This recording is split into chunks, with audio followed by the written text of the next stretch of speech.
Dr. Shepherd stood at the breakfast table, the events of the morning still heavy on his mind. Mrs. Ferrars had passed away during the night, and by the time I arrived at 8 o'clock, there was nothing to be done. The chill of the early autumn air seemed to have seeped into my bones, and I took a moment in the hall, deliberately hanging up my hat and light coat, gathering my thoughts. The truth was, I felt deeply unsettled, a sense of foreboding I couldn't quite shake, though I certainly didn't anticipate the turmoil that would soon engulf our quiet village. From the dining room, I heard the familiar clatter of china and the dry, unmistakable cough of my sister Caroline. "Is that you, James?" she called out. It was, of course, a pointless question. Who else would it be? And it was precisely Caroline who had caused my brief hesitation in the hall. If our family ever adopted a motto for her, it would be discover and disseminate. Caroline possesses an almost supernatural talent for uncovering information without ever leaving the house, likely through her network of servants and local shopkeepers. When she does venture out, it's not to listen, but to broadcast. This particular trait of hers was the source of my current indecision. Any detail I shared now about Mrs. Ferrars would become common village gossip before lunchtime. As a doctor, discretion is part of my profession, so I've made a habit of telling Caroline as little as possible. She finds out anyway, but at least I have the moral comfort of knowing I wasn't the source. Her husband passed away just over a year ago, and Caroline has persistently, and without a shred of evidence, claimed his wife was responsible. She dismisses my professional diagnosis of acute gastritis, aggravated by his fondness for drink. "You only have to look at her," Caroline would say. And it was true. Mrs. Ferrars was an attractive woman who dressed well, her clothes impeccably tailored, but that hardly makes one a murderer. Standing there, lost in these thoughts, Caroline's voice cut through again, sharper now. "What on earth are you doing out there? Your breakfast is getting cold." "Coming, my dear," I replied quickly, entering the dining room. I gave her the usual peck on the cheek and sat down to eggs and bacon, the latter, unfortunately, lukewarm. "You've had an early call," she observed, not even looking up from her tea. "Yes," I admitted. "King's Paddock, Mrs. Ferrars." "I know," said my sister, a small knowing smile playing on her lips. She had, of course, already heard. "How did you find out?" I asked. "Annie told me," my sister replied. "Annie, our house parlour-maid, is a pleasant girl, but an absolute chatterbox." I took a moment, focusing on my eggs and bacon. Caroline's nose, long and slender, quivered at the tip, a sure sign she was intrigued. "Well," she pressed, "it's a sad affair. Nothing could be done. She appears to have passed in her sleep." "I already know that," Caroline said again. This time, irritation got the better of me. "You can't possibly know," I snapped. "I didn't know myself until I arrived, and I haven't breathed a word to anyone. If Annie knows, she must be psychic." "It wasn't Annie," Caroline corrected calmly. "It was the milkman. He heard it from the Ferrars' cook." "That's typical of my sister. She never has to seek out gossip. It simply arrives at her doorstep," she went on. "What was the cause? Heart failure?" "Didn't the milkman have that detail too?" I asked, my tone heavy with sarcasm. Caroline, of course, took it literally. "He didn't know," she explained. "Since she was bound to hear eventually, I decided she might as well get the facts from me. It was an overdose of veronal. She'd been taking it lately for insomnia. She must have taken too much." "Rubbish," Caroline shot back instantly. "She did it on purpose. Don't try to tell me otherwise." It's strange how, when you privately suspect something but refuse to admit it, hearing someone else say it aloud can provoke a fierce denial. I launched into an indignant reply. "There you go again," I said, jumping to conclusions without a shred of logic. "Why on earth would Mrs. Ferrars want to kill herself?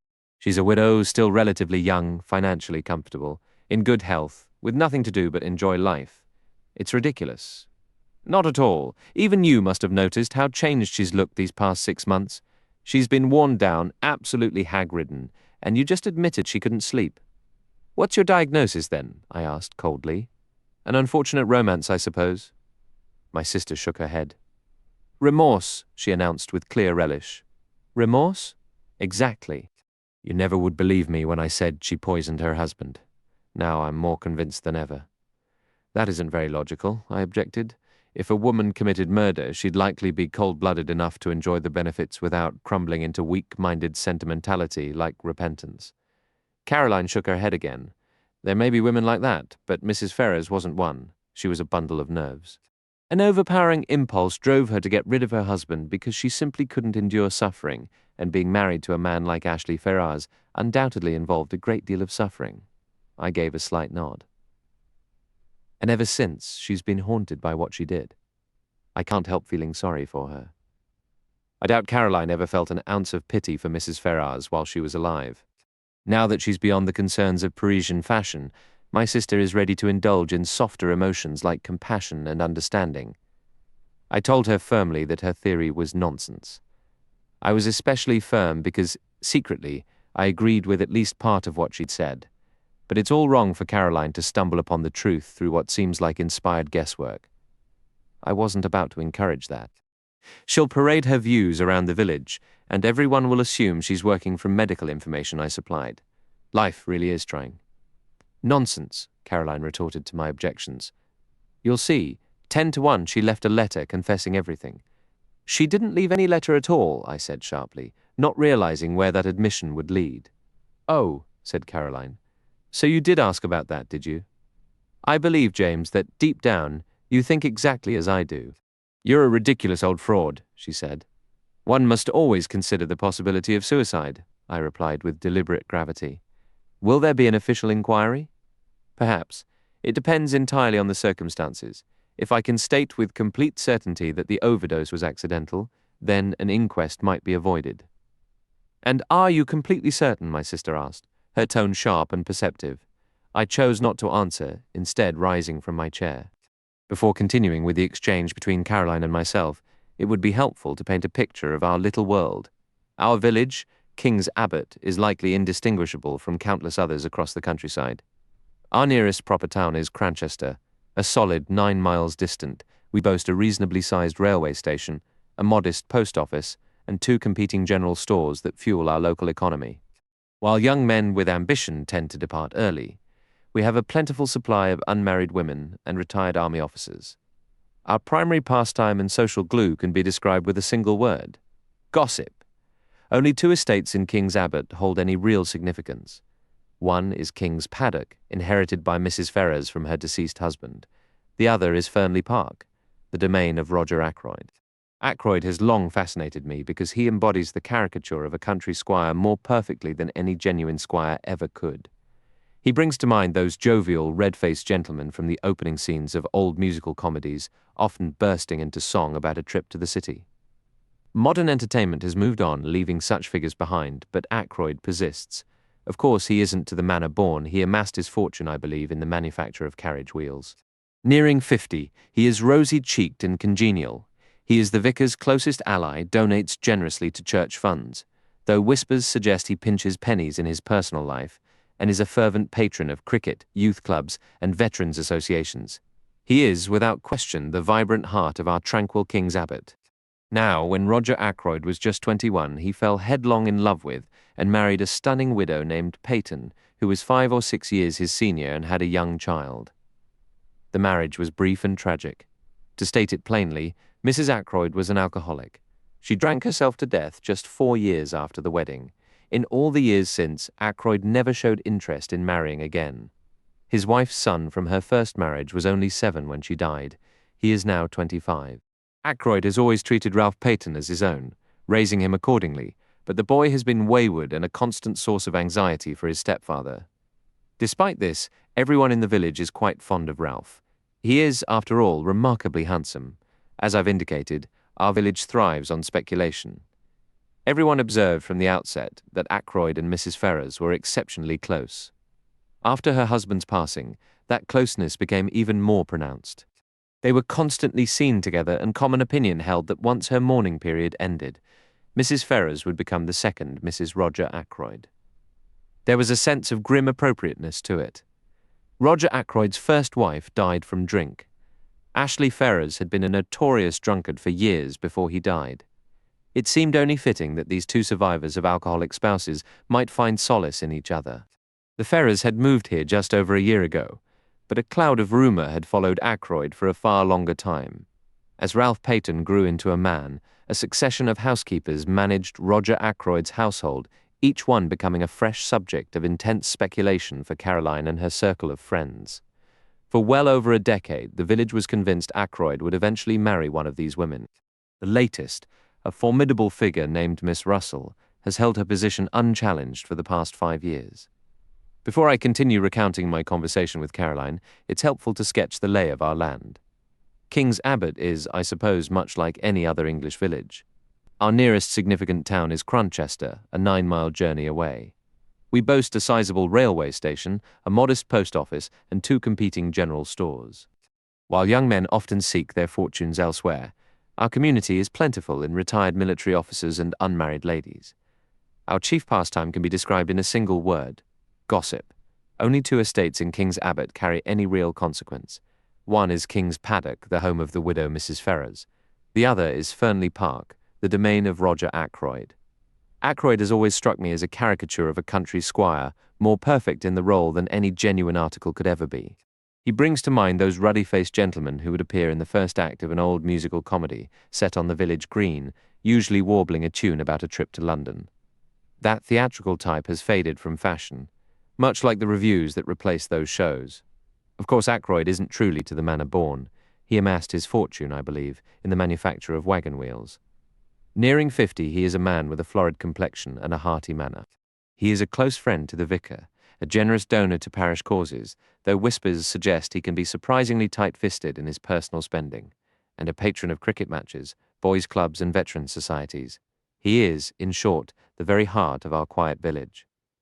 When Roger was a young man of 21, he fell deeply in love with and married a beautiful widow named Mrs. Peyton, who was several years his senior and had a young son. Their union was brief and tragic, for she struggled with alcoholism and drank herself to an early grave just 4 years later. In all the years since, Ackroyd showed no interest in remarrying. His wife's son, Ralph, was only 7 when his mother died. Ackroyd raised the boy as his own, though Ralph's rebellious and troublesome nature has been a persistent worry. Despite this, everyone in King's Abbot is quite fond of Ralph Peyton. He is, for one thing, remarkably handsome. Our village gossip, ever active, quickly noted how well Ackroyd and Mrs. Ferrers got along. After her husband's death, their closeness became even more apparent. They were constantly seen together, and the general assumption was that once her mourning period ended, Mrs. Ferrers would become the next Mrs. Ackroyd. There was a darkly ironic fitness to the idea, really. Ackroyd's first wife died from drink, and Ashley Ferrers had been a notorious drunkard for years.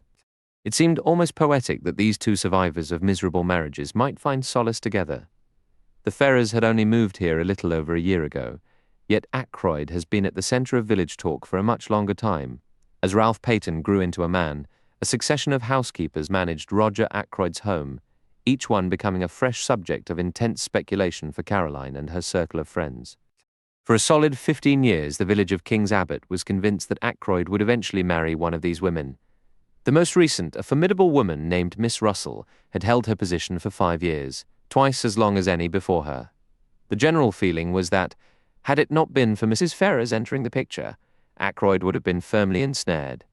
There was, however, another complicating factor: the unexpected arrival from Canada of his widowed sister-in-law, Mrs. Cecil Ackroyd, and her daughter, who took up residence at Fernley Park. According to Caroline, Mrs. Cecil Ackroyd had swiftly put Miss Russell in her proper place. I've never been entirely sure what that phrase entails. It sounds rather bleak and uncomfortable, but I observed that Miss Russell began to move about with tightly pressed lips and what I can only describe as a sour smile. She would often express profound sympathy for poor Mrs. Ackroyd, who was dependent on her brother-in-law's charity. "The bread of charity is so bitter, is it not?" she would remark. "I should be utterly wretched if I did not work for my living." I often wondered what Mrs. Cecil Ackroyd truly thought when the matter of Mrs. Ferrers came to light. It was plainly in her interest for Roger to remain a bachelor. In public, she was always exceedingly gracious, even effusive toward Mrs. Ferrers whenever they met, though Caroline insisted this meant absolutely nothing. Such were the preoccupations that had consumed our little community for years. We had dissected Ackroyd and his domestic affairs from every conceivable angle, with Mrs. Ferrers neatly slotting into the village's ongoing narrative. Now, however, the entire picture had been violently shaken. Our mild conjectures about potential wedding gifts were brutally interrupted by stark tragedy. Turning these thoughts over in my mind, I continued my medical rounds almost by habit.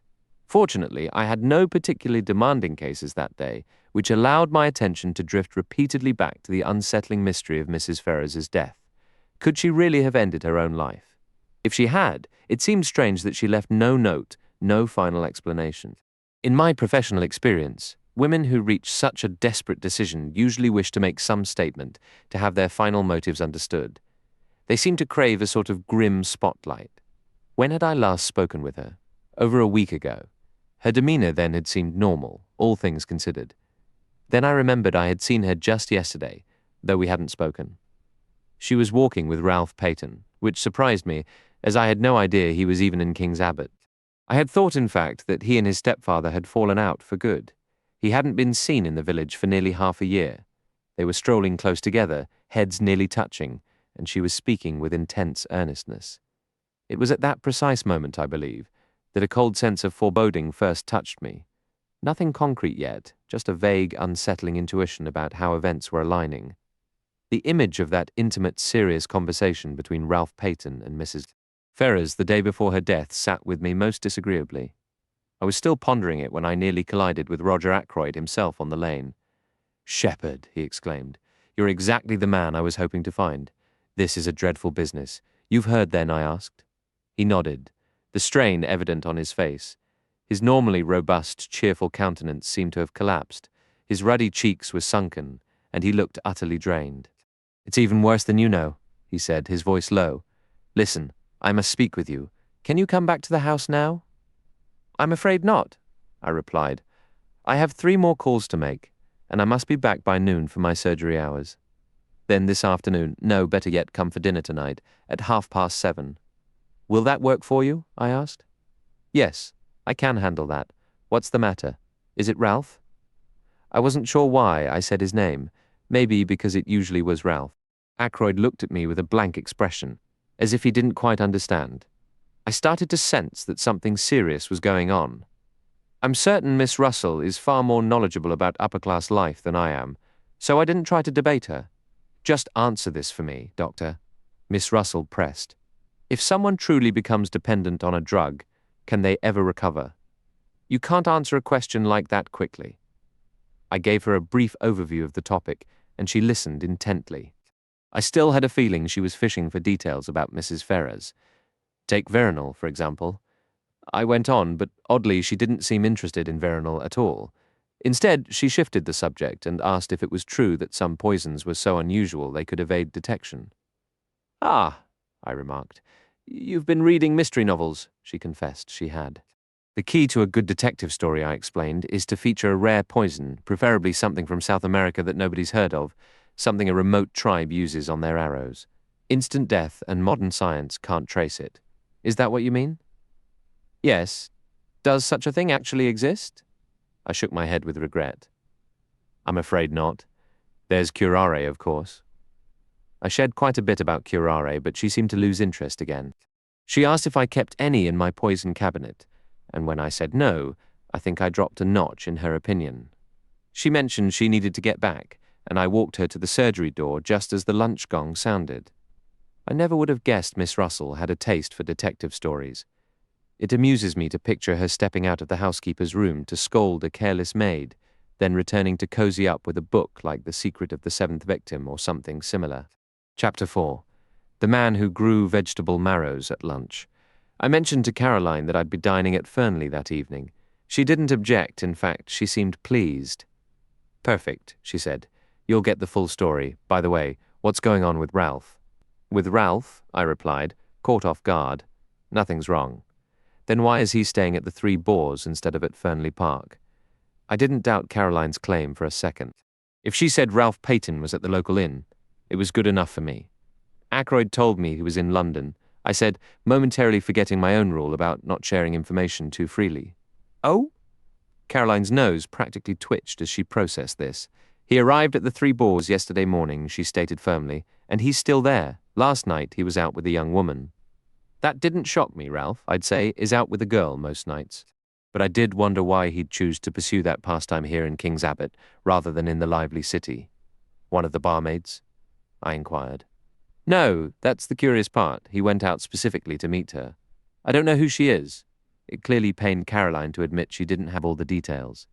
"But I have a theory," my relentless sister continued. "I waited, his cousin, Flora Ackroyd," I exclaimed, surprised. Flora Ackroyd isn't actually related to Ralph Peyton. But since Ralph has been treated like Ackroyd's own son for so long, everyone considers them cousins. Flora Ackroyd, Caroline confirmed. But if he wanted to see her, why not just go to Fernley? Secret engagement, Caroline announced with clear satisfaction. Old Ackroyd disapproves, so they have to meet in secret. I noticed several holes in Caroline's theory, but I chose not to point them out. A casual comment about our new neighbour next door successfully changed the subject. The Larches had recently been rented by a stranger, much to Caroline's intense frustration. Despite her best efforts, she had uncovered almost nothing about him, save that he was a foreigner. Her usual network of informants had proven utterly useless. Presumably, the man required groceries and household supplies like anyone else, yet none of the local delivery people could provide a single useful detail. His name was given as Mr. Poirot, a name which to Caroline sounded oddly artificial. The sole fact she had managed to confirm was his interest in cultivating vegetable marrows, which was, of course, entirely unsatisfactory. What she truly wanted to know was his origin, his profession, his marital status, the character of his wife if he had one, details about his family, and even his mother's maiden name. I sometimes think a mind very much like Caroline's must have devised the personal questions on official documents. "My dear Caroline," I remarked, "his former profession is perfectly obvious. The man is a retired hairdresser. One need only observe that magnificent moustache." Caroline disagreed entirely. She insisted that a professional hairdresser would possess wavy, not straight hair. It was a universal rule. I mentioned several barbers of my acquaintance who had perfectly straight hair, but she remained unconvinced. "I simply cannot figure him out," she complained with genuine irritation. I borrowed a rake from him the other day, and while he was perfectly polite, I learned absolutely nothing. I finally asked him directly if he was French, and he said he was not.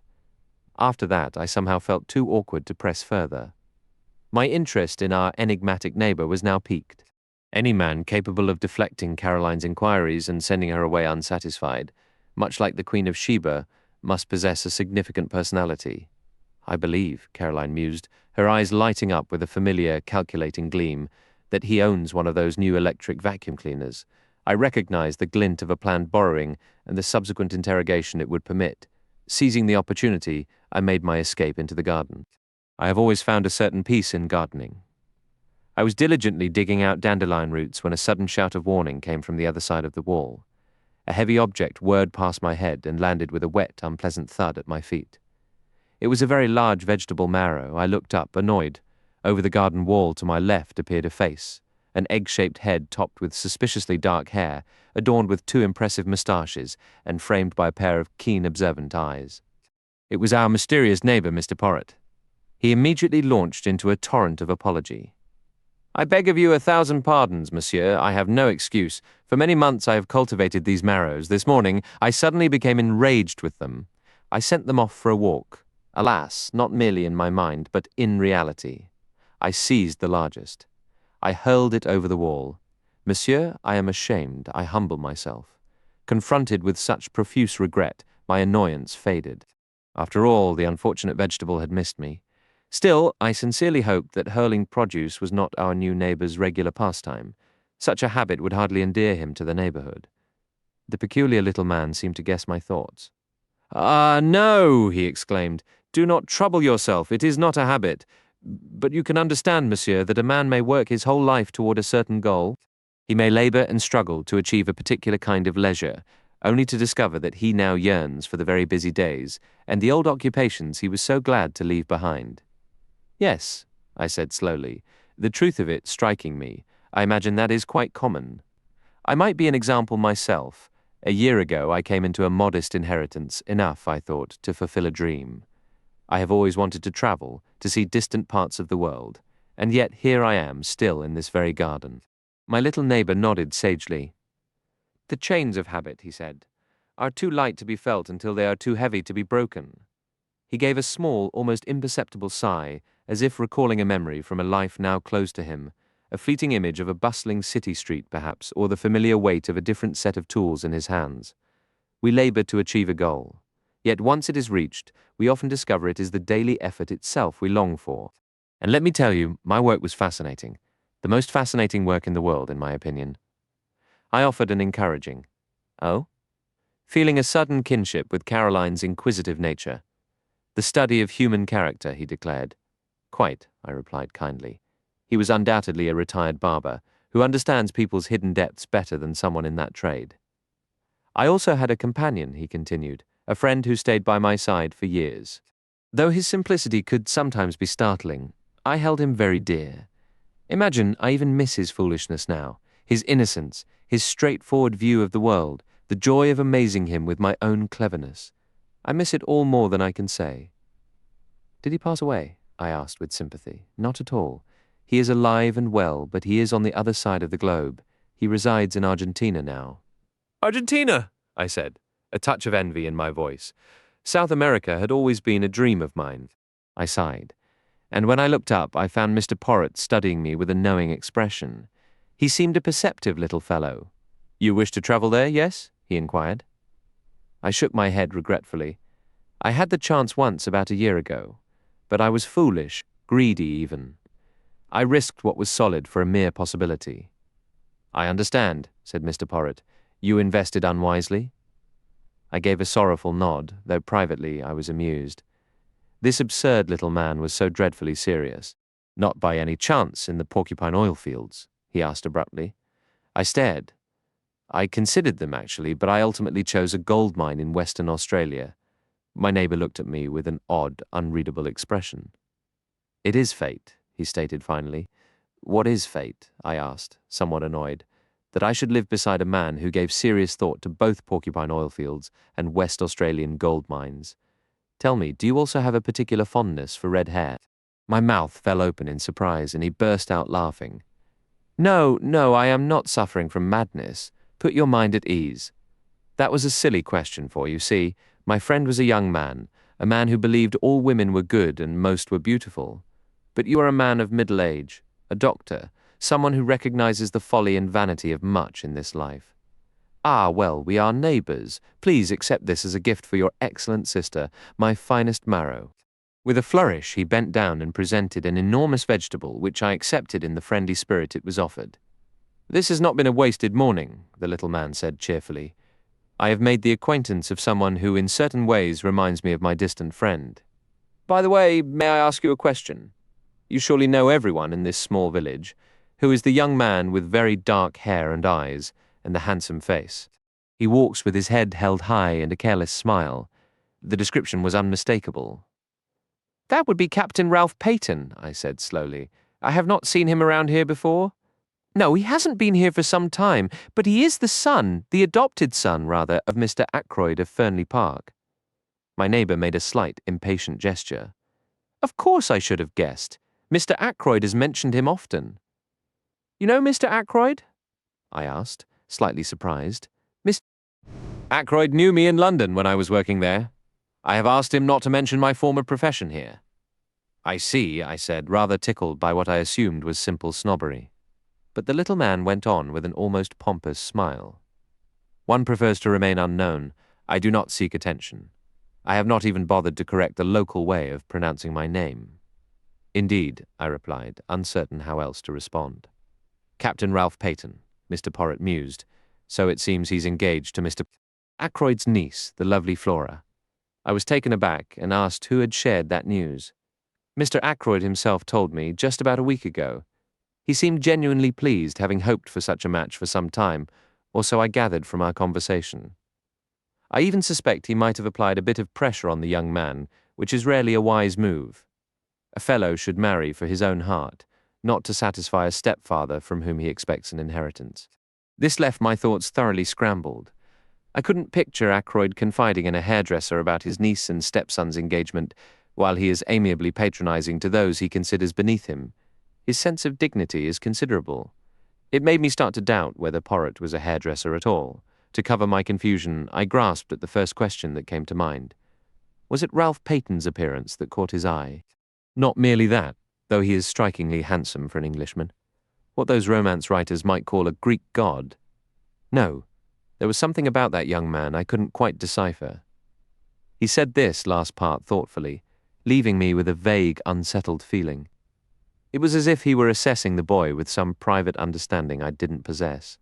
That impression lingered, because just then my sister's voice called me from the house. Caroline was wearing her hat.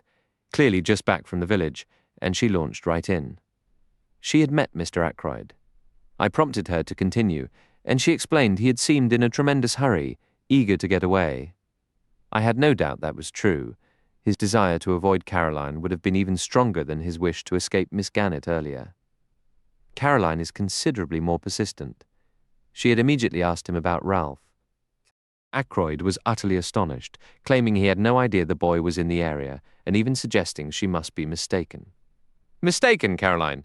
The idea was absurd, and I remarked he should have known her better. Then he went on to inform her that Ralph and Flora were engaged. I couldn't resist interjecting with a touch of pride that I already knew, thanks to our new neighbour. Caroline hesitated briefly, like a roulette ball teetering between two numbers, but she skillfully avoided that distracting tidbit.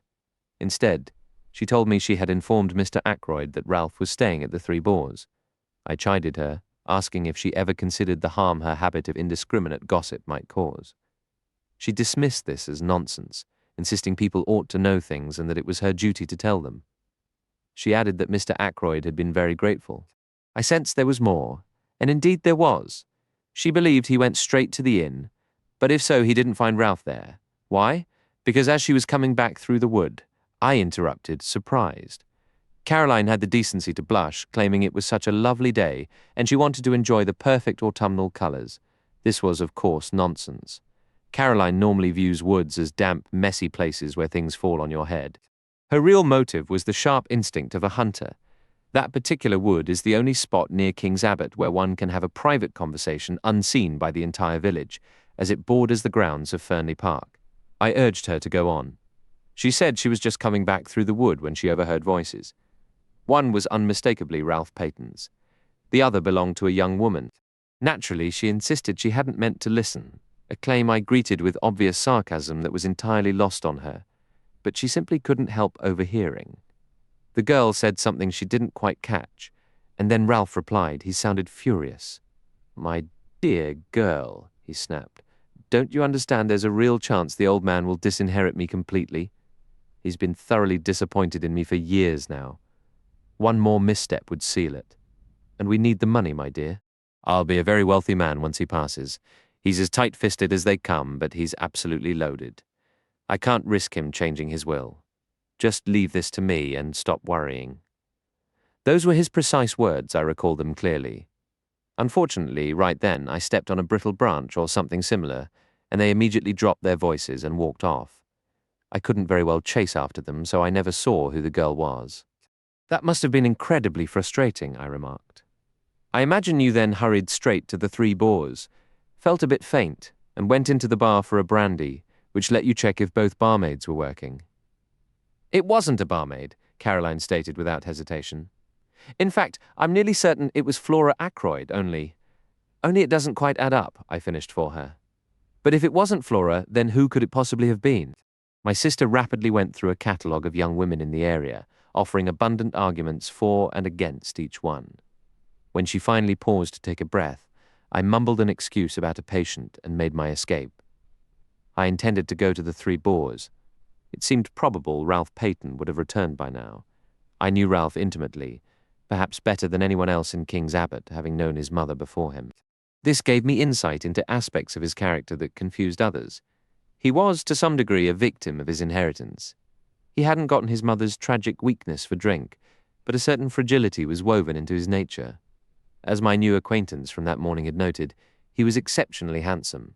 Standing just over 6 feet with an athlete's easy grace, he was dark like his mother, his handsome tanned face quick to break into a disarming smile. Ralph Peyton was one of those people born to charm effortlessly.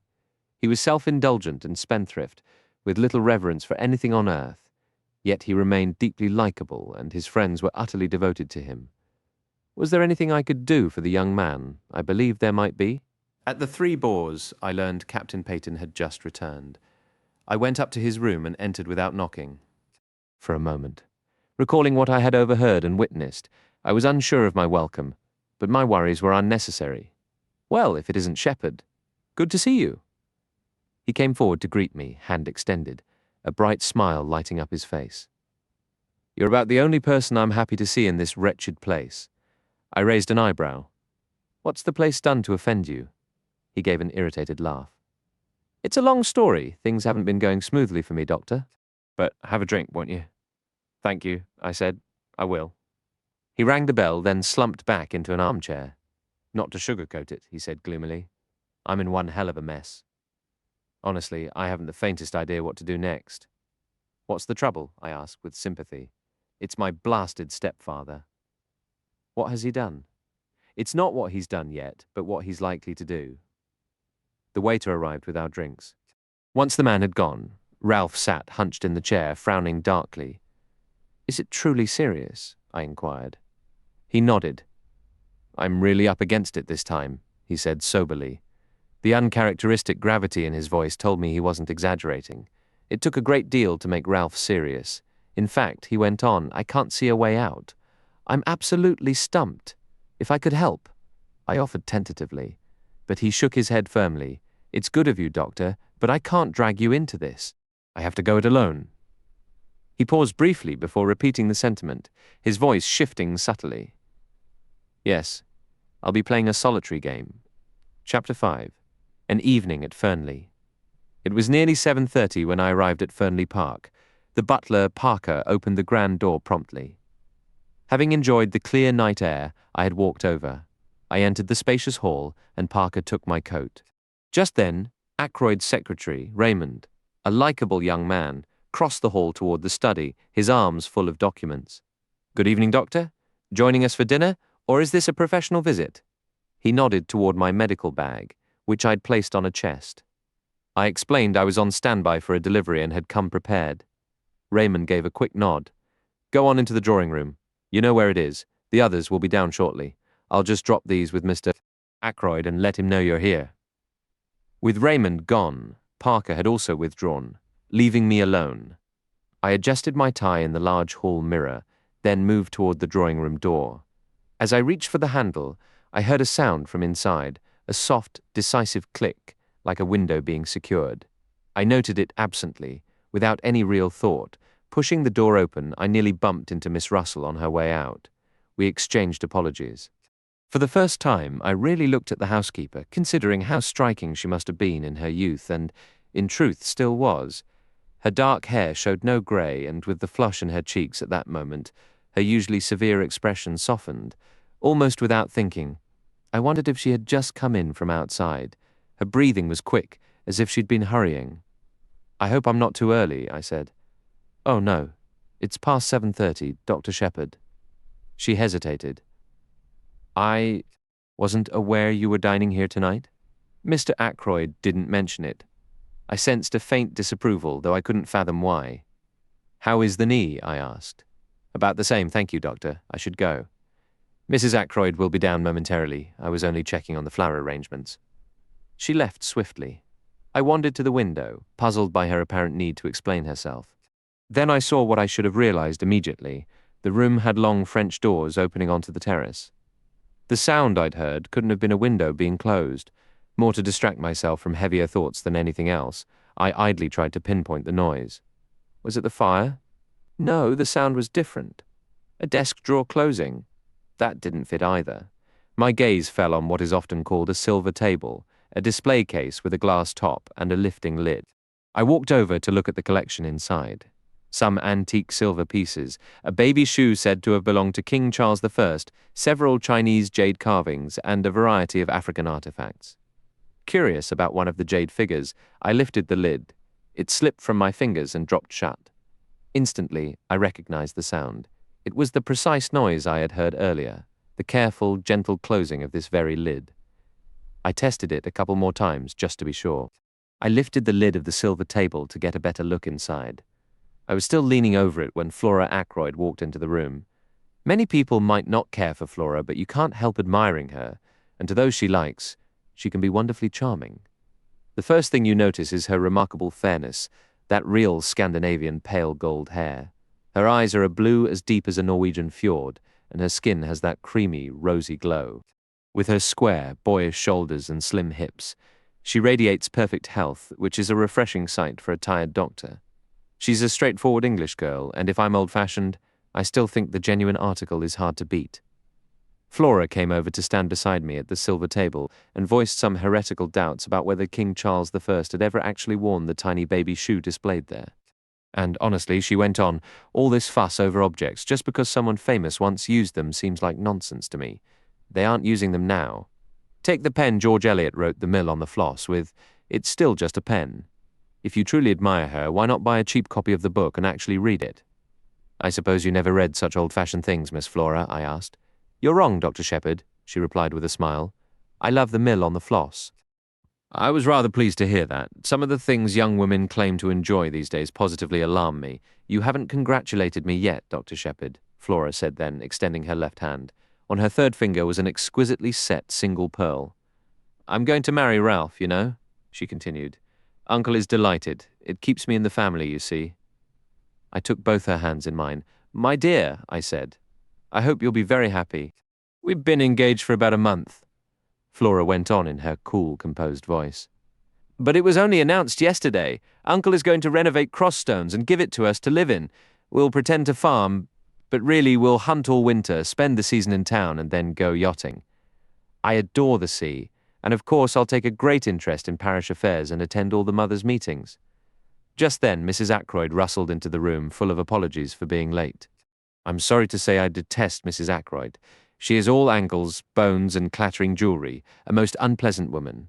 Her eyes are small, pale, and flinty blue, and no matter how gushing her words, those eyes remain coldly speculative. I went over to her, leaving Flora by the window. She thrust a handful of knuckles and rings at me to squeeze and began talking rapidly. Had I heard about Flora's engagement, so suitable in every way? The dear young things had fallen in love at first sight, such a perfect pair. He so dark and she so fair. I can't tell you, my dear Dr. Shepherd, the relief to a mother's heart. Mrs. Ackroyd sighed, a gesture meant to tribute her maternal feelings while her eyes stayed shrewdly fixed on me. I was wondering, you are such an old friend of dear Roger's. We know how much he values your judgment. It's so difficult for me in my position as poor Cecil's widow. But there are so many tiresome matters, you know, like settlements. I fully believe Roger intends to provide for dear Flora, but he can be just a little peculiar about money. Very usual, I've heard, among captains of industry. I wondered if you might sound him out on the subject. Flora is so fond of you. We feel you're quite an old friend, even though we've only really known you just over 2 years. Mrs. Ackroyd's stream of words was cut short as the drawing-room door opened again. I was grateful for the interruption. I have no fondness for meddling in other people's affairs, and I had not the slightest intention of approaching Ackroyd about Flora's settlements. In another moment, I would have been forced to tell Mrs. Ackroyd exactly that. You know Major Blunt, of course, Doctor. I confirmed that I did. Hector Blunt is a man whose reputation precedes him. More people know of him than have actually met him. He's famed for having hunted more exotic game in the world's most remote corners than perhaps any other living soul. Mention his name, and the inevitable response is, Blunt, not the big game hunter. His long-standing friendship with Roger Ackroyd has always struck me as a bit of a puzzle, given how utterly different the two men are. Blunt is perhaps 5 years younger, yet their bond, formed in youth, has endured despite their divergent paths.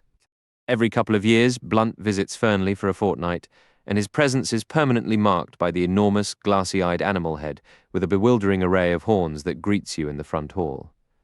Blunt entered the room then with his characteristic, deliberate, and oddly silent step.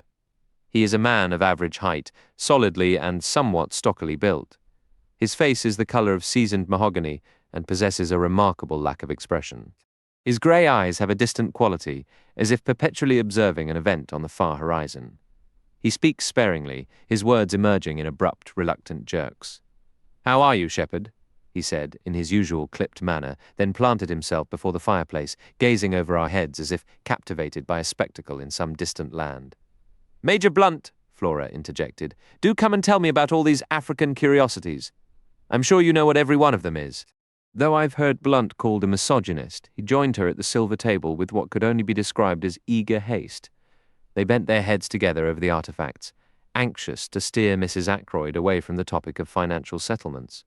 I hastily brought up the subject of the new sweet pea varieties. I was aware of them only because the Daily Mail had mentioned them that very morning. Mrs. Ackroyd, while no gardener, is the sort of woman who likes to seem conversant with current topics. and she too reads the Daily Mail. We managed a perfectly coherent discussion until Ackroyd and his secretary, Raymond, joined us, and shortly after, Parker announced dinner. My seat at the table was between Mrs. Ackroyd and Flora. Blunt sat on Mrs. Ackroyd's other side, with Geoffrey Raymond beside him. The meal was a somber one. Ackroyd was visibly burdened and ate almost nothing. Mrs. Ackroyd, Raymond and I sustained a thread of conversation. Flora seemed subdued by her uncle's mood, and Blunt retreated into his customary silence. It was almost a relief when it ended. Right after dinner, Ackroyd took my arm and steered me decisively toward his study. "We'll have coffee in here and won't be disturbed," he explained. "I've instructed Raymond to ensure we're left alone." I watched him discreetly. He was plainly in the grip of some powerful agitation. He paced the length of the room for a minute before collapsing into an armchair by the fire as Parker entered with the coffee. The study was a comfortable, masculine room. One wall was lined with bookshelves. The chairs were large and upholstered in dark blue leather, and a substantial desk by the window was tidy with neatly filed papers. Sporting magazines lay on a round table. With a studied calm that didn't fool me, Ackroyd remarked, "That pain after meals has been troubling me again. You must let me have more of those tablets." It was clear he wanted to frame our meeting as a medical consultation. I played along. "I suspected as much. I brought some with me." "Good. Let me have them now." "They're in my bag in the hall. I'll fetch it." Ackroyd stopped me with a gesture. "No need. Parker will get it. Parker, bring the doctor's bag, will you?" "Very good, sir," Parker replied, withdrawing. I opened my mouth to speak, but Ackroyd raised a hand sharply. "Not yet. Wait. Don't you see I'm in such a state of nerves that I can hardly contain myself?" The truth of that was painfully clear. A deep uneasiness settled over me, a swarm of dark forebodings. Ackroyd spoke again almost at once. "Would you check that the window is properly shut?" he asked. A little surprised, I rose and went over to it. It was a standard sash window, not a French door, with heavy blue velvet curtains drawn across it. The top pane was slightly open. Parker returned with my bag as I stood there. "It's fine," I said, stepping back into the room. "I've secured the latch." "You're certain?" he pressed. "What on earth is the matter, Ackroyd?" I only felt free to ask because Parker had just left, closing the door behind him. Ackroyd waited a long moment before answering. "I'm in hell," he said at last, his voice low and strained. "No, don't bother with those tablets. I only said that for Parker. Servants have such prying minds. Come, sit down. The door is shut as well, isn't it?" "Yes, it's shut. No one can overhear. You can speak freely." "Shepherd, you can't imagine what I've endured these last 24 hours. If a man's world can crumble around him, mine has done just that. This business with Ralph is the final blow, but we won't speak of that now. It's the other matter, the other thing. I don't know what to do, and I must decide, and soon. What is the trouble?" Ackroyd fell silent again, seeming strangely reluctant to begin. When he finally spoke, his question took me completely by surprise. It was the last thing I expected. "Shepherd, you attended Ashley Ferrars during his final illness, didn't you?" "Yes, I did." He struggled even more with his next words. "Did it ever cross your mind? Did you ever suspect that he might not have died naturally?" "I'll be frank with you," I said. "At the time I had no suspicion whatsoever. But since then, well, it was idle chatter from my sister that first planted the idea. I haven't been able to shake it since, though I must stress I have absolutely no evidence to support it." "He was poisoned," Ackroyd stated flatly, his voice dull and heavy. "By whom?" I asked sharply. "His wife. How can you know that?" "She told me herself." "When?" "Yesterday." "My God, yesterday. It feels like a decade ago." He paused, gathering himself. "You understand, Shepherd? I'm telling you this in the strictest confidence. It goes no further. I need your advice. I cannot bear this weight alone. As I said, I am utterly lost." "Can you tell me the whole story?" I urged. "I'm still in the dark." "How did Mrs. Ferrars come to confess this to you?" "It happened like this. 3 months ago I asked Mrs. Ferrars to marry me. She refused. I asked again and she consented. But she insisted we keep the engagement private until her year of mourning was complete. Yesterday I called on her. I pointed out that a year and 3 weeks had now passed since her husband's death, and there could be no further objection to making our engagement public. I had noticed her manner had been very odd for days. Then, suddenly, without any warning, she completely broke down. She told me everything. Her hatred for her brutish husband, her growing love for me, and the dreadful method she employed. Poison. My God, it was cold-blooded murder. I could see the sheer repulsion and horror etched on Ackroyd's face. Mrs. Ferrars must have seen it too. Ackroyd is not some romantic who can forgive all for love's sake. He is, at his core, a respectable citizen. Everything in him that was decent, lawful, and orderly must have recoiled from her in that moment of terrible revelation. Yes. He continued in a low, monotonous drone. She confessed everything, and it seems there is one person who has known all along someone who has been blackmailing her for enormous sums of money. The shadow of that knowledge, the sheer ugliness of it all, has left me reeling. Frankly, part of me wishes she'd never spoken a word. The pressure of it all nearly pushed her over the edge. Who was he? In my mind, an image formed of Ralph Peyton and Mrs. Ferrars standing together, their heads bent close. A sharp pang of worry shot through me. Could it be? But no, that was unthinkable. I recalled Ralph's open, easy manner when we'd met just hours before. It was ridiculous. She refused to give me a name, Ackroyd replied, his words heavy. To be precise, she never explicitly stated it was a man, but naturally.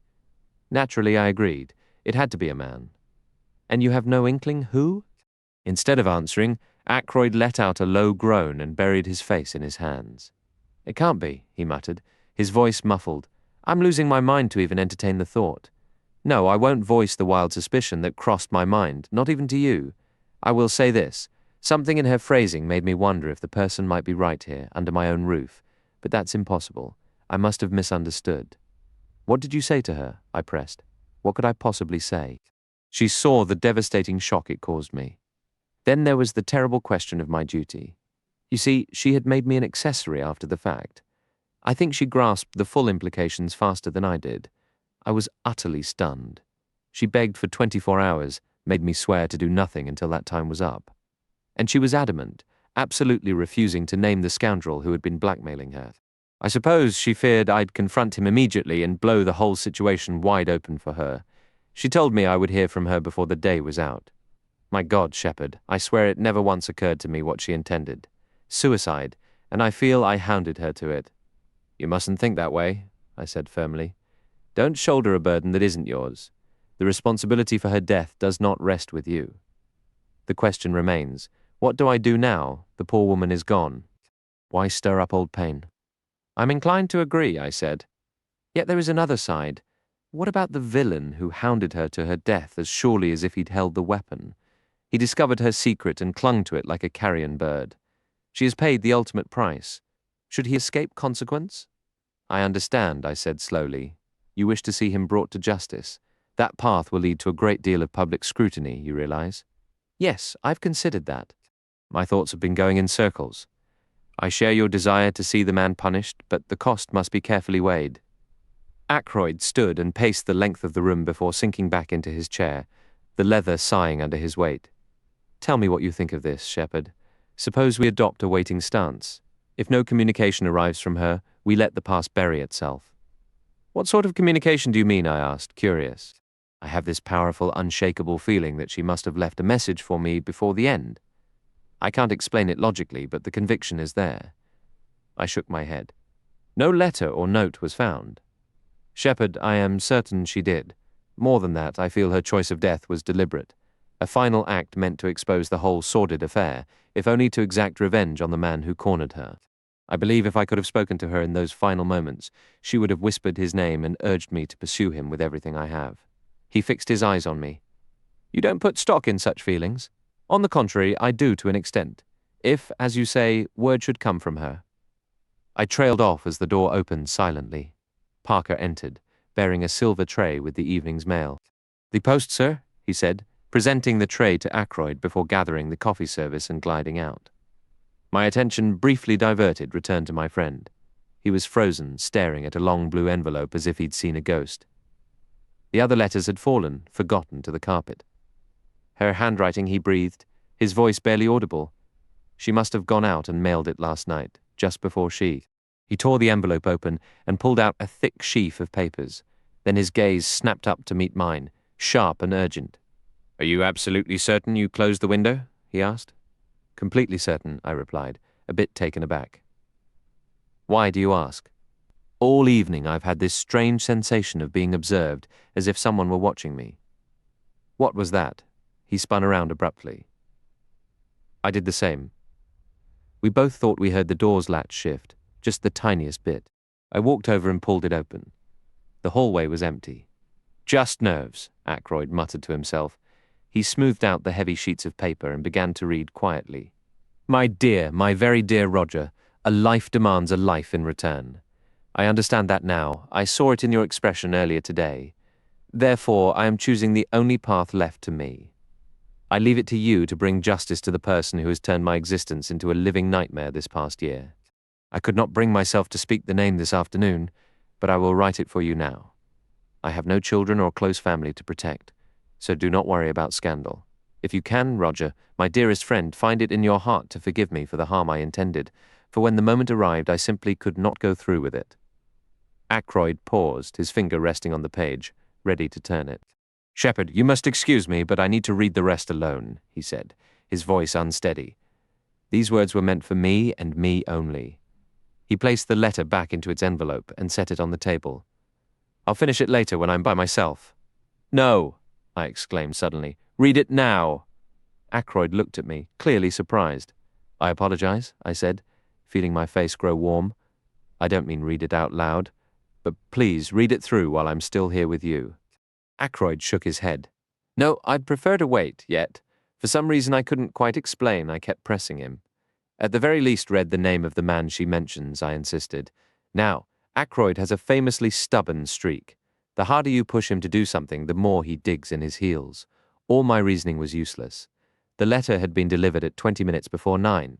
It was nearly 10 minutes to 9 when I finally left him, the letter still unopened.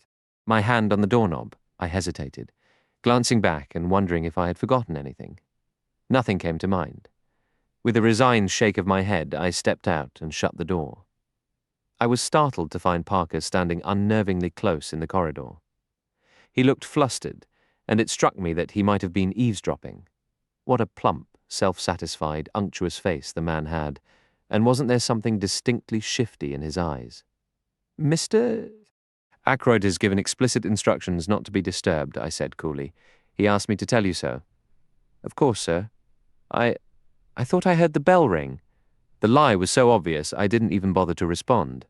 Leading the way to the front hall, Parker helped me into my overcoat, and I stepped out into the night. The moon was hidden behind clouds, leaving everything dark and eerily quiet. As I walked through the estate gates, the village church clock began to chime 9 times. I turned left toward the village and nearly collided with a man coming the other way. Is this the way to Fernley Park, mister? The stranger asked in a rough, husky voice. I studied him. His hat was pulled low and his coat collar was turned up against the chill. I could hardly make out his face, but he seemed young. His accent was coarse, unrefined. These are the gates right here, I told him. Thank you, mister. He hesitated, then added pointlessly, I'm not from around here, you see. He moved on, passing through the gates as I turned to watch him go. The odd thing was, his voice reminded me of someone I knew, but I couldn't place who it was. 10 minutes later, I was back home. Caroline was brimming with curiosity about my early return. I had to invent a slightly fictionalized version of the evening to satisfy her, all the while feeling uneasy that she saw right through my flimsy story. At 10 o'clock, I stood up, stretched, and suggested we head to bed. Caroline agreed. It was Friday night, and on Friday nights I wind all the clocks. I went through my usual evening routine as Caroline checked to make sure the kitchen was properly secured by the staff. It was 10:15 when we headed upstairs. I had just reached the landing when the telephone began ringing in the hall below. That will be Mrs. Bates, Caroline said at once. I expect you're right, I replied with a sigh. I hurried back down and picked up the receiver. Yes, I said. What, of course. I'll be there immediately. I raced back up, grabbed my medical bag and shoved a few additional bandages inside.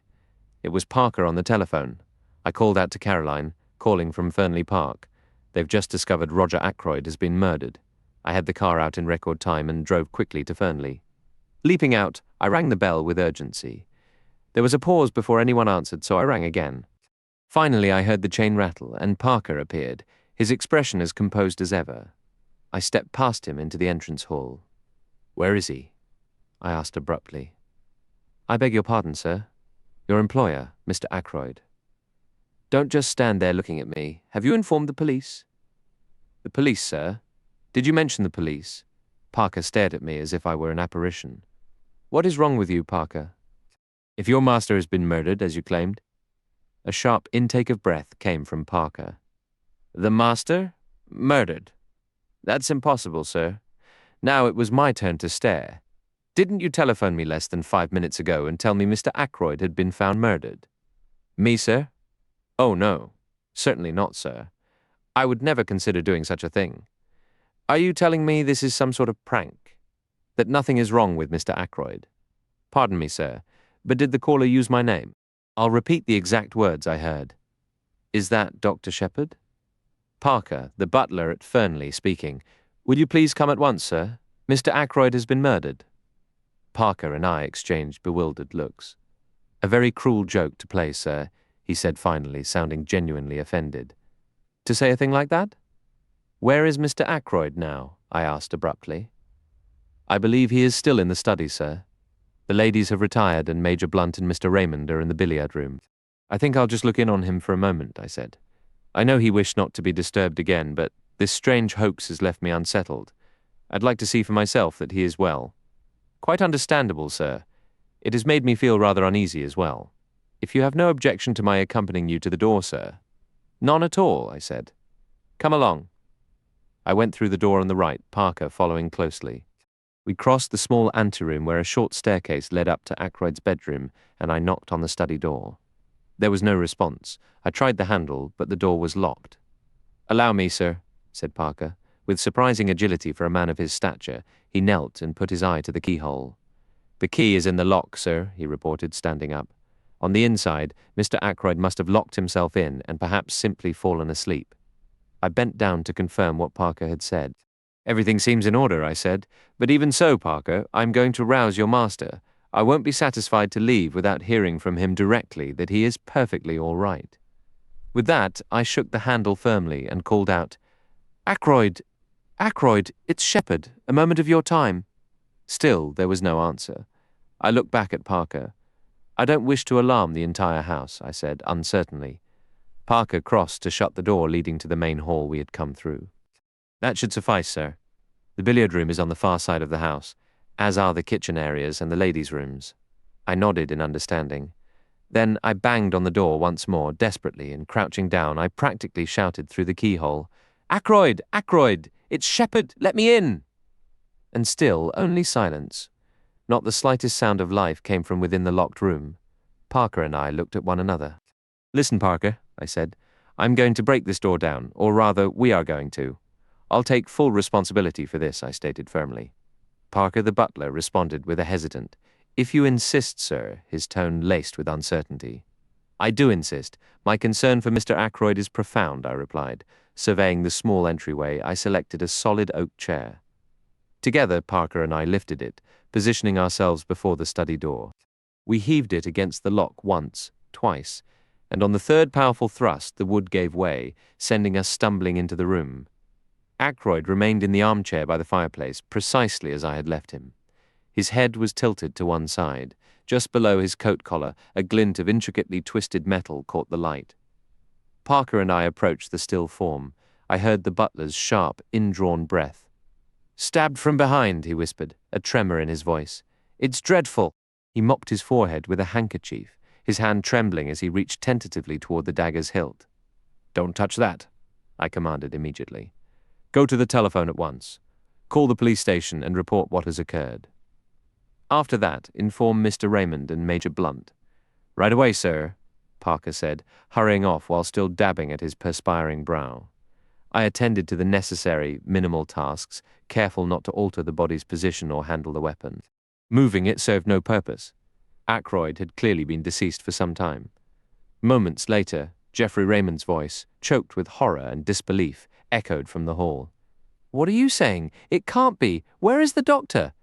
He burst into the doorway, but halted abruptly, his face draining of colour. A hand moved him aside, and Hector Blunt stepped past him into the study. My God! Raymond uttered from behind, his voice hollow. So it's true. Blunt walked directly to the chair and leaned over the body. For a second I thought he, like Parker, might reach for the dagger. I caught his arm, pulling him back. Nothing can be moved, I explained. The police must see everything exactly as it is. Blunt gave a quick, understanding nod. His face was its usual impassive mask, yet I sensed a storm of emotion churning beneath that stolid exterior. Raymond joined us, peering over Blunt's shoulder. "This is terrible," he murmured, having regained some composure. But as he removed his customary pince-nez and began polishing the lenses, I noticed his hand was unsteady. "A robbery, I assume," he said. "How did the intruder get in? Through the window? Is anything missing?" He moved toward the desk. "You believe it was burglary?" I asked, my words measured. "What else could it be?" Raymond countered. "Suicide is out of the question, surely." "No one could inflict such a wound upon themselves," I stated with certainty. "This is murder." But what was the motive? "Roger didn't have an enemy in the world," Blunt said quietly.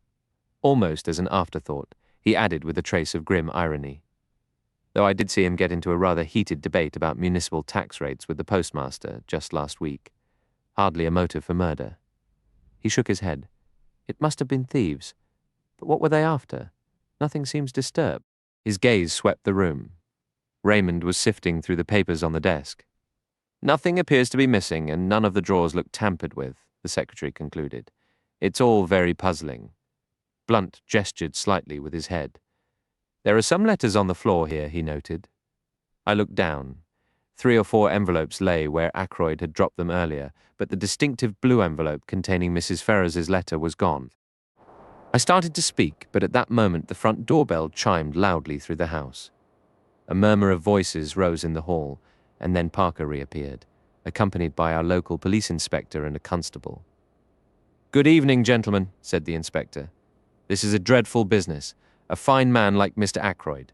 The butler reports it as murder. No chance of an accident or suicide, Doctor." "None whatsoever," I confirmed.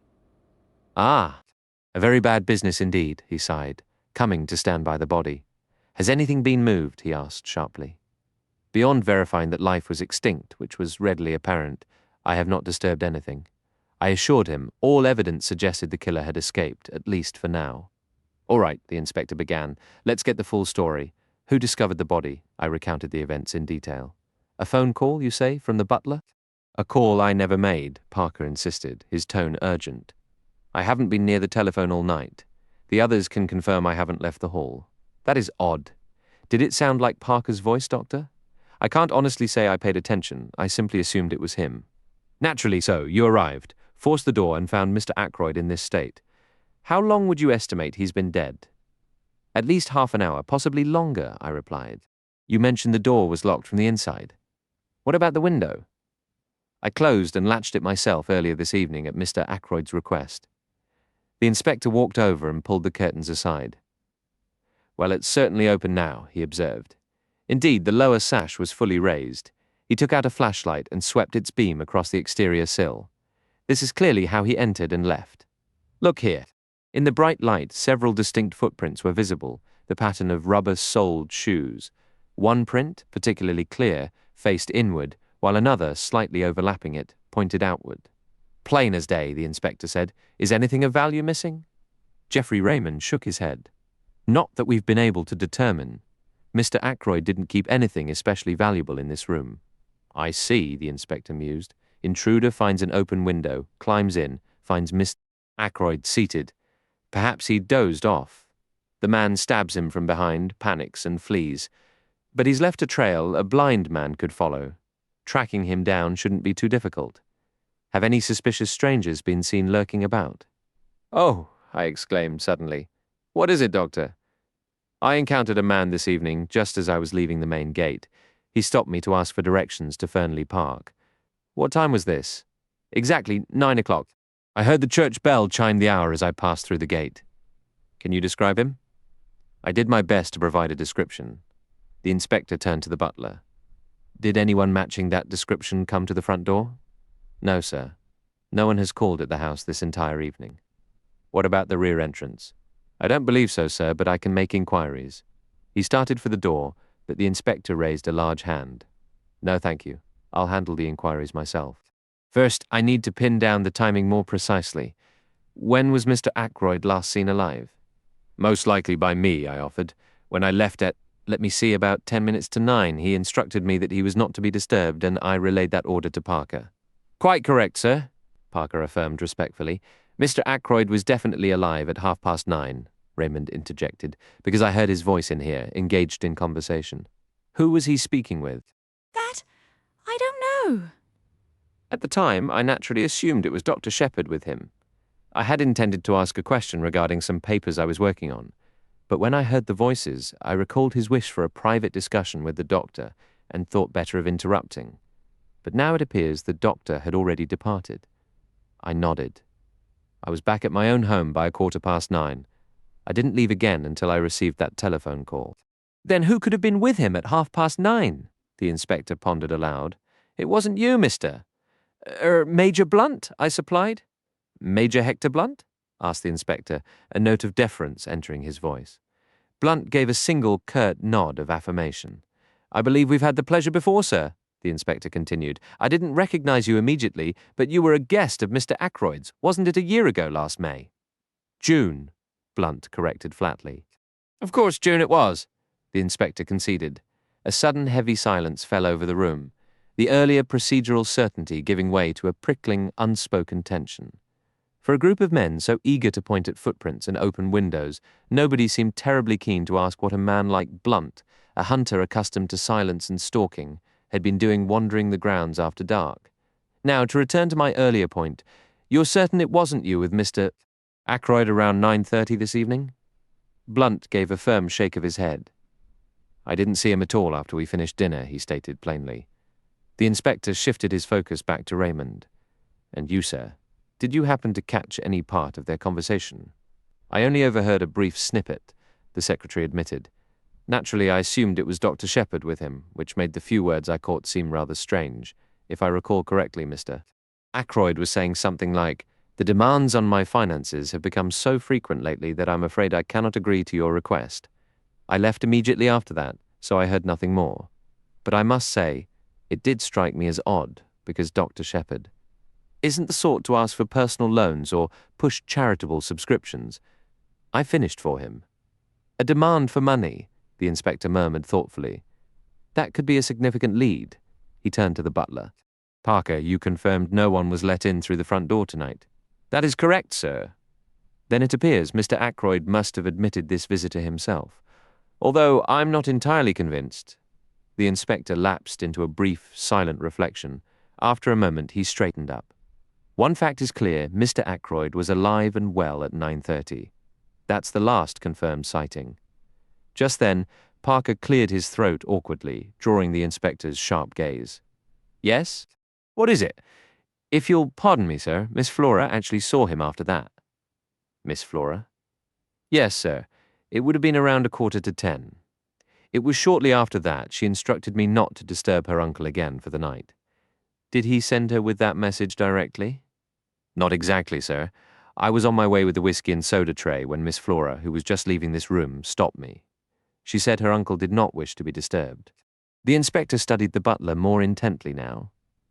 But you had already been told he wasn't to be disturbed, hadn't you? Parker began to stammer, his hands trembling noticeably. Yes, sir. That's right, sir. And yet you were about to go in anyway.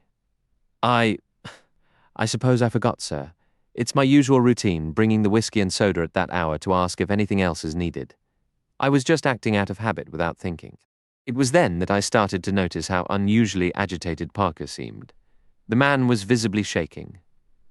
I see, said the inspector. I'll need to speak with Miss Ackroyd immediately. For now, this room is to remain exactly as it is. I can return after hearing her account. First, I'll secure the window. After fastening the window, he led our group out into the hall. Pausing to glance up the small private staircase, he called over his shoulder to the constable. Jones, remain here. No one has turned to that room, Parker interjected politely.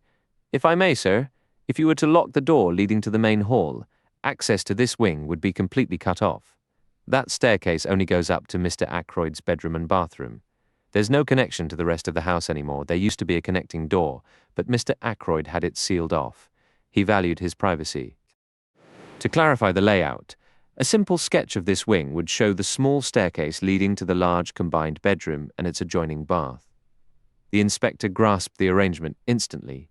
We proceeded into the main hall, where he locked the connecting door behind us, pocketing the key. The inspector leaned close to the constable, his voice dropping to a confidential murmur as he issued his orders. Once the officer had left, he turned his attention back to Raymond. "We need to focus on those shoe prints," he stated. "But first, I need to speak with Miss Ackroyd. She was the last person to see him. Is she aware of the situation?" When Raymond indicated she was not, the inspector nodded. "Let's keep it that way for a few more minutes. She'll answer questions more clearly if she isn't distressed. Tell her there's been a break-in and ask if she would kindly come down to assist us." Raymond went upstairs to deliver the message. Upon returning, he announced, "She'll be down shortly. I said exactly what you proposed."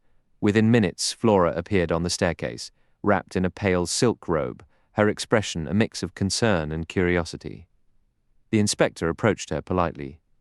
"Good evening, Miss Ackroyd. We believe there was an attempted burglary, and we need your help. Let's step into the billiard room, shall we?" Flora settled calmly on the long couch against the wall and looked at him expectantly. "I'm not sure I understand. What was taken? What do you need from me?" "It's quite straightforward," the inspector began. "Parker mentioned you left your uncle's study around 10:15. Is that accurate?" "Yes, that's right. I went to say good night. And you're certain of the time? It was approximately then." "I can't be precise. It could have been a few minutes later." "Was your uncle alone?" "He was. Dr. Shepherd had already left." "Did you notice if the window was open or closed?" Flora shook her head. "I couldn't say. The curtains were drawn." "Of course. And did he seem his usual self?" "I believe so." "Would you recount exactly what was said between you?" Flora paused, gathering her thoughts. I went in and said, "Good night, Uncle. I'm off to bed. I'm rather tired this evening." He made a sort of acknowledging sound. I went over, kissed his cheek, and he complimented my dress, said I looked nice. Then he told me to run along as he was busy, so I left. "Did he give any specific instructions about not being disturbed?" "Oh yes, I nearly forgot," he said. "Tell Parker I don't require anything else tonight and that he is not to disturb me." I passed Parker just outside the door and relayed the message. "Very good," said the inspector. Flora's gaze sharpened. "Won't you tell me what was stolen?" "We aren't entirely sure," the inspector replied, hesitating. A flash of alarm widened the girl's eyes. She stood up abruptly. "What is it? You're keeping something from me?" Moving with his characteristic quiet solidity, Hector Blunt stepped between her and the inspector. She reached out a hand almost instinctively, and he took it in both of his, patting it gently as one would comfort a child. She turned to him, as if his steadfast presence offered a refuge. "It's bad news, Flora," he said softly. "Bad news for all of us, your Uncle Roger." "Yes?" She breathed. "It will be a shock. It has to be. Poor Roger is dead." Flora pulled her hand back, her eyes wide with horror. "When?" she whispered. "Very soon after you left him, I'm afraid," Blunt answered gravely. Flora's hand flew to her throat. She gave a small, choked cry before her knees buckled. I rushed forward to catch her as she fainted. Blunt and I carried her upstairs and laid her on her bed. I then asked him to wake Mrs. Ackroyd and inform her while I stayed with Flora. She revived quickly, though she was pale and trembling. After bringing her mother to her side with instructions for her care, I hurried back downstairs. I encountered the inspector emerging from the door to the kitchen quarters. "How is the young lady, Doctor, recovering? Her mother is with her now. That's a relief. I've been questioning the staff. They all insist no one came to the back door tonight. Your description of that stranger, I must say, was rather lacking in detail." "Is there anything more specific you can give us to work with?" the inspector pressed. I shook my head with genuine regret. It was a dark night, you understand, and the man had his coat collar pulled high and his hat jammed low over his eyes. The inspector gave a thoughtful hum. "Sounds like he was trying to hide his face. Are you certain it wasn't someone you recognized?" I said no, but my answer lacked conviction. I couldn't shake the feeling that the stranger's voice had held a faint, nagging familiarity. I explained this to the inspector, my words stumbling a bit. "You described it as a rough, uneducated voice," he asked. I agreed, though it struck me then that the roughness had seemed almost overdone, theatrical even. If the man wanted to conceal his face, as the inspector suspected, disguising his voice would be a logical next step. "Doctor, would you mind stepping back into the study with me?" Inspector Davis asked. There are a couple more points I need to clarify. I followed him. He unlocked the lobby door we passed through, and he locked it again behind us with a decisive click. We need privacy for this, he said, his tone grim, and no eavesdroppers. Now, what's all this talk about blackmail? Blackmail! I exclaimed, thoroughly taken aback. Is that Parker's invention, or is there some truth to it? If Parker overheard anything about blackmail, I replied carefully. He must have had his ear pressed right against that keyhole. Davis nodded. That's exactly what I'm thinking. I've been making a few quiet inquiries about Parker's movements tonight. Frankly, I didn't like his demeanor. The man knows something. When I started pressing him, he got nervous and blurted out some confused story involving blackmail. I made a quick decision. I'm actually glad you've raised this, I said. I've been wrestling with whether to come completely clean. I had already decided to tell you everything, but I was waiting for the right moment. You might as well hear it now. And so right there I recounted the entire sequence of the evening's events, just as I have recorded them here. The inspector listened intently, interrupting now and then with a sharp question. That's the most extraordinary story I've ever heard, he declared when I finished. And you say that letter has vanished completely? That looks bad. Very bad indeed. It gives us exactly what we've been missing. A motive for the murder. I nodded in agreement. I understand that. You mentioned Mr. Ackroyd hinted he suspected someone in his household was involved. Household can cover a lot of people. Could Parker himself be our man? I ventured. It seems plausible. He was clearly listening at the door when you emerged. Then Miss Ackroyd encountered him later, intent on entering the study. Suppose he tried again after she was gone. He stabs Ackroyd, locks the door from the inside, climbs out the window, and circles back to a side door he'd left unlocked earlier. How does that sound? The inspector then produced the dagger. I want to see if Mr. Raymond can tell us anything about this, he explained. After relocking the outer door, we headed to the billiard room where we found Geoffrey Raymond. The inspector held up the weapon. Have you ever seen this before, Mr. Raymond? Why, I believe so, Raymond said, leaning in for a closer look. I'm almost positive that's a curio Major Blunt gave to Mr. Ackroyd. It's from Tunisia, if I recall correctly. So the crime was committed with that. How bizarre. It seems almost unbelievable, yet it's too unique to be a coincidence. Shall I fetch Major Blunt? Without waiting for a reply, he hurried off. Pleasant young man, the inspector remarked. Seems honest and straightforward. I agreed. In the 2 years Geoffrey Raymond had served as Ackroyd's secretary, I'd never seen him lose his composure or his temper, and by all accounts he was exceedingly competent. A moment later, Raymond returned with Blunt in tow. I was right, Raymond said, a note of excitement in his voice. It's the Tunisian dagger, Major Blunt stated calmly. Inspector Davis frowned. You haven't examined it yet. Blunt replied, I noticed it the moment I entered the study. The inspector pressed, and you recognized it immediately. Blunt gave a firm nod, yet you said nothing. Davis remarked, suspicion coloring his tone. Wrong moment for announcements, Blunt countered evenly. Speaking out of turn can cause unnecessary complications. He held the inspector's gaze without flinching. Davis finally grunted and turned away, lifting the dagger toward Blunt. You're absolutely certain about this identification, sir? No room for error? None whatsoever. Blunt affirmed.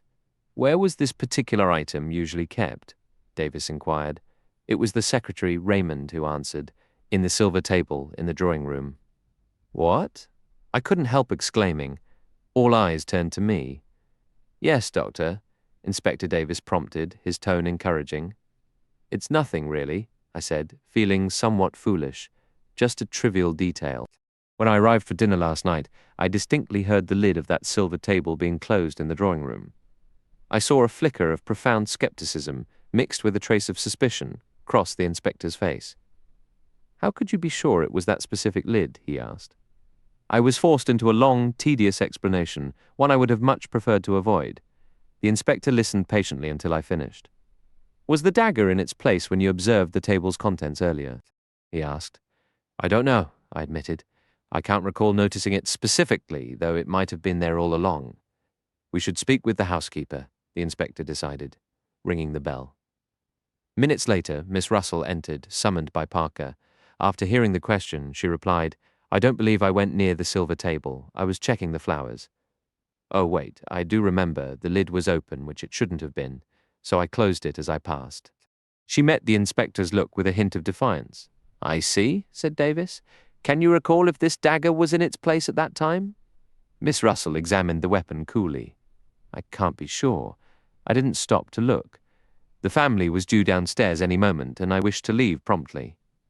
"Thank you," said the inspector, though a slight hesitation in his manner suggested he wanted to ask more. Miss Russell, however, clearly took it as a dismissal and glided from the room. "Quite a formidable woman, I imagine," Davis commented, watching her go. "Now, this silver table is before one of the windows, correct, Doctor?" Raymond answered for me. "The left-hand window." "And the window was open?" Both were slightly ajar. "Well, I don't think we need to dwell on this further," Davis concluded.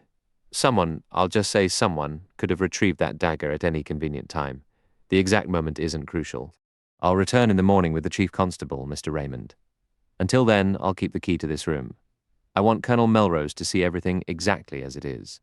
I believe he's dining across the county tonight and staying over." We watched as the inspector carefully lifted the jar. "This will require careful packing," he observed. "It's going to be a significant piece of evidence in more ways than one." A short while later, as Raymond and I left the billiard room, he gave a low, amused chuckle. Feeling his hand on my arm, I followed his gaze. Inspector Davis appeared to be soliciting Parker's opinion on a small pocket diary he held. "A little obvious, don't you think?" Raymond murmured. "So, Parker is the chosen suspect, is he? Shall we provide Inspector Davis with a set of our fingerprints as well?" He took 2 cards from the tray, polished them meticulously with his silk handkerchief, handed one to me, and kept the other. Then, with a mischievous grin, he presented them to the police inspector. "Souvenirs," he announced. "Number 1. Dr. Shepherd, number 2 on the list, which is me. Major Blunt's statement will arrive tomorrow. Youth has a way of bouncing back. Even the savage killing of his friend and employer couldn't keep Geoffrey Raymond's spirits down for very long. Maybe that's how it ought to be. I wouldn't know I lost that kind of resilience myself a long time ago. It was terribly late when I finally returned home, and I'd hoped Caroline would already be in bed. I should have known better. She had hot cocoa ready for me, and while I sipped it, she pulled every detail of the evening out of me. I kept quiet about the blackmail, sticking only to the facts of the murder. "The police are looking at Parker," I told her as I stood up, ready to head upstairs. "They seem to have a fairly solid case against him." "Parker," my sister exclaimed. "Nonsense, that inspector must be an absolute fool, Parker, of all people. Don't try to tell me that." With that cryptic remark, we both went up to bed. The next morning, I rushed through my rounds without much care, a bad habit, but I told myself none of my cases were truly urgent. When I got back, Caroline met me in the hall, her voice dropping to an eager whisper. "Flora Ackroyd is here." I did my best to hide my surprise. "Really? She's desperate to speak with you. She's been waiting almost half an hour." Caroline ushered me into our small sitting room. Flora was seated on the sofa by the window, dressed in black, her hands twisting nervously in her lap. Her face shocked me. All the colour had drained from it. Yet when she spoke, her manner was steady and determined. "Dr. Shepherd, I need your help." "Of course he'll help, dear," Caroline cut in.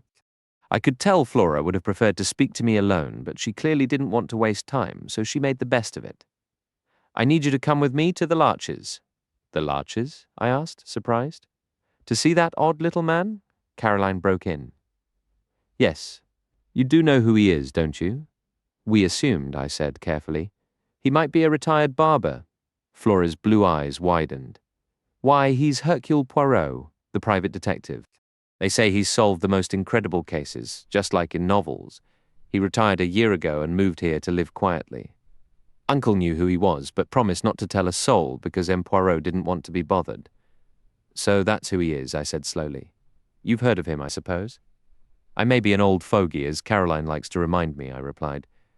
"But yes, I've heard the name. Extraordinary." Caroline chimed in, though it wasn't clear whether she meant Poirot's identity or her own failure to uncover it. "You want to go see him?" I asked. "But why?" "To ask him to investigate the murder, obviously," Caroline said sharply. "Don't be dense, James. I wasn't being dense. Caroline often misses my point." "You don't have faith in Inspector Davis," I continued. "Of course she doesn't," Caroline answered for her. "Neither do I. Anyone listening would have thought it was Caroline's uncle who'd been killed. And how do you know he'd even take the case? I pressed. Remember, he's retired. That's exactly it, Flora said simply. I have to persuade him. Are you certain this is wise? I asked gravely. Of course she is, Caroline insisted. I'll go with her myself if I have to. I'd rather have the doctor come if you don't mind, Miss Shepherd, Flora said plainly. She knows when directness works best. Hints would have been lost on Caroline. You see, she added tactfully, since Dr. Shepherd found the body and is the family doctor, he can give M. Poirot all the details. Caroline reluctantly admitted, Yes, I suppose you're right. I paced the room a few times before turning to Flora with a serious expression. Listen to me, I urged. Bringing in this detective is a mistake. Flora stood abruptly, her cheeks flushing. I know exactly why you're saying that, she declared. And that's precisely why I must go. You're frightened, but I'm not. I understand Ralph far better than you ever could. Ralph? Caroline interjected. What does he have to do with any of this? We both ignored her. Ralph has his flaws, Flora pressed on. He's made poor choices before, even terrible ones. But he is no killer. Of course not, I insisted. I never meant to suggest that. Then why did you stop at the Three Boars last night? Flora challenged. After Uncle's body was discovered, on your way home. I was caught off guard, hoping that visit had gone unseen. How did you know about that? I went there myself this morning, Flora explained. The staff mentioned he was staying there. I cut in. You had no idea he was in King's Abbot. None. I was completely shocked. I couldn't make sense of it. When I asked for him, they told me, probably the same thing they told you, that he left around 9 last evening and never returned. Her gaze held mine defiantly, and as if reading my thoughts, she burst out, So what if he did? He could have gone anywhere. Maybe he even went back to London, leaving all his belongings behind? I asked softly. Flora stamped her foot in frustration. I don't care. There has to be a reasonable explanation, and that's why you want to see Hercule Poirot? Wouldn't it be wiser to let things lie? The police aren't even considering Ralph, remember? They're following a completely different lead. But that's just it, Flora cried. They are suspicious of him. Some inspector from Crunchester showed up this morning, a nasty, sneaky little man named Raglan. I found out he'd been to the inn before me, asking all sorts of questions. He must think Ralph is guilty. If that's true, it's quite a shift from last night, I said slowly. So he doesn't believe Davis's theory about Parker anymore. Parker indeed, my sister snorted with disdain. Flora stepped closer and placed her hand on my arm. Please, Dr. Shepherd, let's go see this M. Poirot now. He'll uncover the truth. My dear Flora, I said gently, covering her hand with mine. Are you certain it's the truth we're after? She studied my face and nodded solemnly. You have your doubts. I know Ralph better. Obviously he didn't do it. Caroline chimed in, having struggled to stay quiet. Ralph may be reckless with money, but he's a lovely boy with impeccable manners. I nearly pointed out that many murderers have had impeccable manners. But Flora's presence stopped me, since she was so resolved. I had no choice but to agree, and we left quickly before my sister could launch into another of her pronouncements, starting with her favourite phrase, obviously. An elderly woman wearing a large Breton cap answered the door at the Larches. M. Poirot, it seemed, was at home. We were shown into a small, meticulously arranged sitting room, and after a brief wait, the man I had met the previous day joined us. Doctor, he said with a smile, then bowed to Flora. Mademoiselle? Perhaps you've heard about last night's terrible event, I began. His expression turned solemn. Indeed, I have. It is dreadful. You have my deepest sympathy, mademoiselle. How may I be of service, Miss Ackroyd? I started. Wishes for you to find the murderer, Flora stated clearly. I understand, the little man replied. But is that not a matter for the police? They could be wrong, Flora insisted. I believe they are heading in the wrong direction even now. Please, M. Poirot, won't you help us? If it's a matter of money, Poirot raised a hand to stop her. Please, mademoiselle, not that. Not that I do not value money.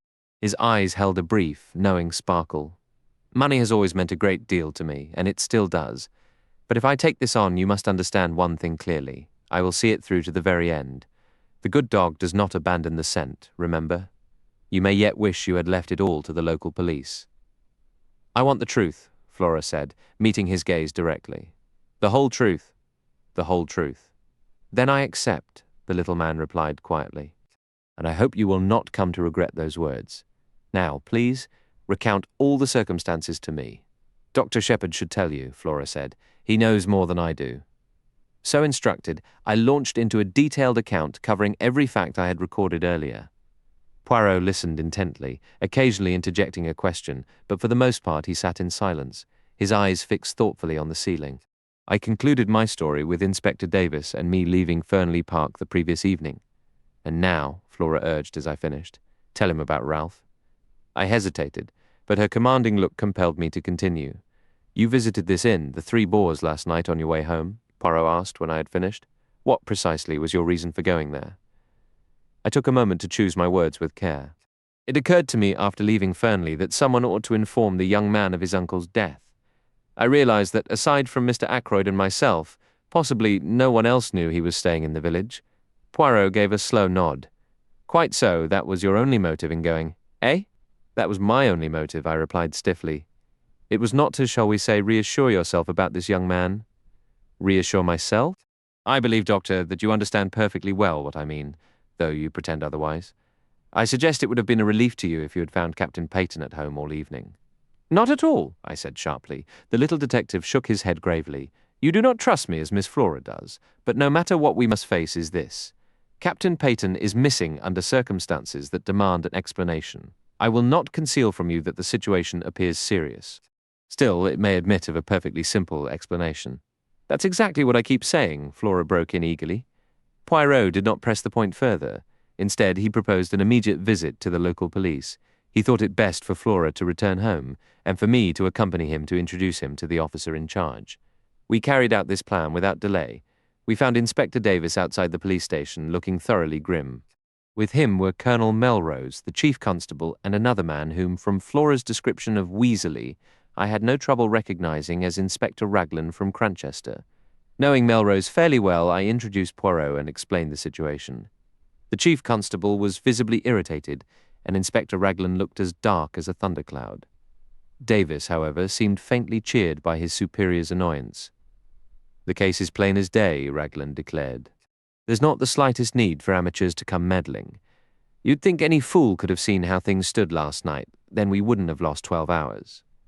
He shot a resentful glance at poor Davis, who received it with stolid indifference.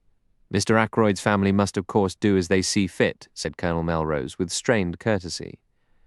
But we cannot allow the official investigation to be hampered in any way. I'm aware of M. Poirot's considerable reputation, naturally. The police can't exactly advertise themselves. Worse luck, Raglan muttered. It was Poirot who eased the tension. It is true I have retired from the world, he said. I never intended to take up a case again. Above all else, I detest public attention. I must insist that, should I manage to contribute anything towards solving this mystery, my name remains out of the papers. Inspector Raglan's expression softened slightly. I've been told of some rather extraordinary successes you've had, remarked the Colonel, his demeanour warming. I possess considerable experience, Poirot stated calmly. Yet the majority of my triumphs have been achieved with police assistance. I hold your English police in the highest esteem. Should Inspector Raglan allow me to aid his investigation, I would be both honoured and delighted. The inspector's face grew even more agreeable. Colonel Melrose pulled me aside. From everything I've heard, this little man has accomplished some genuinely astonishing feats, he whispered. We are, naturally, very keen to avoid involving Scotland Yard. Raglan appears supremely confident, but I'm not entirely convinced I share his view. You understand? I am more familiar with the individuals involved than he is. This fellow doesn't seem to be chasing fame, does he? He would cooperate with us discreetly? For the greater acclaim of Inspector Raglan, I replied with mock gravity. Right, said Colonel Melrose, his tone becoming brisk and louder. We must bring you up to speed on the latest details, M. Poirot. I thank you, said Poirot. My friend, Dr. Shepherd, mentioned something about the butler being under suspicion. That's utter nonsense, Raglan declared immediately. These upper-crust servants get so terrified they behave suspiciously over nothing at all. And the fingerprints, I ventured. Nothing matches Parker's. He offered a slight smile, adding, For that matter, Doctor, neither yours nor Mr. Raymond's are a match. What of Captain Ralph Peyton's fingerprints? Poirot inquired softly. I felt a private admiration for his direct approach. I noticed a flicker of respect enter the inspector's eyes. I see you don't waste any time, Mr. Poirot. It will be a genuine pleasure to work with you. We intend to take that young man's fingerprints just as soon as we can locate him. I cannot help but believe you are mistaken, Inspector, Colonel Melrose said with feeling. I've known Ralph Peyton since he was a boy. He would never sink to murder. Perhaps not, the inspector replied flatly. What evidence do you have against him? I asked. He left just before 9 o'clock last night. Was seen near Fernley Park around 9:30. Has not been seen since. He is believed to be in severe financial difficulty. I have a pair of his shoes here, shoes with rubber studs. He owned 2 nearly identical pairs. I am going now to compare them with the footprints. An officer is up there ensuring no one disturbs them. We shall go immediately, stated Colonel Melrose. You and M. Poirot will accompany us, I hope. We agreed and all travelled in the Colonel's automobile. The inspector was eager to examine the footprints and asked to be dropped at the lodge gate. Approximately halfway up the main drive, a narrow path veered off to the right, winding around toward the terrace and the window of Ackroyd's study. Would you care to go with the inspector, M. Poirot? Asked the chief constable. Or would you prefer to inspect the study? Poirot chose the latter. Parker admitted us at the door. His manner was now unctuous and respectful. He seemed to have recovered from the previous night's alarm. Colonel Melrose produced a key, unlocked the door to the inner lobby, and led us through into the study. Save for the removal of the body, M. Poirot, this room is precisely as it was last night, and the body was discovered. Where? I described Ackroyd's position as accurately as I could. The armchair still sat before the fireplace. Poirot walked over and settled into it. The blue letter you mentioned, where was it when you departed the room? Mr. Ackroyd had placed it on this small table at his right hand. Poirot gave a nod. And everything else was in its proper place? Yes, I believe so. Colonel Melrose, would you be so exceedingly kind as to sit in this chair for a moment? Thank you. Now, Doctor, would you be so kind as to show me precisely where the dagger was positioned? I obliged while the small man remained in the doorway. So the hilt was clearly visible from here. Both you and Parker could see it immediately? I confirmed that was correct. Poirot moved to the window. The electric light was on when you found the body, I presume? He asked, without turning around. I agreed and walked over to join him as he examined the marks on the windowsill. The rubber studs matched the pattern found on Captain Peyton's shoes, he remarked quietly. Then he returned to the center of the room. His gaze swept the space, taking in every detail with a practiced, rapid assessment. Tell me, Dr. Shepherd, are you a particularly observant man? He finally inquired. I believe so, I replied, somewhat taken aback. I see there was a fire in the grate. When you forced the door and discovered Mr. Ackroyd, what was its condition? Was it dying down? I gave an irritated laugh. I honestly couldn't say. I didn't notice. Perhaps Mr. Raymond or Major Blunt. The little man across from me shook his head with a slight smile. One must always proceed methodically. I made an error in judgment by asking you that question. To each his own expertise. You could describe a patient's appearance in minute detail. Nothing there would escape you. If I wished to know about the papers on that desk, Mr. Raymond would have noticed all there was to see. To learn about the fire, I must ask the man whose business it is to observe such things. You permit? He moved swiftly to the fireplace and rang the bell. After a brief wait, Parker appeared. You rang, sir? He said hesitantly. Come in, Parker, said Colonel Melrose. This gentleman has a question for you. Parker turned a respectful attention toward Poirot. Parker, said the little man, when you broke down the door with Dr. Shepherd last night and found your master, what was the state of the fire? Parker answered without hesitation. It had burned very low, sir. It was nearly out. Ah, said Poirot. The exclamation sounded almost triumphant. He continued, Look around carefully, my good Parker. Is this room exactly as it was then? The butler's eyes travelled the room. They settled on the windows. The curtains were drawn, sir, and the electric light was on. Poirot nodded approval. Anything else? Yes, sir. This chair was pulled out a bit farther. He indicated a large grandfather chair to the left of the door between it and the window. Just show me, said Poirot. The butler drew the chair out about 2 feet from the wall, turning it so the seat faced the doorway. Now, that is curious, murmured Poirot. I can't imagine anyone wishing to sit in a chair positioned like that. I wonder who pushed it back into place. Was it you, my friend? No, sir, said Parker. I was too distressed by the sight of the master. Poirot looked across at me. Did you, Doctor? I shook my head. It was back in position when I arrived with the police, sir, Parker added. I'm certain of that. Curious, Poirot said again. Raymond or Blunt must have moved it, I suggested. Surely it isn't important. It is completely unimportant, said Poirot. That is precisely why it is so interesting, he added softly. Excuse me for a moment, said Colonel Melrose. He left the room with Parker. Do you believe Parker is telling the truth? I asked. About the chair, yes, otherwise I cannot say. You will discover, Doctor, if you have much to do with cases of this sort, that they all resemble one another in a single respect. What is that? I asked curiously. Everyone involved has something to hide, have I asked, smiling. Poirot looked at me intently. I believe you have, he said quietly. But have you told me everything you know concerning this young man, Peyton? He smiled as I flushed. Oh, do not worry. I shall not press you. I'll get the hang of it eventually. I spoke quickly, trying to hide my flustered state. Could you explain your process a bit? Take the business with the fireplace, for example. That was straightforward enough. You left Mr. Ackroyd at, let's say, about 10 minutes to 9. Yes, that's right. At that point, the window was shut and latched, and the door was not locked. Yet by 10:15, when he was found, the door was locked and the window stood open. So, who opened it? The only person who could have done so was Mr. Ackroyd himself, and for one of two reasons. Either the room grew too warm, but the fire was nearly dead, and there was a distinct chill in the air last night, so that seems unlikely, or he opened it to let someone in, and if he let someone in that way, it must have been someone he knew well, given how uneasy he'd been earlier about that very window. It sounds almost too simple, I remarked. Everything becomes simple when you arrange the facts in order. Our focus now is the identity of the person with him at 9:30. All evidence suggests that was the individual admitted through the window. Even though Miss Flora saw Mr. Ackroyd alive afterward, we cannot hope to solve this until we know who that visitor was. The window may have been left open after the visitor left, allowing the murderer to enter later, or perhaps the same person returned. Ah, here comes the Colonel back again. Colonel Melrose walked in, his manner brisk. We've finally traced that telephone call, he announced. It didn't originate from here. It was placed to Dr. Shepherd at 10:15 last night from a public telephone booth at King's Abbot station, and the night mail train departs for Liverpool at 10:23.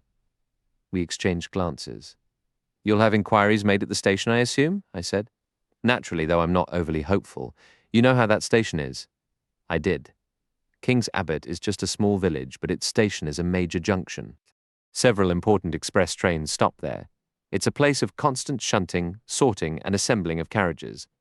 There are 2 or 3 public telephone boxes. Around that time of night, 3 local trains arrive in quick succession to connect with the northbound express, which pulls in at 10:19 and leaves at 10:23. The whole area is a hive of activity, and the odds of anyone noticing a specific person making a call or boarding that express are vanishingly small. But why telephone at all?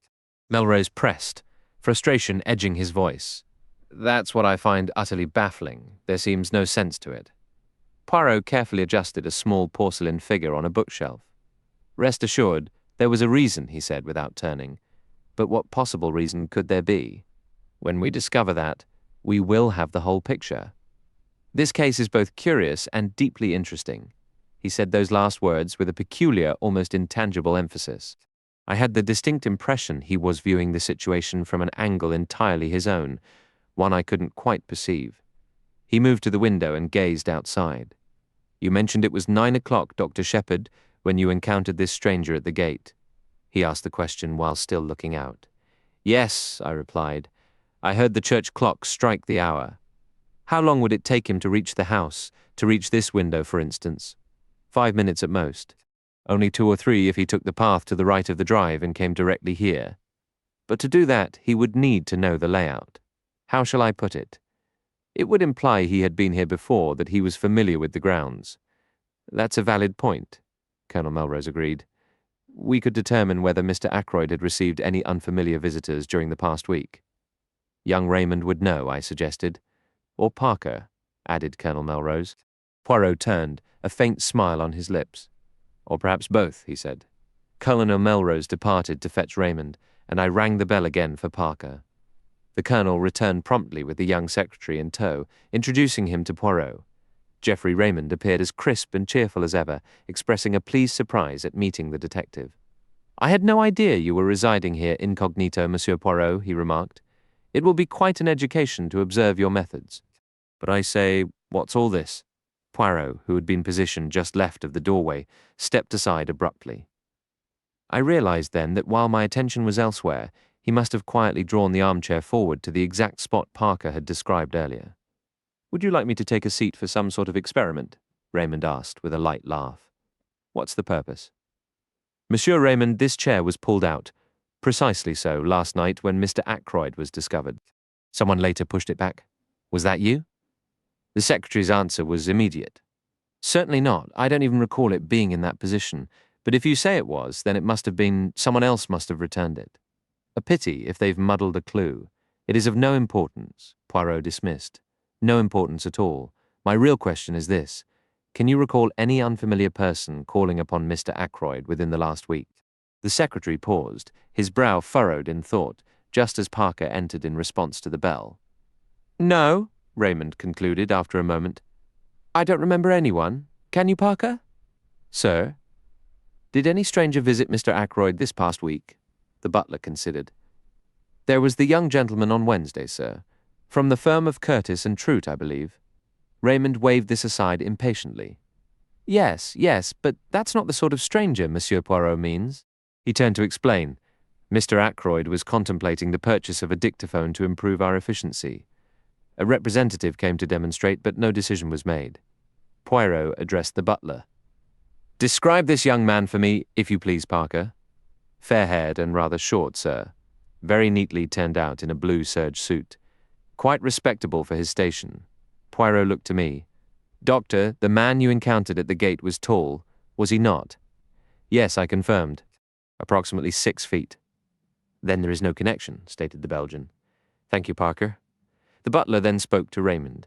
Mr. Hammond has arrived, sir. He wishes to know if he can assist and would like a word. I'll come directly, said the young man, hurrying from the room. Poirot glanced inquiringly at Colonel Melrose.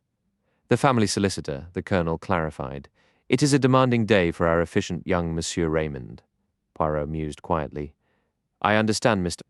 Ackroyd found him a most capable secretary. How long has he been employed here? Nearly 2 years, I think. His duties he performs with precision.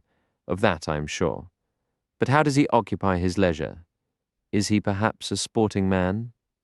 Colonel Melrose smiled. Private secretaries have little time for such pursuits. I believe Raymond plays golf and tennis in the season. He does not follow the races, the running of the horses, race meetings? No, I don't believe he has an interest in that. Poirot nodded, his attention seeming to wane. His gaze travelled slowly around the study. I have seen, I think, all there is to see here. My own eyes swept the room. If these walls could talk, I murmured. Poirot shook his head. A tongue would not be sufficient, he replied. They would require eyes and ears as well. Yet we should not be so certain that these lifeless objects remain forever silent, he remarked, his fingers brushing the top of the bookcase. To me, they often speak chairs, tables, each carries its own message. He began moving toward the door. What message? I called after him. What have they told you just now? Glancing back over his shoulder, he raised one eyebrow with a curious expression. An open window, he replied. A locked door, a chair that seems to have shifted on its own. To each I ask why and receive no reply. He shook his head, puffed out his chest, and stood blinking at us, looking almost absurdly self-important. For a moment, I wondered whether he was truly skilled as a detective, or if his celebrated reputation had simply been built upon a string of fortunate coincidences. Colonel Melrose appeared to share my doubt, his brow furrowing slightly. Is there anything else you wish to examine, M. Poirot? He asked rather abruptly. If you would be so kind, I should like to see the silver table from which the weapon was taken. Poirot answered. After that, I shall trouble you no further. We proceeded toward the drawing-room, but on the way a constable intercepted the colonel. After a brief, hushed exchange, Melrose excused himself and left us alone. I showed Poirot the silver table. He lifted its lid once or twice, letting it drop each time with a soft click, then pushed open the window and stepped out onto the terrace. I followed. Inspector Raglan was just rounding the corner of the house, approaching us with a grim yet satisfied expression. Ah, there you are, M. Poirot, he said. This isn't shaping up to be much of a mystery, I'm afraid. Pity. Really, a decent young man gone astray. Poirot's face fell, and he replied in an unusually mild tone, "Then I fear I may not be of much assistance to you." "Perhaps next time," the inspector said soothingly. "We don't get murders every day in this quiet part of the country." Poirot's gaze took on an admiring glint. "You have acted with marvelous promptness," he observed. "Might I inquire how you proceeded?"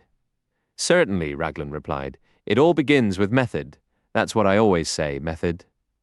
"Ah!" Poirot exclaimed. "That too is my watchword. Method, order, and the little grey cells." "The cells?" the inspector asked, staring. "The little grey cells of the brain," the Belgian explained. "Oh, right. Well, I suppose we all use those." "In varying degrees," Poirot murmured. "And there are differences in quality as well. Then one must consider the psychology of the crime. That, too, requires study." "Ah," said the inspector. "You've gone in for all this psychoanalysis business, have you? Now, I'm a plain man." "Mrs. Raglan would surely disagree with such a description," Poirot interjected with a slight bow. Somewhat taken aback, Inspector Raglan returned the bow. "You misunderstand me," he said, grinning broadly. "Goodness, how language can twist things. Let me tell you how I set to work. First method. Mr. Ackroyd was last seen alive at 9:45 by his niece, Miss Flora Ackroyd. That's fact number 1, correct?" "If you say so." "Well, it is. At 10:30, the doctor here states Mr. Ackroyd had been dead at least 30 minutes. You stand by that, doctor?" "Absolutely," I said. "Half an hour or more." "Very well. That gives us exactly a 15-minute window in which the crime must have occurred. I made a list of everyone in the house and worked through it, noting where each person was and what they were doing between 9:45 and 10 p.m. He handed a sheet of paper to Poirot. I read over his shoulder. Written in a neat hand, it listed, "Major Blunt, in billiard room with Mr. Raymond. Confirmed by Mr. Raymond." "Mr. Raymond, billiard room. See above. Mrs. Ackroyd, 9:45, watching billiard match. Retired to bed at 9:55. Raymond and Blunt saw her ascend the stairs. Miss Ackroyd went directly from her uncle's room upstairs, confirmed by Parker and housemaid Elsie Dale. Servants, Parker, went straight to butler's pantry, confirmed by housekeeper. Miss Russell came down to speak with him at 9:47 and remained for at least 10 minutes. As noted earlier, she had spoken to the housemaid Elsie Dale upstairs at 9:45. Ursula Bourne, the parlour maid, was in her own room until 9:55 before joining the others in the servants' hall. Mrs. Cooper, the cook, was already there, as was Gladys Jones, the second housemaid. Elsie Dale was upstairs in the bedroom, where both Miss Russell and Miss Flora Ackroyd saw her. Mary Thripp, the kitchen maid, was also in the servants' hall. The cook has been with the household for 7 years, the parlour maid for 18 months, and Parker just over a year. The rest are relatively new. Aside from a few questionable details concerning Parker, everyone else appears perfectly straightforward. Poirot returned the list with a nod. "A thorough accounting," he remarked. Then, with a serious air, he added, "I am quite convinced Parker is not the murderer." "My sister agrees," I chimed in, "and she's seldom mistaken." No one acknowledged my comment. "That effectively clears the household," the inspector continued. "Now we arrive at a critical development. The lodge-keeper, Mary Black, was drawing the curtains last night when she observed Ralph Peyton enter through the gate and proceed toward the house." "Can she be certain?" I pressed. "Absolutely," he affirmed. "She recognizes him well. He moved quickly past and took the path to the right, which cuts directly toward the terrace." Poirot, who had been sitting with an unreadable expression, finally spoke. "And the time?" "Precisely 25 minutes past 9, the inspector stated solemnly. A heavy silence followed. Then the inspector laid out the sequence. "It aligns perfectly.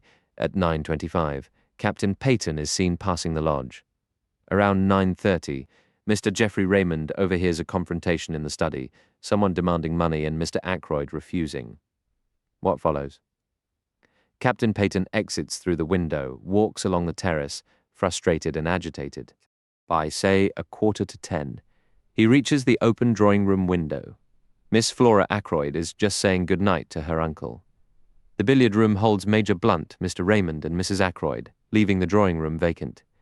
He slips inside, takes the dagger from the silver table, returns to the study window, removes his shoes, climbs in. Well, the rest is clear. Afterward, he leaves too shaken to return to the inn. He heads for the station and places a call from there.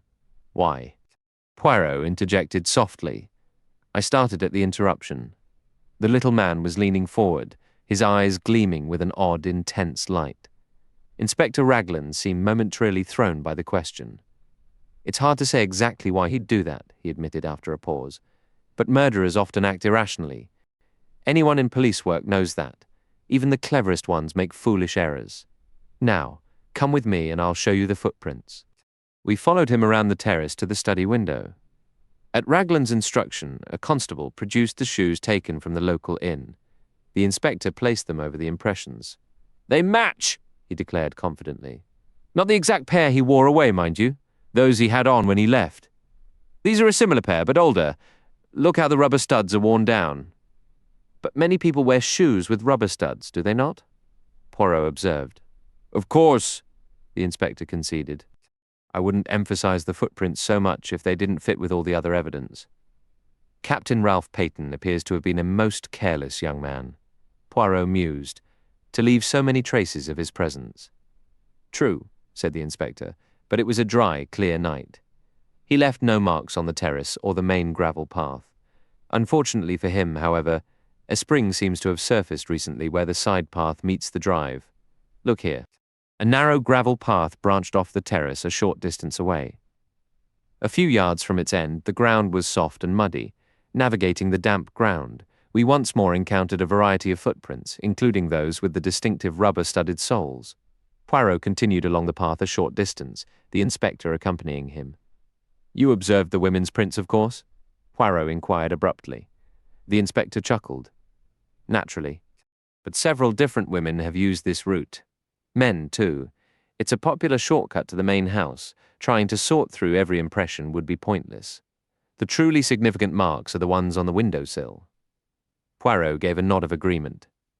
No use going farther, the inspector declared as the gravel drive came into view. The surface here is packed far too hard to show anything useful.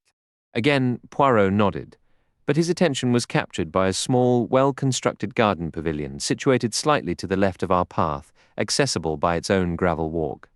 He lingered until the inspector had started back toward the house, then turned to me with a gleam in his eye. You truly must be heaven sent to take the place of my friend Hastings, he remarked.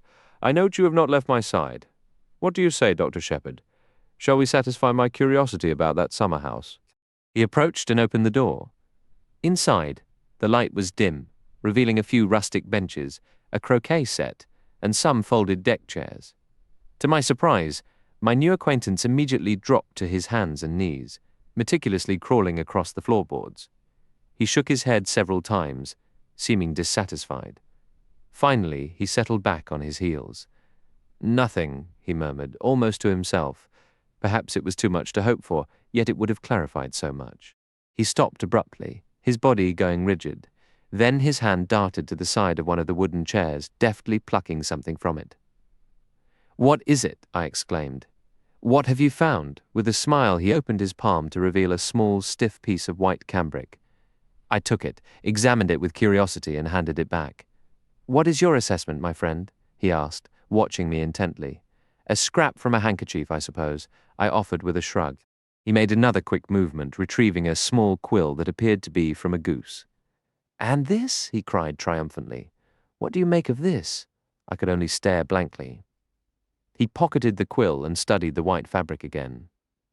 A fragment of a handkerchief, you suggest? Perhaps, but consider this, a quality laundry does not use starch on handkerchiefs. He gave me a triumphant look before carefully placing the scrap into his pocketbook. We made our way back to the house together, finding no sign of the inspector. Poirot stopped on the terrace, his back to the building, and slowly swept his gaze across the grounds. A beautiful property, he said appreciatively. Who stands to inherit it? The question struck me with unexpected force. Strangely, the matter of inheritance had not once entered my mind until that moment. Poirot observed my reaction keenly. This is a new idea for you, he stated. You had not considered it before. Yes? No, I admitted truthfully. I rather wish I had. He studied me with renewed curiosity. I wonder precisely what you mean by that, he mused thoughtfully. Then as I began to speak, he waved a hand. Do not trouble yourself. You would not tell me your genuine thought. Everyone has something to conceal, I quoted with a smile. Exactly. You still hold to that belief. More strongly than ever, my friend. But concealing things from Hercule Poirot is no simple task. He has a particular talent for discovery. As he spoke, he descended the steps into the Dutch garden. Let us walk a little, he said over his shoulder. The air is quite pleasant today. I followed him down a path to the left, enclosed by tall yew hedges. The walkway was bordered on both sides by formal flower beds, leading to a circular paved area at the end, which held a bench and a pond of goldfish. Instead of proceeding to the end, however, Poirot chose a different path that wound its way up a wooded slope. The shift in scenery brought an unexpected lightness to the moment. After the intense focus of the investigation, the simple act of walking among the trees felt almost sarcastically mundane.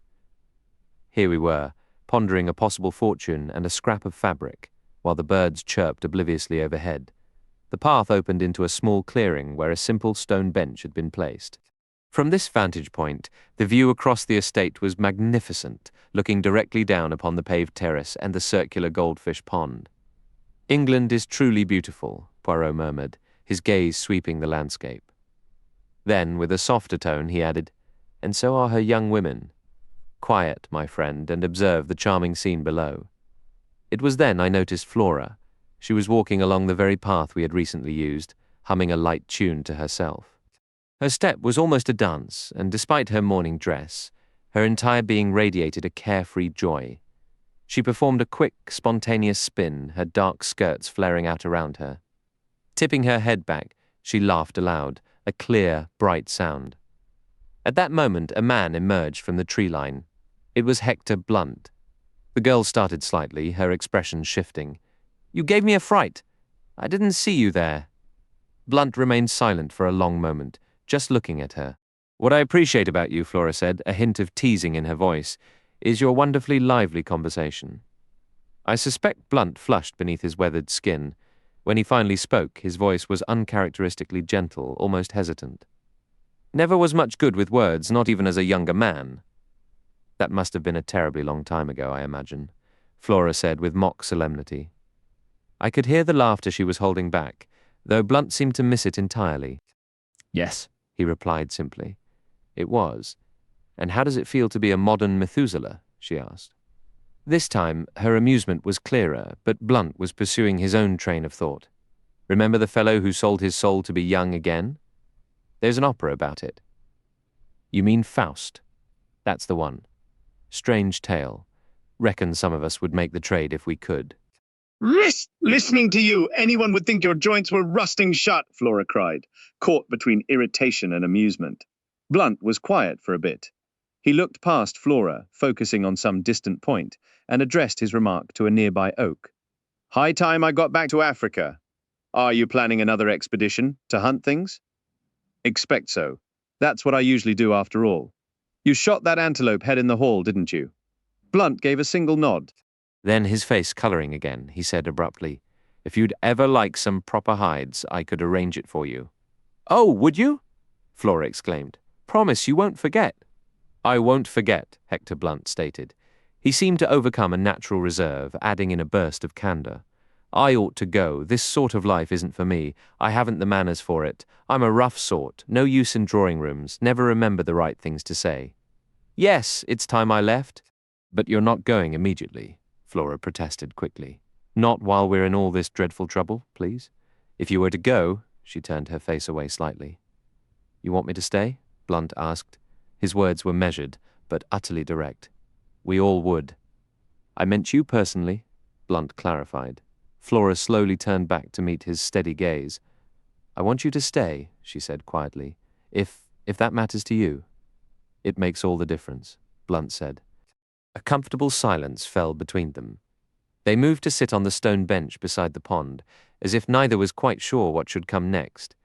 An unexpected breeze stirred the water, scattering a few early fallen leaves across its surface. It's such a perfect morning, Flora said at last. I know I shouldn't, but I can't seem to help feeling happy, despite everything. Is that awful? Perfectly natural, Blunt assured her. You barely knew your uncle until 2 years ago. No one expects you to pretend a grief you don't feel. Better to have no pretense about it. There's something incredibly comforting about you, Flora observed. You make everything seem so straightforward. Most things are straightforward, the big game hunter replied. Not always, said Flora, her voice dropping. I saw Blunt turn his head sharply to look at her, his attention fully recalled from whatever distant horizon he had been contemplating. He clearly interpreted the shift in her tone differently because, after a brief pause, he spoke in a somewhat brusque manner. Look, you mustn't fret over that young man. The inspector is a fool. Everyone knows it's completely ridiculous to suspect him. It had to be an outsider, a burglar. That's the only logical answer. Flora turned to face him. Do you truly believe that? Don't you? Blunt responded swiftly. Oh, yes, of course, she said. After another silence, Flora exclaimed, I'll tell you why I was so cheerful earlier. Even if you think me heartless. The lawyer, Mr. Hammond, came. He informed us about the will. Uncle Roger left me £20,000. Imagine, 20,000 wonderful pounds. Blunt appeared surprised. Does it mean that much to you? Mean much? It means everything. Freedom, a real life, no more scheming and pinching pennies and pretending. Pretending, Blunt cut in sharply. Flora seemed momentarily flustered. You know what I mean? She said hesitantly. Acting grateful for every shabby hand-me-down from wealthy relatives, last season's coats and outdated hats. I don't know much about ladies' fashion, but I always thought you were very well dressed. It came at a cost, though, Flora murmured. Let's not talk of unpleasant things. I'm happy. I'm free to do as I please. Free not to, she broke off abruptly. Not to what? Blunt pressed. Oh, nothing. I've forgotten. Blunt, holding a walking stick, prodded at something in the pond. What are you doing, Major Blunt? Something shiny down there. Looked like a gold brooch. Now I've stirred the mud and lost it. Perhaps it's a crown, Flora suggested lightly, like the one Melisande saw in the water. Melisande, Blunt mused. She's in an opera, isn't she? Yes, you seem quite knowledgeable about operas. People drag me along sometimes, Blunt said gloomily. Strange notion of pleasure, worse noise than natives with their tom-toms. Flora laughed. I recall Melisande, Blunt continued. Married an old man who could have been her father. He tossed a small stone into the goldfish pond. Then, his manner shifting, he turned to Flora. Miss Ackroyd, is there anything I can do about Peyton? I mean, I know you must be terribly worried. Thank you, Flora replied coolly, but there's nothing to be done. Ralph will be fine. I've secured the services of the most brilliant detective in the world, and he will uncover the truth. For some time, I had felt uncomfortable about our position. We weren't precisely eavesdropping, as the two in the garden below needed only to glance up to see us. Still, I would have announced our presence sooner had my companion not placed a restraining hand on my arm. He clearly wished to remain unnoticed. Now, however, he moved decisively. Rising quickly and clearing his throat, he called out, I must beg your pardon. I cannot allow mademoiselle to shower me with such extravagant praise without revealing myself. They say eavesdroppers never hear good of themselves, but this is an exception. To spare my modesty, I must join you and apologize. He hurried down the path with me following, and we approached the pair by the pond. This is Monsieur Hercule Poirot, said Flora. I expect you've heard of him. Poirot bowed. I know Major Blunt by reputation, he said courteously. I am pleased to meet you, monsieur. I require some information you may provide. Blunt regarded him expectantly. When did you last see Monsieur Ackroyd alive? At dinner. And you neither saw nor heard anything of him afterward? Did not see him. Heard his voice. How did that occur? I went out on the terrace. Pardon? At what time was this? Approximately 9:30. I was pacing and smoking in front of the drawing-room window. I heard Ackroyd speaking in his study. Poirot paused to pluck a tiny weed. But you could not possibly have heard voices from that section of the terrace, he murmured, not looking at Blunt. I, however, was watching Blunt, and to my astonishment I saw him redden. I had walked to the corner, he admitted reluctantly. Ah, I see, said Poirot. His gentle tone suggested he expected further explanation. I thought I glimpsed a woman vanishing into the shrubbery. Just a flash of white. I must have been mistaken. It was while I stood there that I overheard Ackroyd speaking to his secretary. To Mr. Geoffrey Raymond? Yes, that was my assumption at the time. Apparently I was wrong. Mr. Ackroyd did not use a name? No, he did not. Then, if I may ask, why did you assume? Blunt explained with effort.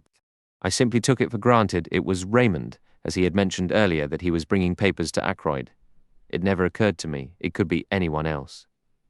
Can you recall the actual words you heard? I'm afraid not. It was something quite ordinary and trivial. I only caught a fragment.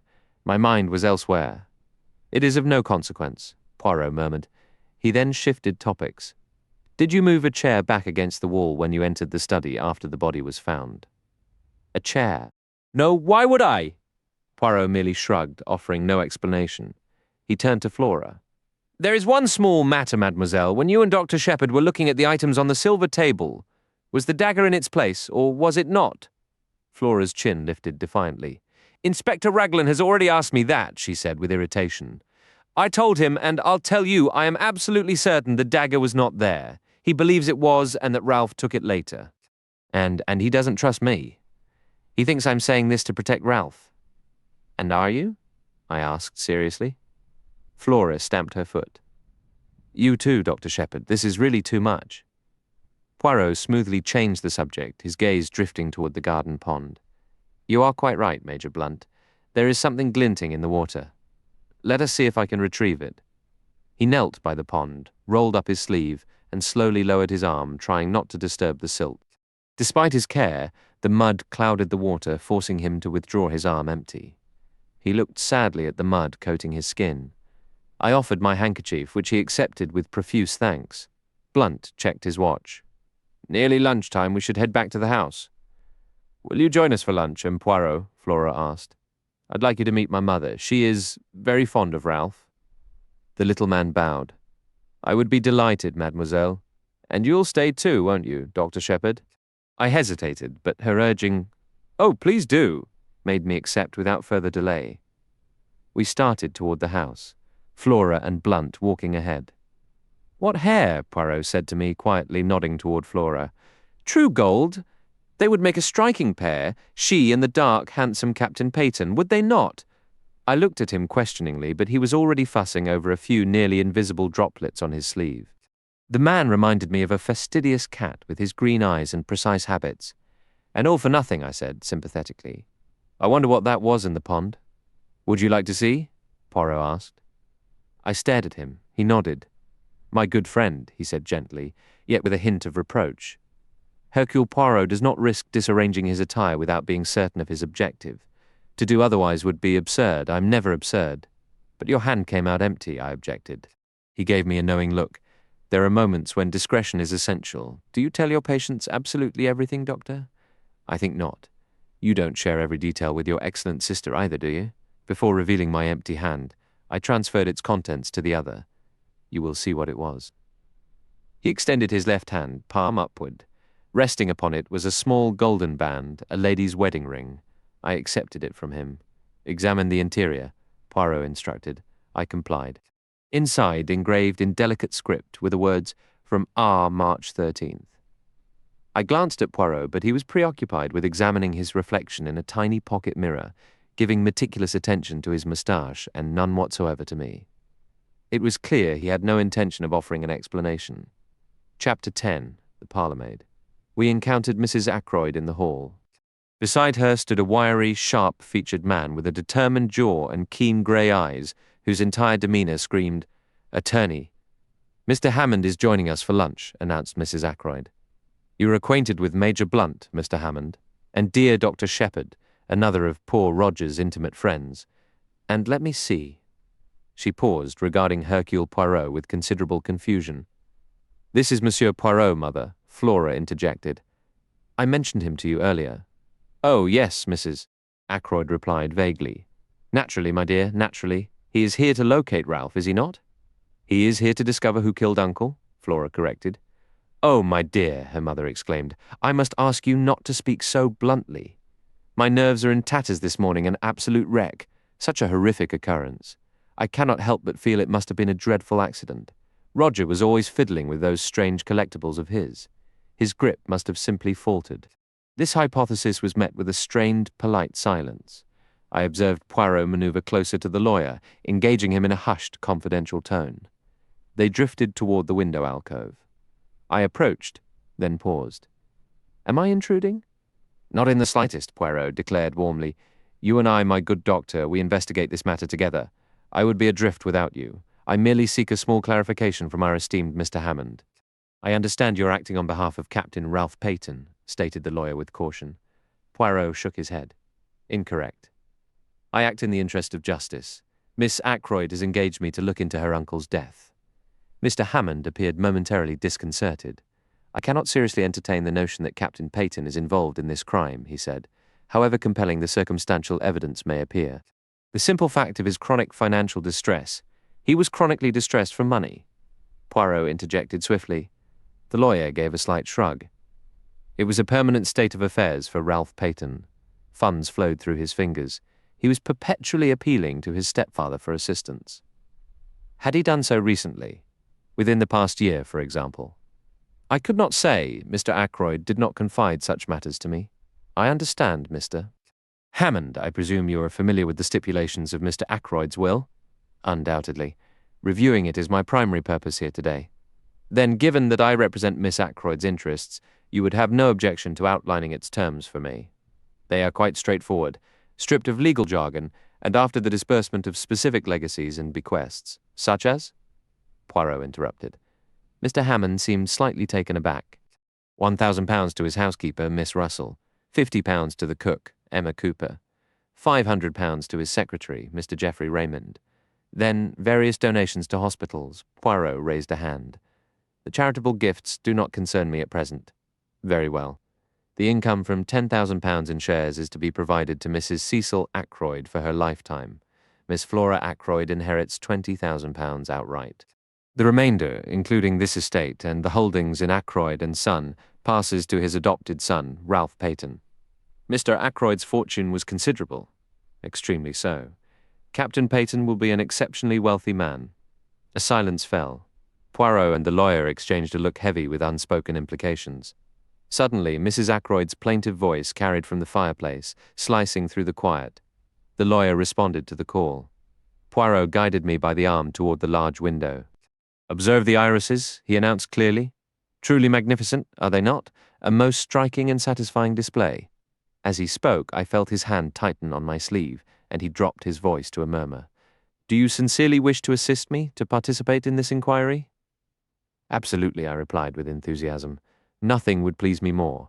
You cannot imagine the monotonous routine my life has become. Never a hint of excitement. Excellent. Then we shall be partners. I suspect Major Blunt will join us shortly. He is finding the company of our dear hostess rather trying. Now, there are certain details I need to ascertain, but I do not wish to appear inquisitive, you understand. Your role will be to pose the questions. What should I ask? I said, feeling a flicker of nervousness. Mention the name of Mrs. Ferrars. Do so casually. Inquire if he was staying here when her husband passed away. You grasp the tone I require. And as he answers, observe his face without making it obvious. Is that clear? There was no time for further instruction, for at that moment, just as Poirot predicted, Blunt detached himself from the group in his brusque manner and approached us. I proposed a walk along the terrace, and he agreed. Poirot remained behind. Pausing to admire a final late-season rose, I remarked, how dramatically circumstances can shift in mere days. I was here just last Wednesday, walking this very path with Ackroyd. He was in such high spirits. And now, 3 days later, the poor man is gone. Mrs. Ferrars is gone too. You knew her, of course?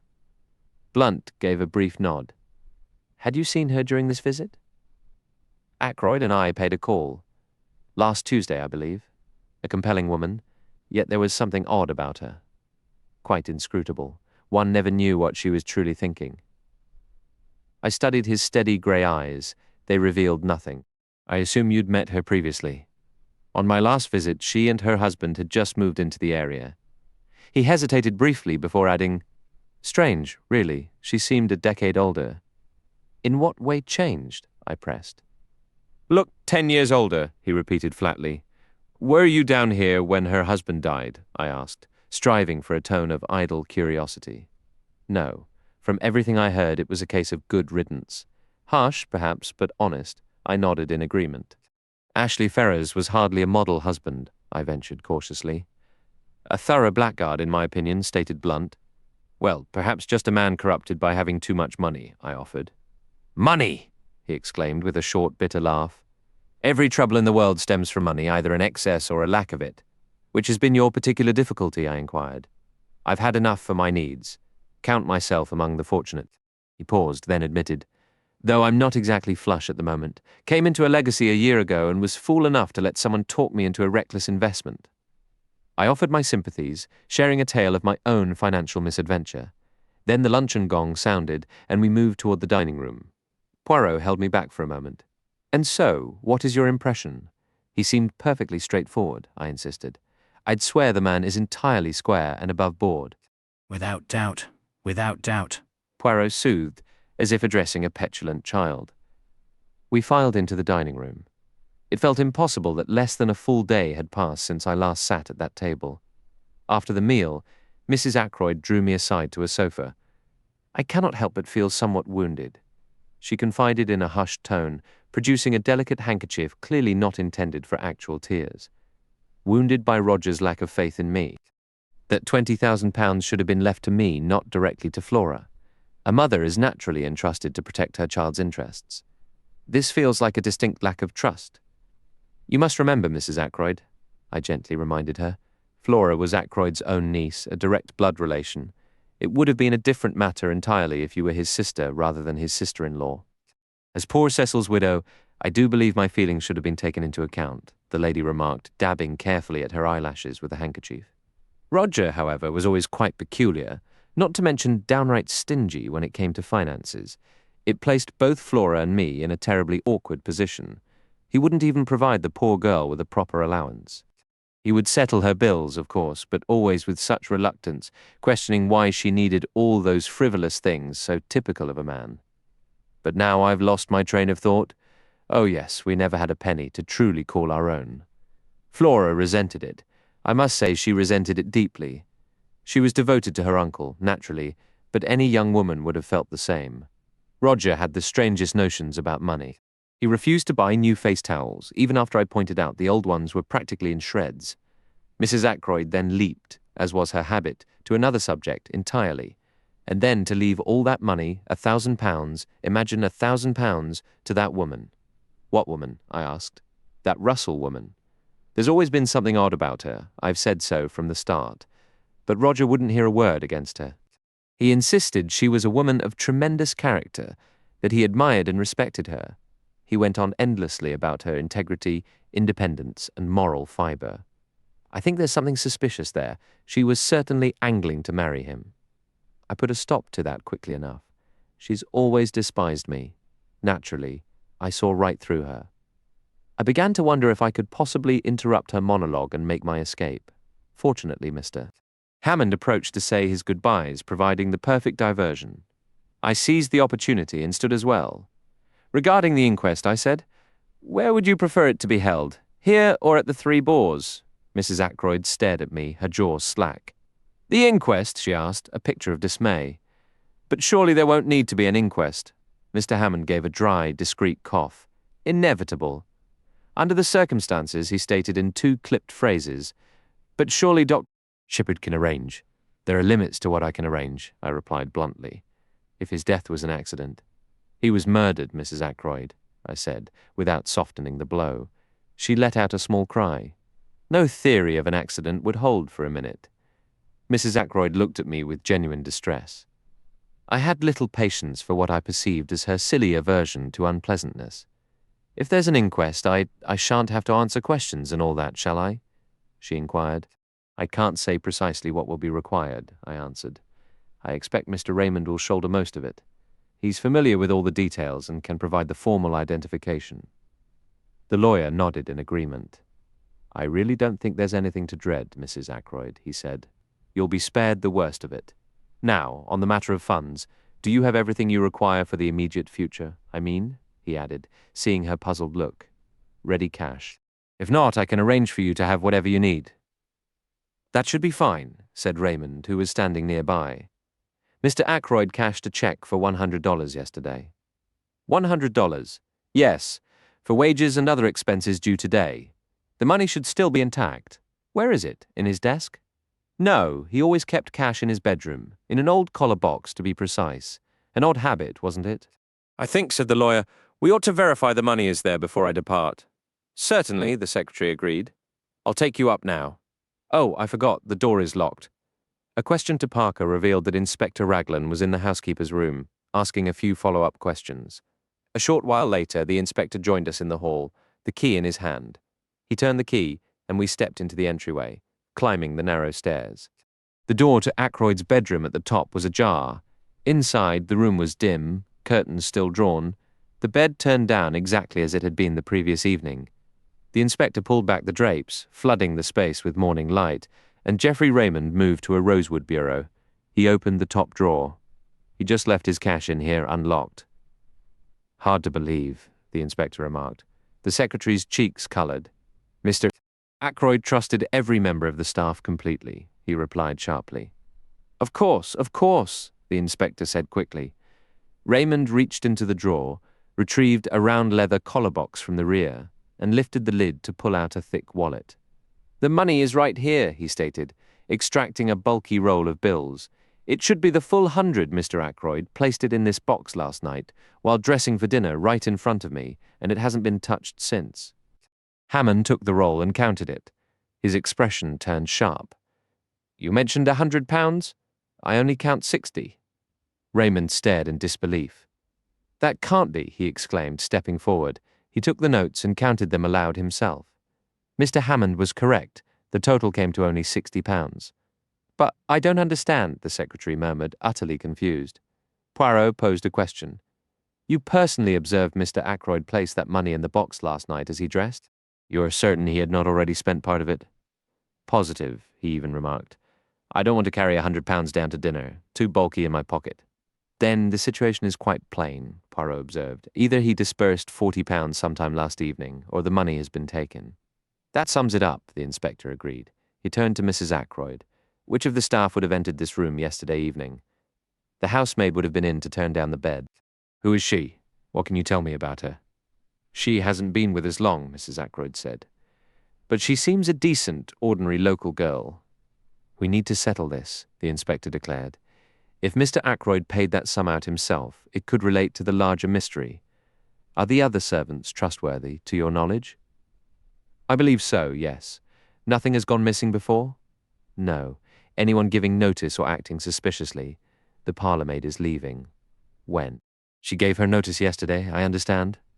To you? Oh, no, I don't handle domestic matters. Miss Russell manages the household staff. The inspector fell silent for a moment, thinking it over. Then he gave a nod. I'd better speak with Miss Russell, and I'll see the girl Dale as well.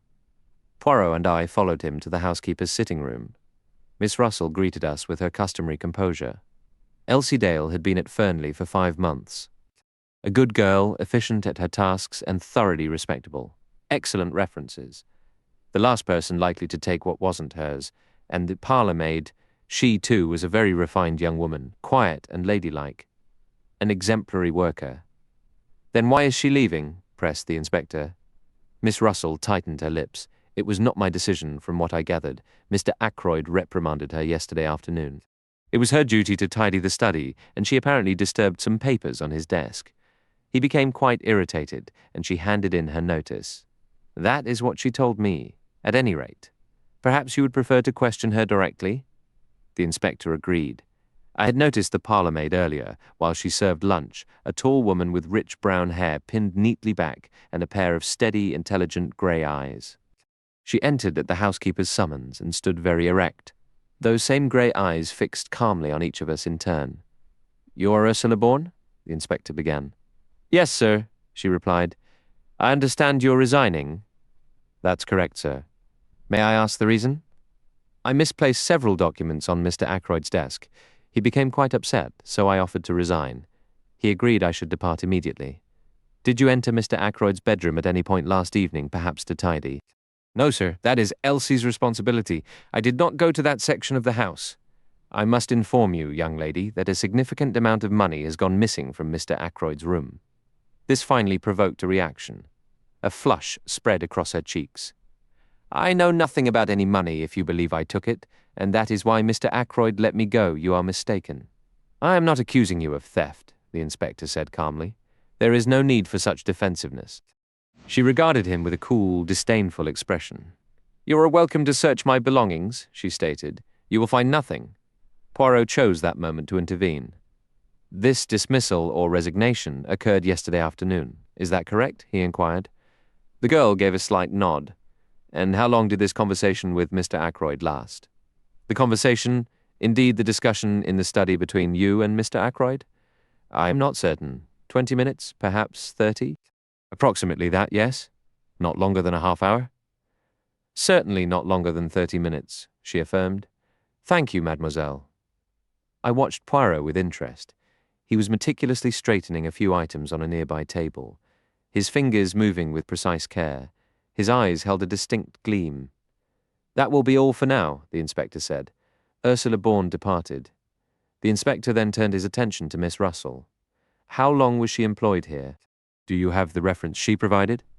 Ignoring the first question, Miss Russell moved to a bureau, opened a drawer, and retrieved a bundle of letters fastened together. She selected one and passed it to the inspector. I see, he murmured, scanning it, from a Mrs. Richard Folliot of Marby Grange. Respectable people? Perfectly respectable country family, Miss Russell confirmed. Very well, said the inspector, returning the letter. Let us speak with the other one, Elsie Dale. Elsie Dale was a pleasant, fair-haired girl whose face, while friendly, lacked sharp intelligence. She answered our questions readily, expressing genuine distress over the missing money. After she left, the inspector remarked, She seems straightforward enough. Now, what about Parker? Miss Russell pressed her lips together, offering no opinion. I have a suspicion about that man, the inspector mused. The difficulty is pinpointing his opportunity. He was occupied with his duties right after dinner and appears to have a solid alibi for the entire evening. I've checked it thoroughly. Thank you, Miss Russell. We will leave matters as they stand for the time being. It is entirely possible Mr. Ackroyd disposed of that money himself. The housekeeper offered a curt farewell, and we departed. Once outside, walking with Poirot, I broke the silence. I keep wondering what those papers were that she disturbed. For Mr. Ackroyd to become so enraged over a simple disarrangement seems peculiar. Could it be a clue? The secretary indicated no papers of particular importance were on the desk. Poirot noted quietly. Yes, but still, I trailed off. It strikes you as odd that he would erupt over something so trivial. It does, rather. But was it trivial, he pressed. Well, I conceded, we do not know the nature of the papers, though Raymond assured us. Let us set M. Raymond aside for a moment. What was your impression of that girl? Which girl? The parlour-maid? Yes, the parlour-maid. Ursula Bourne. She seemed like a nice girl, I said, somewhat uncertainly. Poirot repeated my words, but with a subtle shift in emphasis. She seemed a nice girl, yes. After a brief, thoughtful pause, he retrieved something from his pocket and handed it to me. My friend, let me show you something. Look here. He passed me the list the inspector had prepared and given to Poirot earlier. His finger indicated a small pencil mark, a faint cross beside the name Ursula Bourne. You might have missed it, but there is one person here whose alibi lacks any real confirmation. Ursula Bourne. You don't honestly believe? Dr. Shepherd, I allow myself to consider every possibility. Ursula Bourne could have been the one to end Mr. Ackroyd's life, yet I must admit I cannot yet discern a motive. Can you? He fixed me with an intense stare that made me shift in my seat. Can you? He pressed again. None at all, I stated firmly. His gaze softened. Frowning, he murmured almost to himself. Since the blackmailer was a man, she cannot be the blackmailer, therefore. I cleared my throat. Well, strictly speaking, I began, hesitant. He turned sharply. What were you about to say? Nothing important, only that Mrs. Ferrars, in her letter, referred to a person. She never actually specified a man. Ackroyd, and I simply assumed it was. Poirot seemed barely to hear me. He was muttering again, lost in thought. But then it remains possible. Yes, entirely possible. If so, then, I must rearrange my ideas. Method, order, never have I needed them more. Each fact must slot perfectly into its place, or I'm chasing shadows. He broke off and spun back toward me. Where is Marby? On the far side of Cranchester. How distant? About 14 miles, I'd say. Could you go there, tomorrow, perhaps? Tomorrow is Sunday. Yes, I could manage. What would you have me do? Visit this Mrs. Folliot.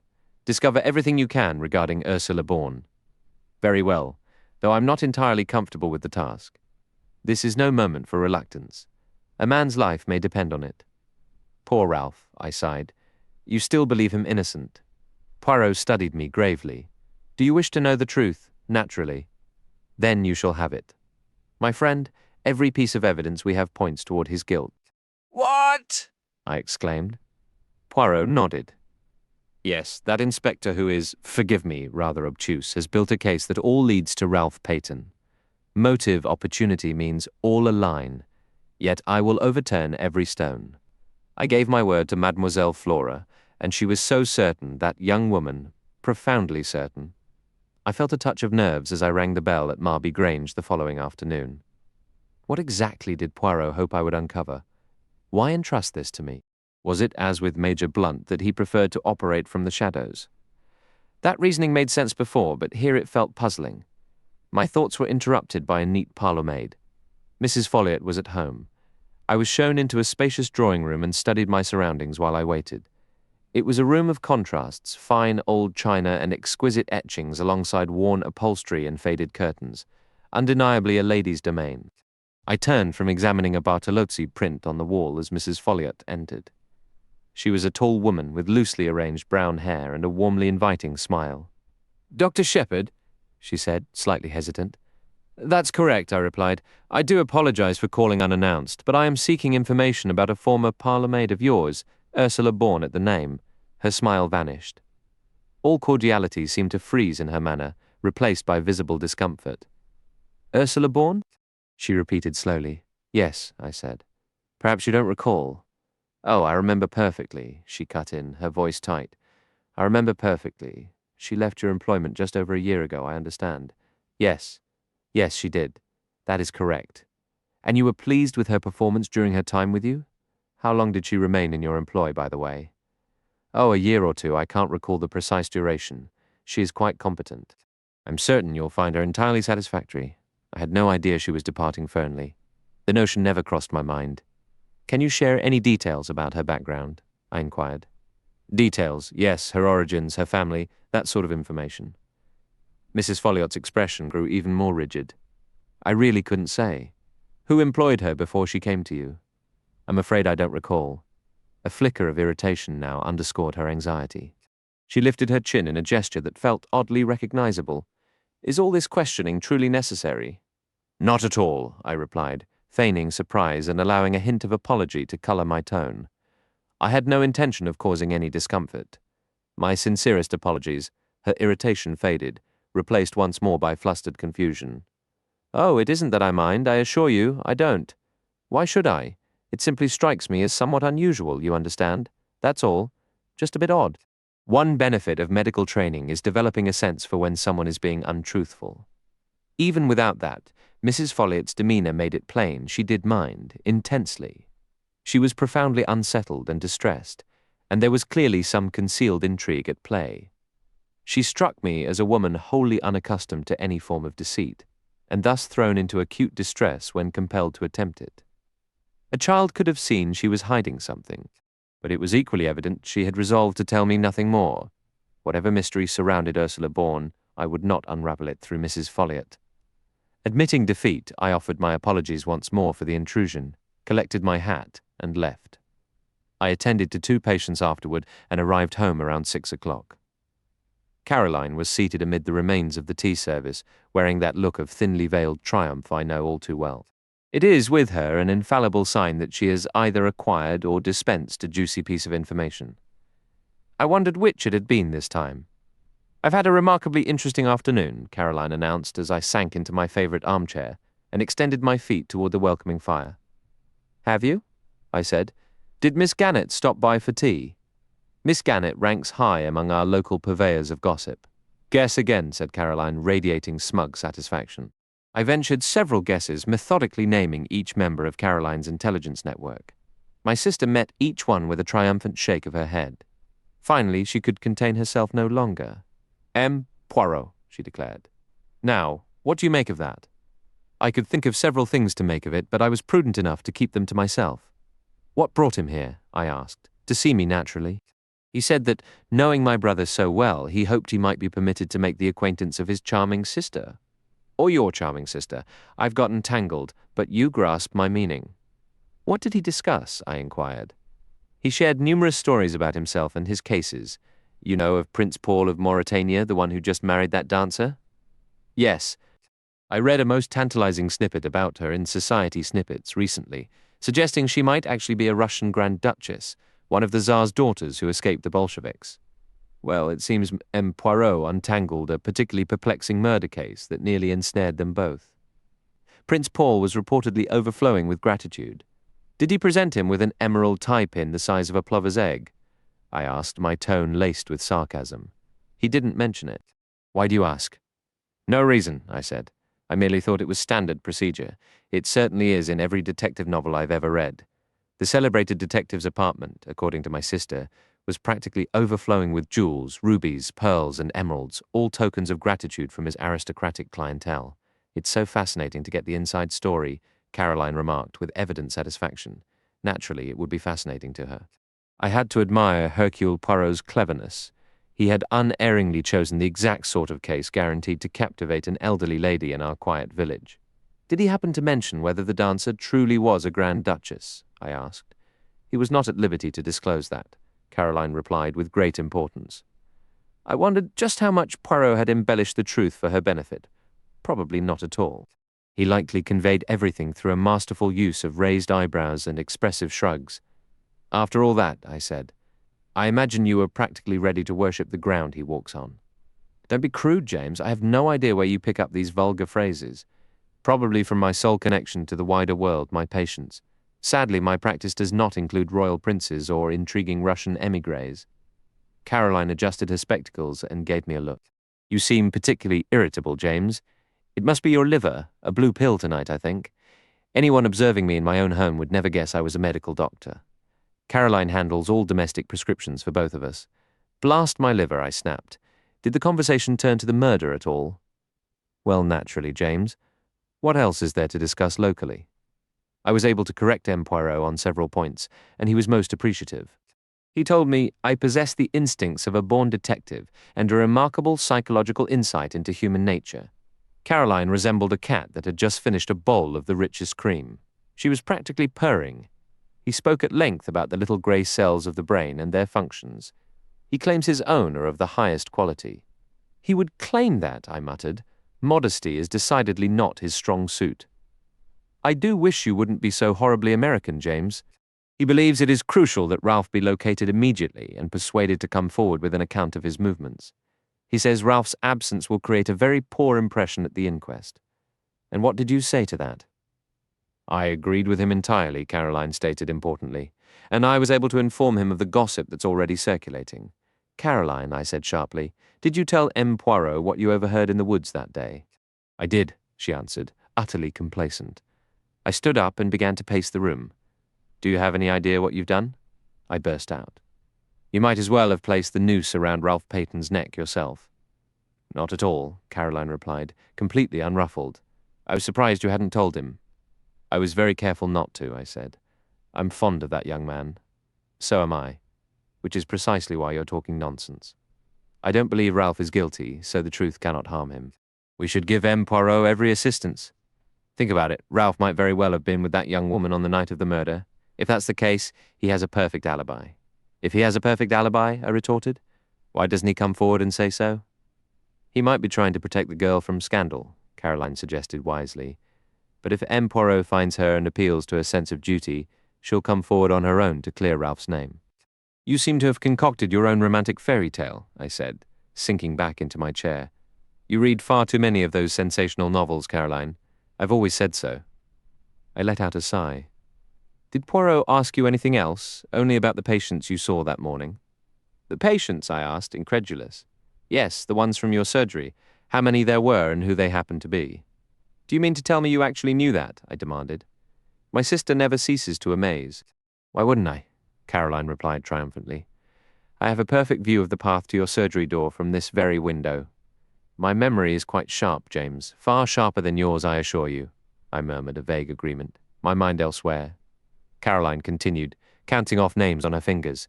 First, there was old Mrs. Bennet, then that farmhand with the infected thumb. Dolly Grice needed a splinter removed, and that steward from the American cruise ship. Let me think, that makes 4 then. Old George Evans and his stomach ulcer, and finally... She paused for dramatic effect. Well? I asked. She leaned forward, her voice dropping to a conspiratorial hiss, perfectly suited to the sibilant name. Miss Russell? She settled back into her chair, fixing me with one of her famously meaningful stares, the kind that's impossible to ignore. I don't understand, I lied. Why shouldn't she consult me about her knee? Her knee, Caroline scoffed. Rubbish. That knee is as sound as yours or mine. She was after something else entirely. What then? Caroline had to concede she didn't know. But mark my words, that's what our Belgian friend was digging for. There's something off about that woman, and he knows it. Mrs. Ackroyd said almost the exact same thing to me yesterday, I remarked. That there was something fishy about Miss Russell. Ah, Caroline intoned darkly. Mrs. Ackroyd, there's another one for you. Another what? She refused to elaborate, merely shaking her head knowingly as she bundled her knitting away and headed upstairs to change into what she grandly calls dinner attire, the high-necked mauve blouse and her gold locket. Left alone, I stared into the fire, turning Caroline's words over. Had Poirot truly been fishing for information about Miss Russell, or was this just my sister's habit of twisting every event to fit her own elaborate theories? Miss Russell's manner that morning had given nothing away. Yet I did recall her pointed conversation drifting from the misuse of medicines to poisons and their effects. It was peculiar, even if Ackroyd hadn't been poisoned. The whole topic felt unnervingly deliberate. Caroline's voice, sharp with impatience, carried down the stairs. James, you'll make us late for dinner. I added a lump of coal to the grate and went up obediently. Some things are worth preserving, and domestic peace is high on that list. Chapter 12. A joint inquest was convened on Monday. I see no need to recount the proceedings in tedious detail, as it would merely retread familiar ground. By prior agreement with the police, very little new information was revealed. I provided testimony regarding the time and probable cause of Ackroyd's death. The coroner noted Ralph Peyton's absence without undue emphasis. Afterwards, Poirot and I spoke briefly with Inspector Raglan. The inspector's manner was sombre. It looks serious, Poirot, he said. I'm trying to be fair. As a local man, I've seen Captain Peyton around Cranchester for years. I don't want him to be guilty, but the situation is troubling, no matter how you view it. If he's innocent, why doesn't he come forward? We have evidence pointing his way, evidence that might perhaps be explained. So why doesn't he offer that explanation? There was more weight behind his words than I fully grasped at the time. Ralph's description had been telegraphed to every major port and railway station in the country. Police nationwide were alert. His London rooms were under watch, along with any places he was known to visit. With such a net cast, it seemed impossible he could remain hidden. He had no luggage, and as far as anyone knew, no ready funds. I can't find a soul who saw him at the station that night, the inspector continued. And he's a familiar face here. You'd think someone would have noticed. There's been no word from Liverpool either. You believe he went to Liverpool? Poirot asked. It's a possibility we're considering, Raglan replied.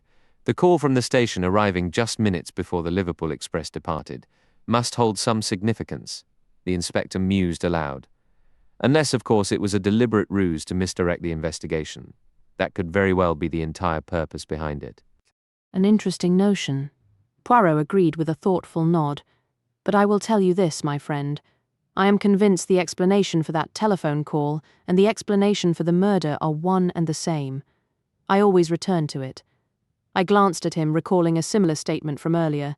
It still seems utterly irrelevant to me, I declared. I wouldn't go that far, Inspector Raglan countered, though he shifted in his seat. But I must admit, you do fixate on it, Mr. Poirot.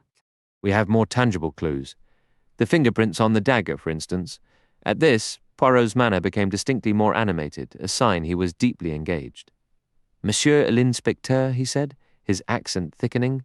Beware of the blind, how do you say? The little street with no exit. You mean a blind alley? I supplied. Precisely. The street that leads nowhere, and so it may be with those fingerprints you cherish, they may guide you to a brick wall. The inspector looked skeptical. I can't see how that's possible. I suppose you're implying they're forged? I've read of such tricks, though I've never encountered one. But forged or genuine, they must lead us to someone. Poirot responded with an elaborate, dismissive shrug. Undeterred, the inspector produced enlarged photographs and launched into a technical lecture on loops and halls. Finally, exasperated by Poirot's detached air, he challenged him. "You must admit those prints were made by someone in the house that night." But of course Poirot conceded. "Well, I've taken the prints of every single person in the household," the inspector stated fussily. "Everyone, from Mrs. Ackroyd down to the kitchen maid." I noted privately that Mrs. Ackroyd, with her considerable investment in cosmetics, would hardly appreciate being called the old lady. "Everyone's," Raglan repeated. "Including the doctor's here." "And none matched," I said dryly. "Correct. That leaves us two possibilities. Ralph Peyton or the mysterious stranger the doctor mentioned. Once we locate them, much valuable time may already be lost."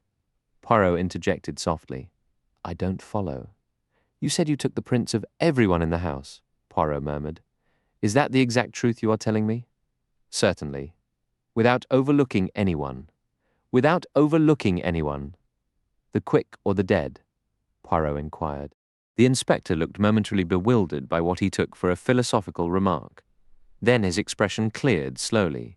"You mean the dead, Monsieur l'Inspecteur?" Poirot said placidly. "I'm suggesting the fingerprints on the dagger are those of Mr. Ackroyd himself. A simple matter to verify, as his body is still available. It would be a grim but telling experiment."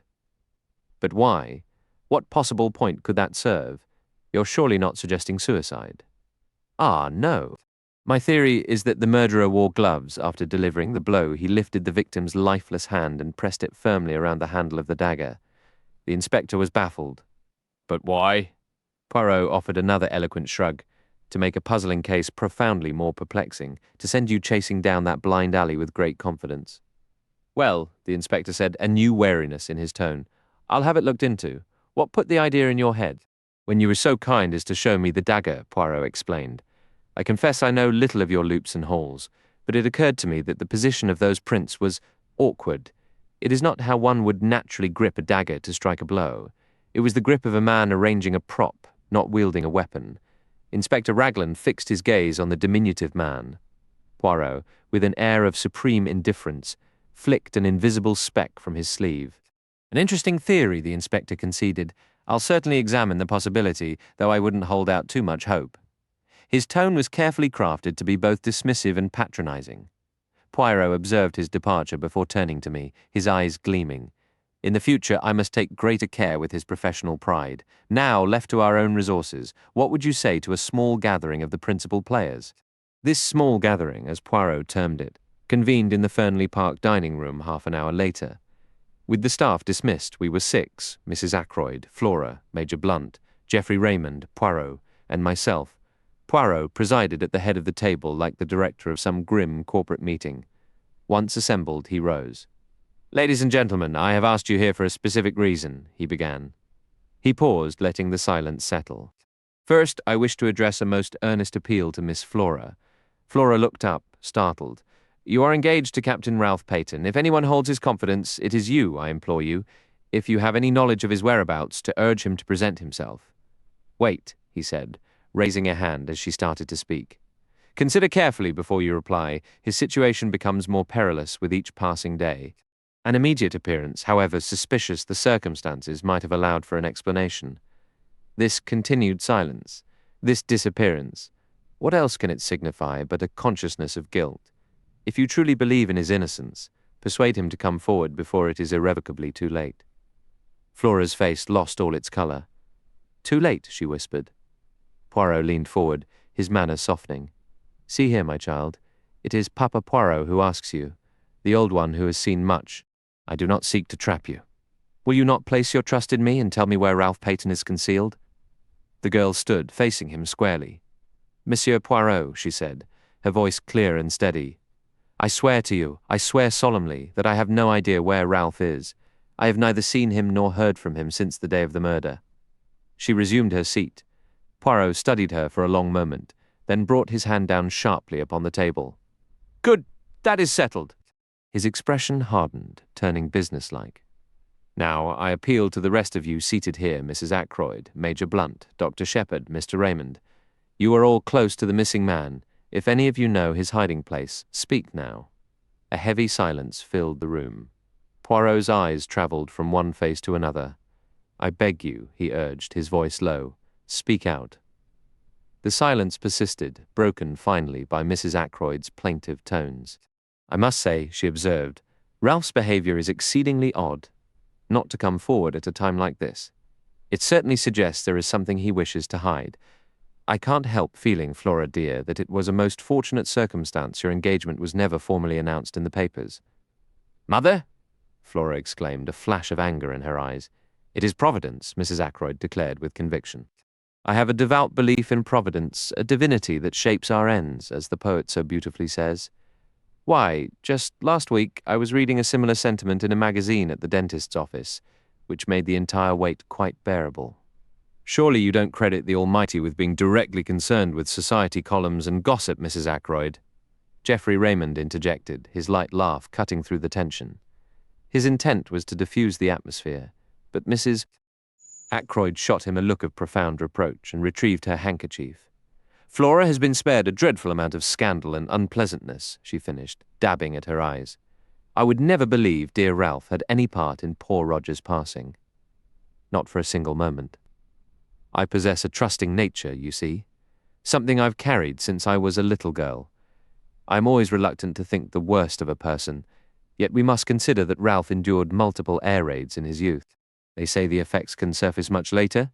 In such cases, individuals truly aren't responsible for their behavior. They can lose all control, completely helpless against it." "Mother," Flora exclaimed, "you cannot possibly believe Ralph is guilty." "Now, Mrs. Ackroyd," Major Blunt interjected. "I simply don't know what to think," Mrs. Ackroyd replied, her voice trembling. "This is all so distressing. What would become of the estate, I wonder, if Ralph were convicted?" Raymond shoved his chair back from the table abruptly. Major Blunt stayed silent, observing her with a thoughtful expression. "It's like shell shock," Mrs. Ackroyd insisted stubbornly, "and I've no doubt Roger kept him on a very tight allowance with the best intentions. Naturally, I can see everyone is against me, but I find it exceedingly strange that Ralph hasn't appeared, and I must say I'm grateful Flora's engagement was never formally announced." "It will be announced tomorrow," Flora declared, her voice ringing clear. "Flora!" her mother cried, horrified. Flora turned to the secretary. "Will you please send the announcement to the Morning Post and the Times, Mr. Raymond?" "If you are certain it is wise, Miss Ackroyd," he responded gravely. She then turned impulsively to Blunt. "You understand why I must do this, don't you? Given the circumstances, I have to stand by Ralph. Can't you see that?" She searched his face intently, and after a long moment he gave a sharp, abrupt nod. Mrs. Ackroyd erupted into frantic protests, but Flora remained steadfast. Then Raymond spoke. "I respect your motives, Miss Ackroyd, but don't you think you're acting rather hastily? Perhaps wait a day or two." "Tomorrow," Flora repeated firmly. "It's no use, Mother. However I may be judged, I am not disloyal to my friends." "Monsieur Poirot," Mrs. Ackroyd appealed tearfully, "can you not say anything?" "There's nothing to be said." Blunt cut in. "She's doing the right thing. I'll stand by her no matter what." Flora extended her hand to him. "Thank you, Major Blunt." "Mademoiselle," said Poirot, "allow an old man to commend your courage and loyalty, and will you not misunderstand me if I ask you most solemnly to delay this announcement for at least 2 more days?" Flora hesitated. "I ask this for Ralph Peyton's sake as much as for your own. You look doubtful. You do not see how that can be." "But I assure you it is so. No jokes. You placed the case in my hands. You must not hinder me now." Flora was quiet for several minutes. "I do not like it," she said finally, "but I will do as you ask." She resumed her seat at the table. "And now, ladies and gentlemen," Poirot continued swiftly, "I will proceed. Understand this. I intend to uncover the truth. The truth, however unpleasant, is always curious and beautiful to one who seeks it. I am old. My powers may not be what they once were." Here he paused, clearly expecting a protest. "This will likely be the final case I ever undertake. But Hercule Poirot does not end with failure. I tell you, I mean to know, and I shall know, in spite of every one of you."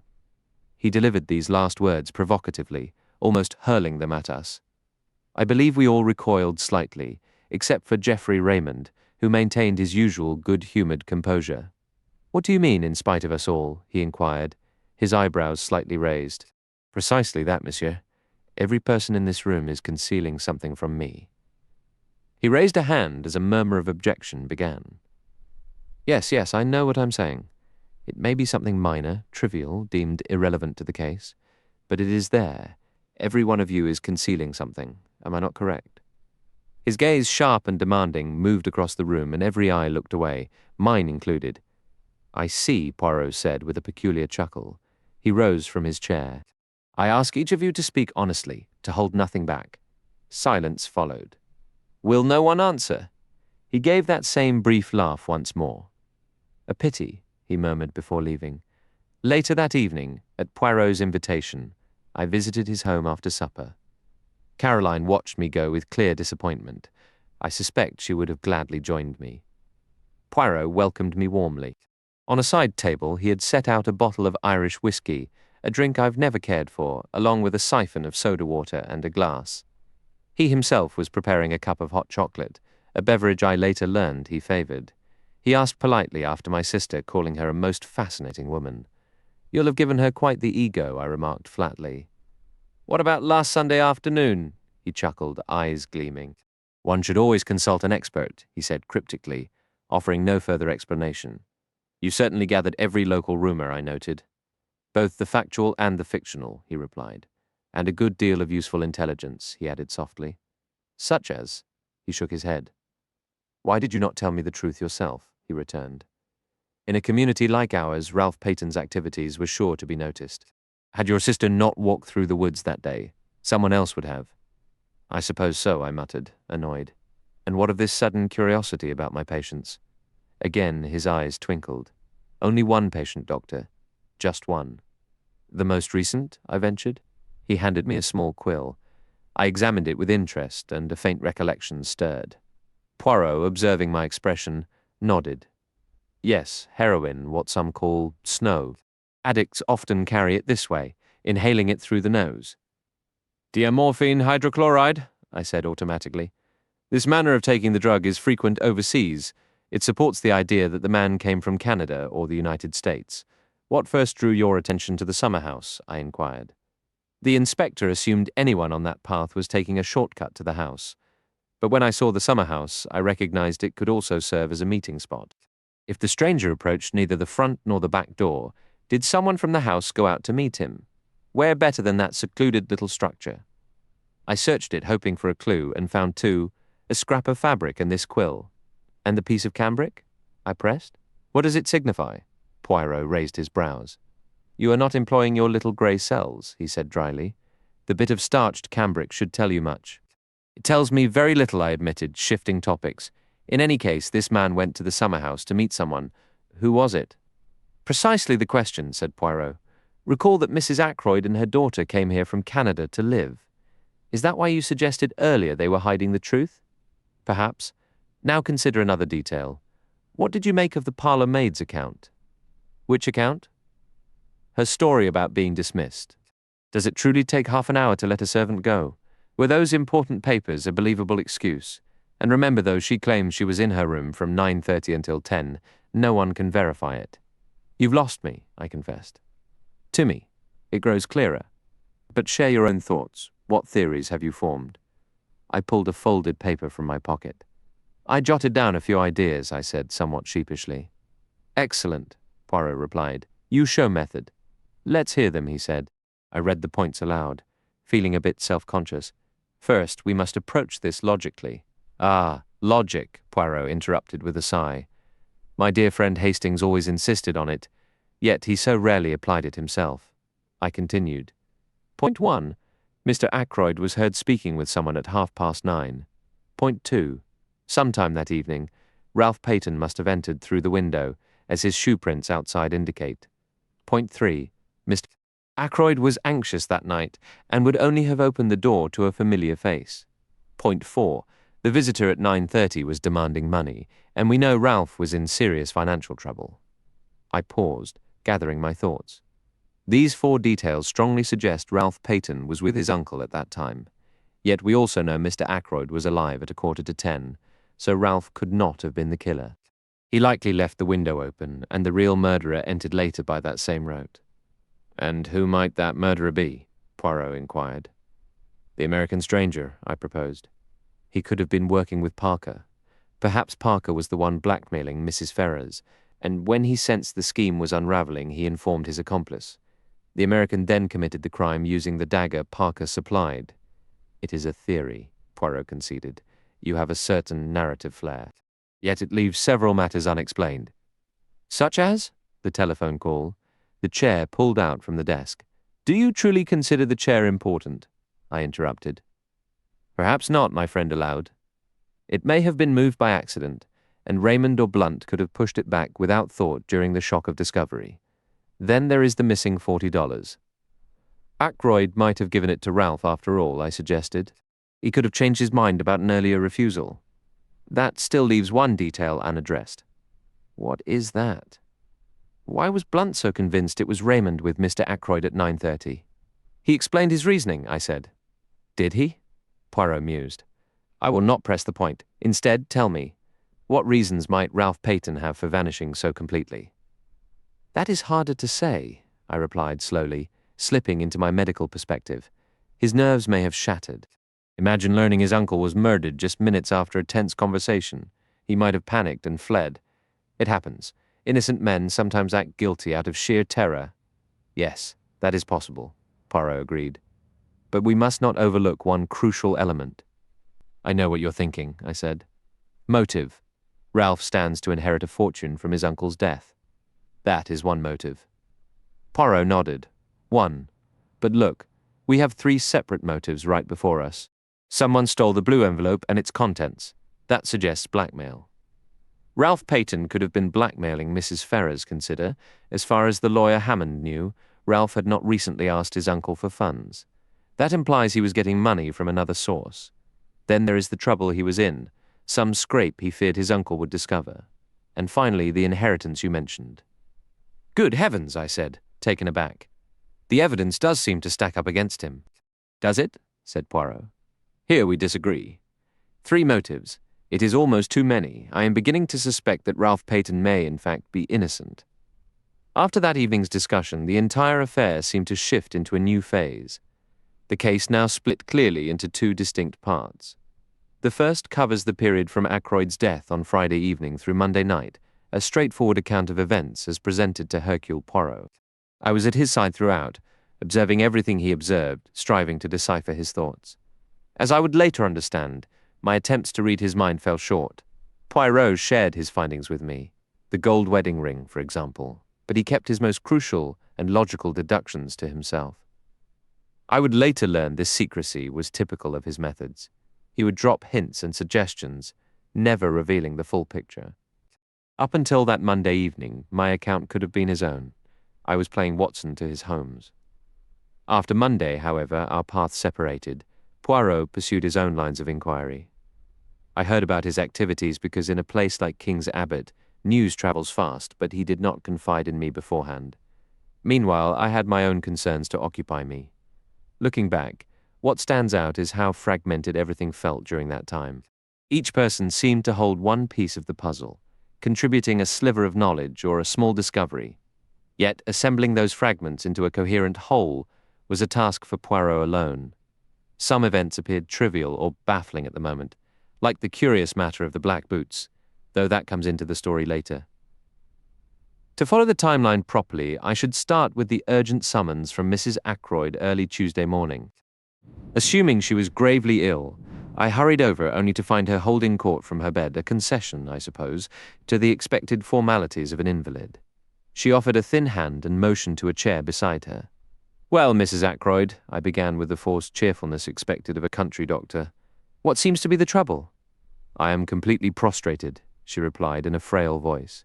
Absolutely prostrated. It's the shock of poor Roger's death, you understand. They say the real impact often comes afterward, the reaction, you know? How I wished, just once, my profession allowed me to voice my true thoughts. Instead of the blunt nonsense I longed to utter, I suggested a tonic. She accepted it gracefully, one move in our little charade now complete. I never believed for a second that Roger Ackroyd's death was the real reason she'd called me. Mrs. Ackroyd never takes a direct route to anything. She approaches every objective through a maze of digressions. I was very curious about what she actually wanted. And then that dreadful scene yesterday, she continued, pausing as if waiting for me to pick up the thread. What scene? Doctor, really? Have you forgotten that insufferable little foreigner, French or Belgian, whatever he is, browbeating us all? It has utterly shattered my nerves. On top of Roger's passing, it's too much. I'm very sorry, Mrs. Ackroyd, I said. I can't imagine what he meant by shouting at us like that. I hope I know my duty too well to even consider hiding anything. I have given the police every possible assistance.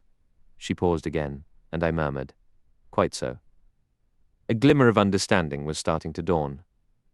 No one can accuse me of failing in my duty, she pressed on. I'm certain Inspector Raglan is perfectly satisfied. Why should this presumptuous little outsider make such a fuss? He looks perfectly absurd, like a comic Frenchman from a music hall revue. I cannot fathom why Flora insisted on dragging him into this.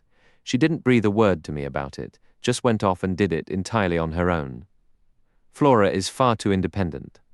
I am a woman of the world and her mother. She ought to have sought my advice first. I listened quietly, letting her talk herself out. What does he believe? That is what I wish to know. Does he actually suppose I'm concealing something?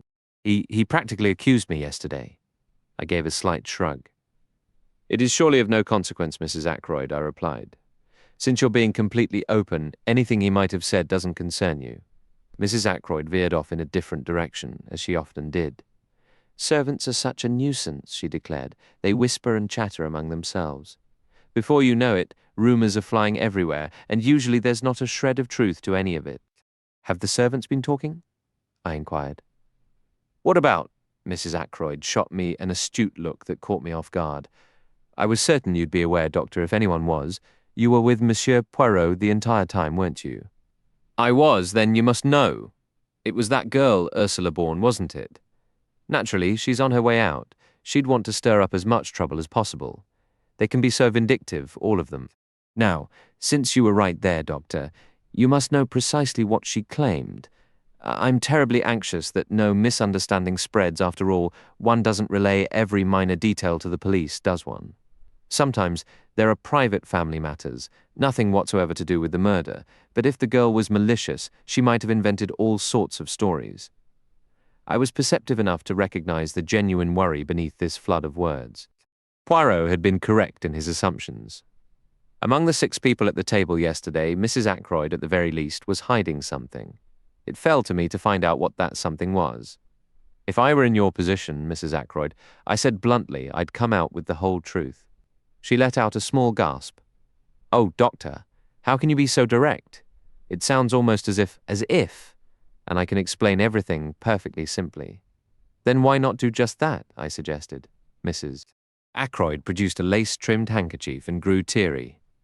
I had hoped, Doctor, that you might explain it to Monsieur Poirot, you understand, because it's so hard for a foreigner to grasp our perspective, and you have no idea, no one could. What I've endured. A martyrdom, a prolonged martyrdom, that's what my life has been. I don't wish to speak ill of the departed, but there it is. Not a single bill, however small, escaped his scrutiny, as if Roger had a paltry few hundred a year instead of being, as Mr. Hammond informed me just yesterday, one of the wealthiest men in the county. She paused to dab her eyes. Yes, I said, urging her on. You were speaking about the bills? Those dreadful bills, and some I was too embarrassed to even show Roger. They were for things a man simply wouldn't understand. He would have said they weren't necessary. And of course they piled up, you know. They just kept arriving. She looked at me pleadingly, as if expecting sympathy for this universal trait of bills. It seems to be their nature, I agreed. Her tone shifted then, turning almost resentful. I assure you, Doctor, I was becoming a nervous wreck. I couldn't sleep at night. I had this awful fluttering sensation around my heart. Then I received a letter. Actually, 2 letters from Scottish gentlemen. A Mr. Bruce Macpherson was one, and the other was a Colin MacDonald. Quite a coincidence. Hardly a coincidence, I remarked dryly. They are usually Scottish gentlemen, though I often suspect a Semitic lineage in their background. £10 to 10,000 on a mere promissory note, Mrs. Ackroyd murmured, lost in recollection. I wrote to one of them, but it appeared there were complications. She hesitated. I sensed we were approaching delicate territory. I have never encountered anyone more challenging to steer to the point. You see, Mrs. Ackroyd whispered, it all comes down to expectations, doesn't it? Testamentary expectations, and while I naturally assumed Roger would provide for me, I didn't know. I thought if I could just glimpse a copy of his will, not out of vulgar curiosity, but simply so I could manage my own affairs. She gave me a sidelong glance. The situation was now exceedingly delicate. Fortunately, carefully chosen words can often cloak the starkness of plain facts. I can only confide this in you, Dr. Shepherd, Mrs. Ackroyd said in a rush. I trust you not to think poorly of me and to explain the situation properly to Monsieur Poirot. It was Friday afternoon. She paused, swallowing nervously. Go on, I prompted.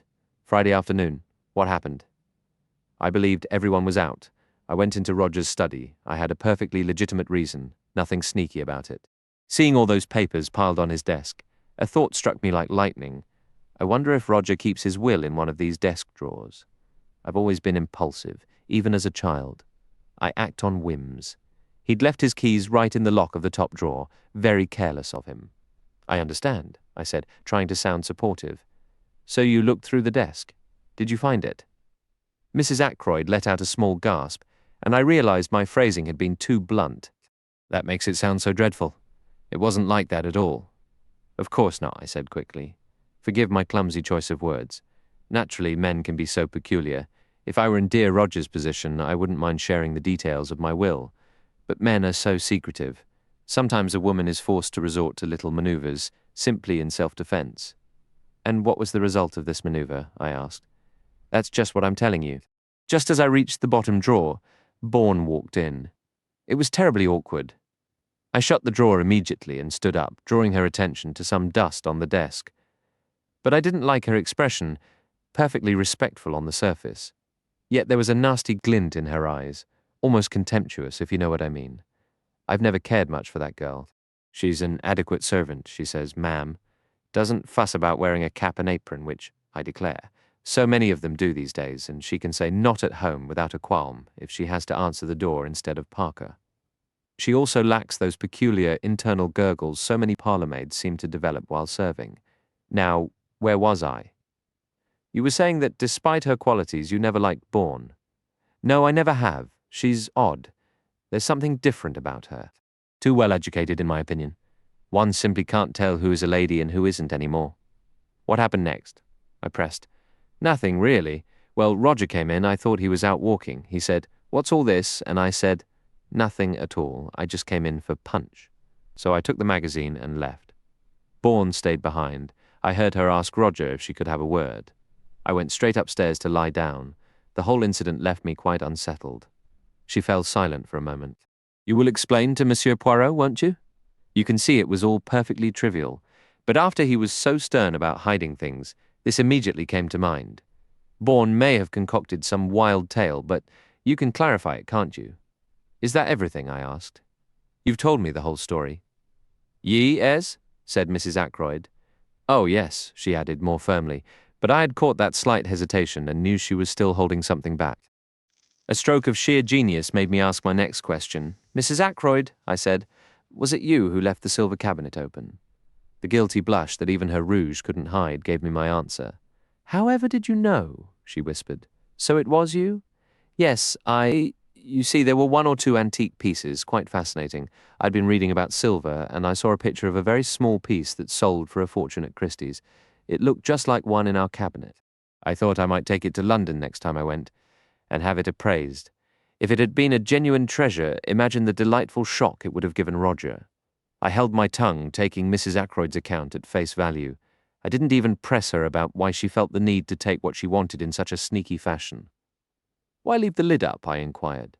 A simple slip of the mind? I was rattled, Mrs. Ackroyd admitted. Footsteps were approaching along the terrace. I hurried out and had barely reached the stairs when Parker let you in at the front door.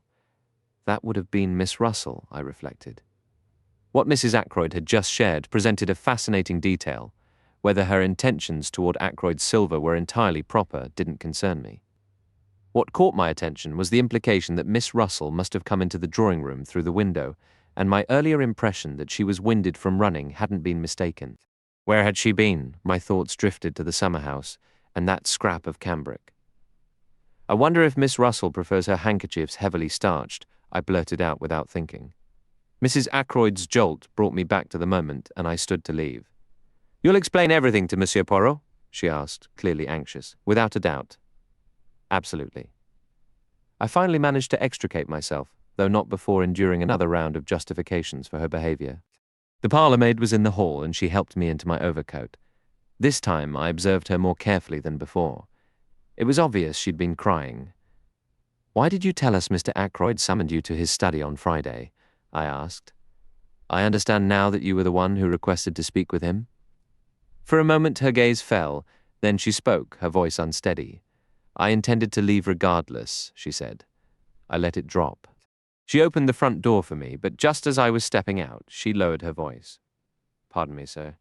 Is there any word about Captain Peyton? I shook my head, studying her expression. He should return, she insisted, her tone pleading. Truly, he really ought to come back. She looked at me with earnest, imploring eyes. Does anyone know where he is? She whispered. Do you? I asked pointedly. She shook her head. No, honestly, I don't know a thing. But anyone who cares for him should tell him this. He needs to come back. I lingered, hoping she might say more. Her next question took me by surprise. What time do they believe the murder happened? Right around 10 o'clock? That's the current theory, I replied. Sometime between 9:45 and 10 o'clock itself. Not earlier? Not before 9:45? She was clearly eager for me to agree. Out of the question, I said. Miss Ackroyd saw her uncle alive at 9:45. She turned away, her posture sinking with disappointment. A striking girl, I mused as I drove off. An exceptionally striking girl. Caroline was home, brimming with self-importance after a visit from Poirot. I'm assisting him with the investigation, she announced. A sense of foreboding crept over me. Caroline is trouble enough on her own. What would she become with her detective inclinations actively encouraged? Planning to scour the neighborhood for Ralph Peyton's mystery woman, I teased. I might pursue that independently, Caroline retorted. No, this is a specific task Monsieur Poirot entrusted to me. And what might that be? I asked. With an air of grave significance, she declared, he needs to know whether the boots Ralph Peyton took to the hotel were black or brown. I stared blankly. I'll admit it, I was unbelievably slow on the uptake about those boots. The significance completely eluded me. They were brown shoes, I said. I saw them myself. Not shoes, James Boots. Monsieur Poirot is fixated on whether a pair of boots Ralph had with him were brown or black. Apparently, a great deal hinges on it. Call me dense, but I still didn't grasp the point. And how do you plan to uncover that? I asked. Caroline assured me it wouldn't be difficult. Our Annie's closest friend was Clara, Miss Gannett's maid. Clara was seeing the porter from the Three Boars Inn.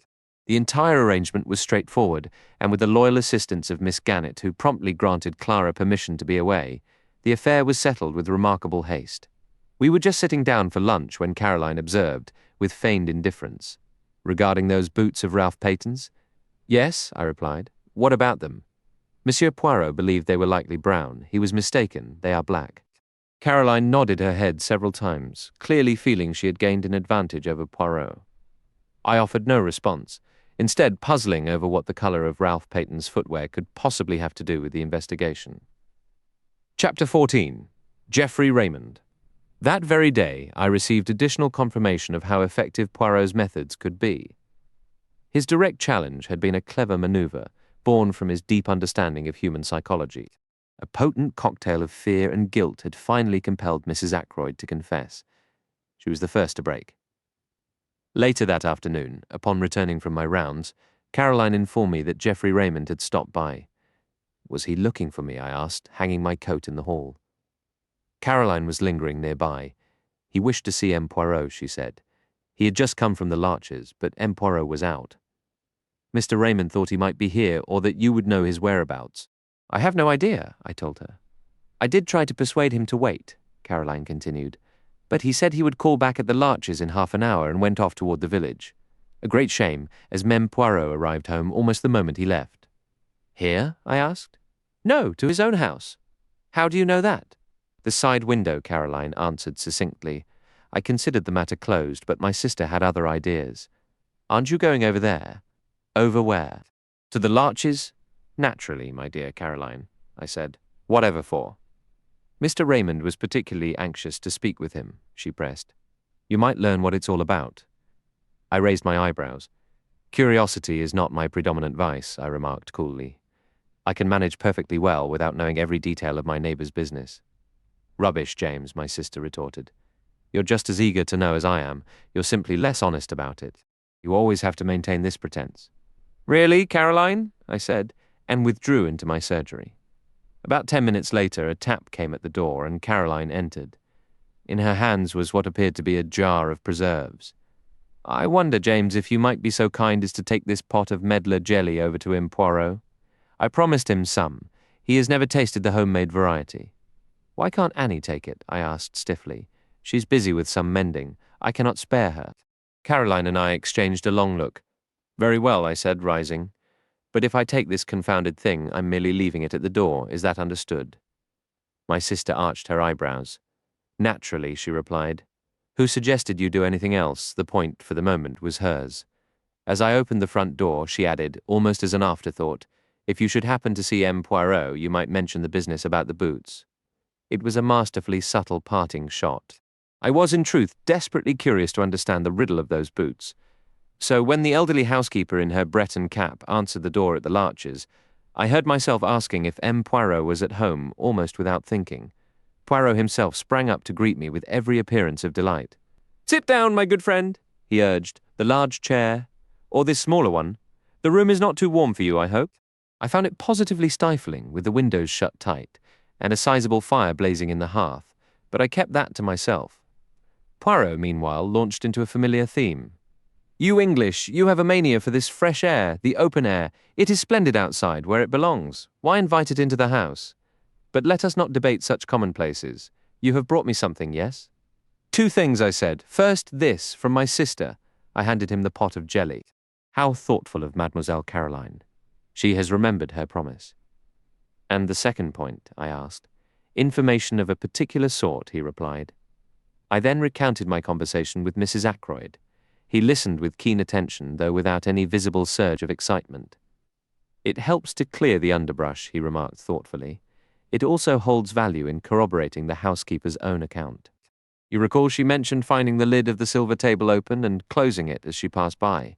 What of her claim that she entered the drawing-room to check the freshness of the flowers? I inquired. Ah, we never gave that statement much weight, did we, my friend? It was plainly an excuse, fabricated in haste by a woman who felt a pressing need to justify her presence. A presence, I might add, you likely would never have thought to question. I had considered her agitation might stem from meddling with that silver table, but I believe now we must search for a different motive. Indeed, I agreed. Who was she going out to meet, and for what purpose? You believe she left to meet someone? I do. Poirot gave a slow nod.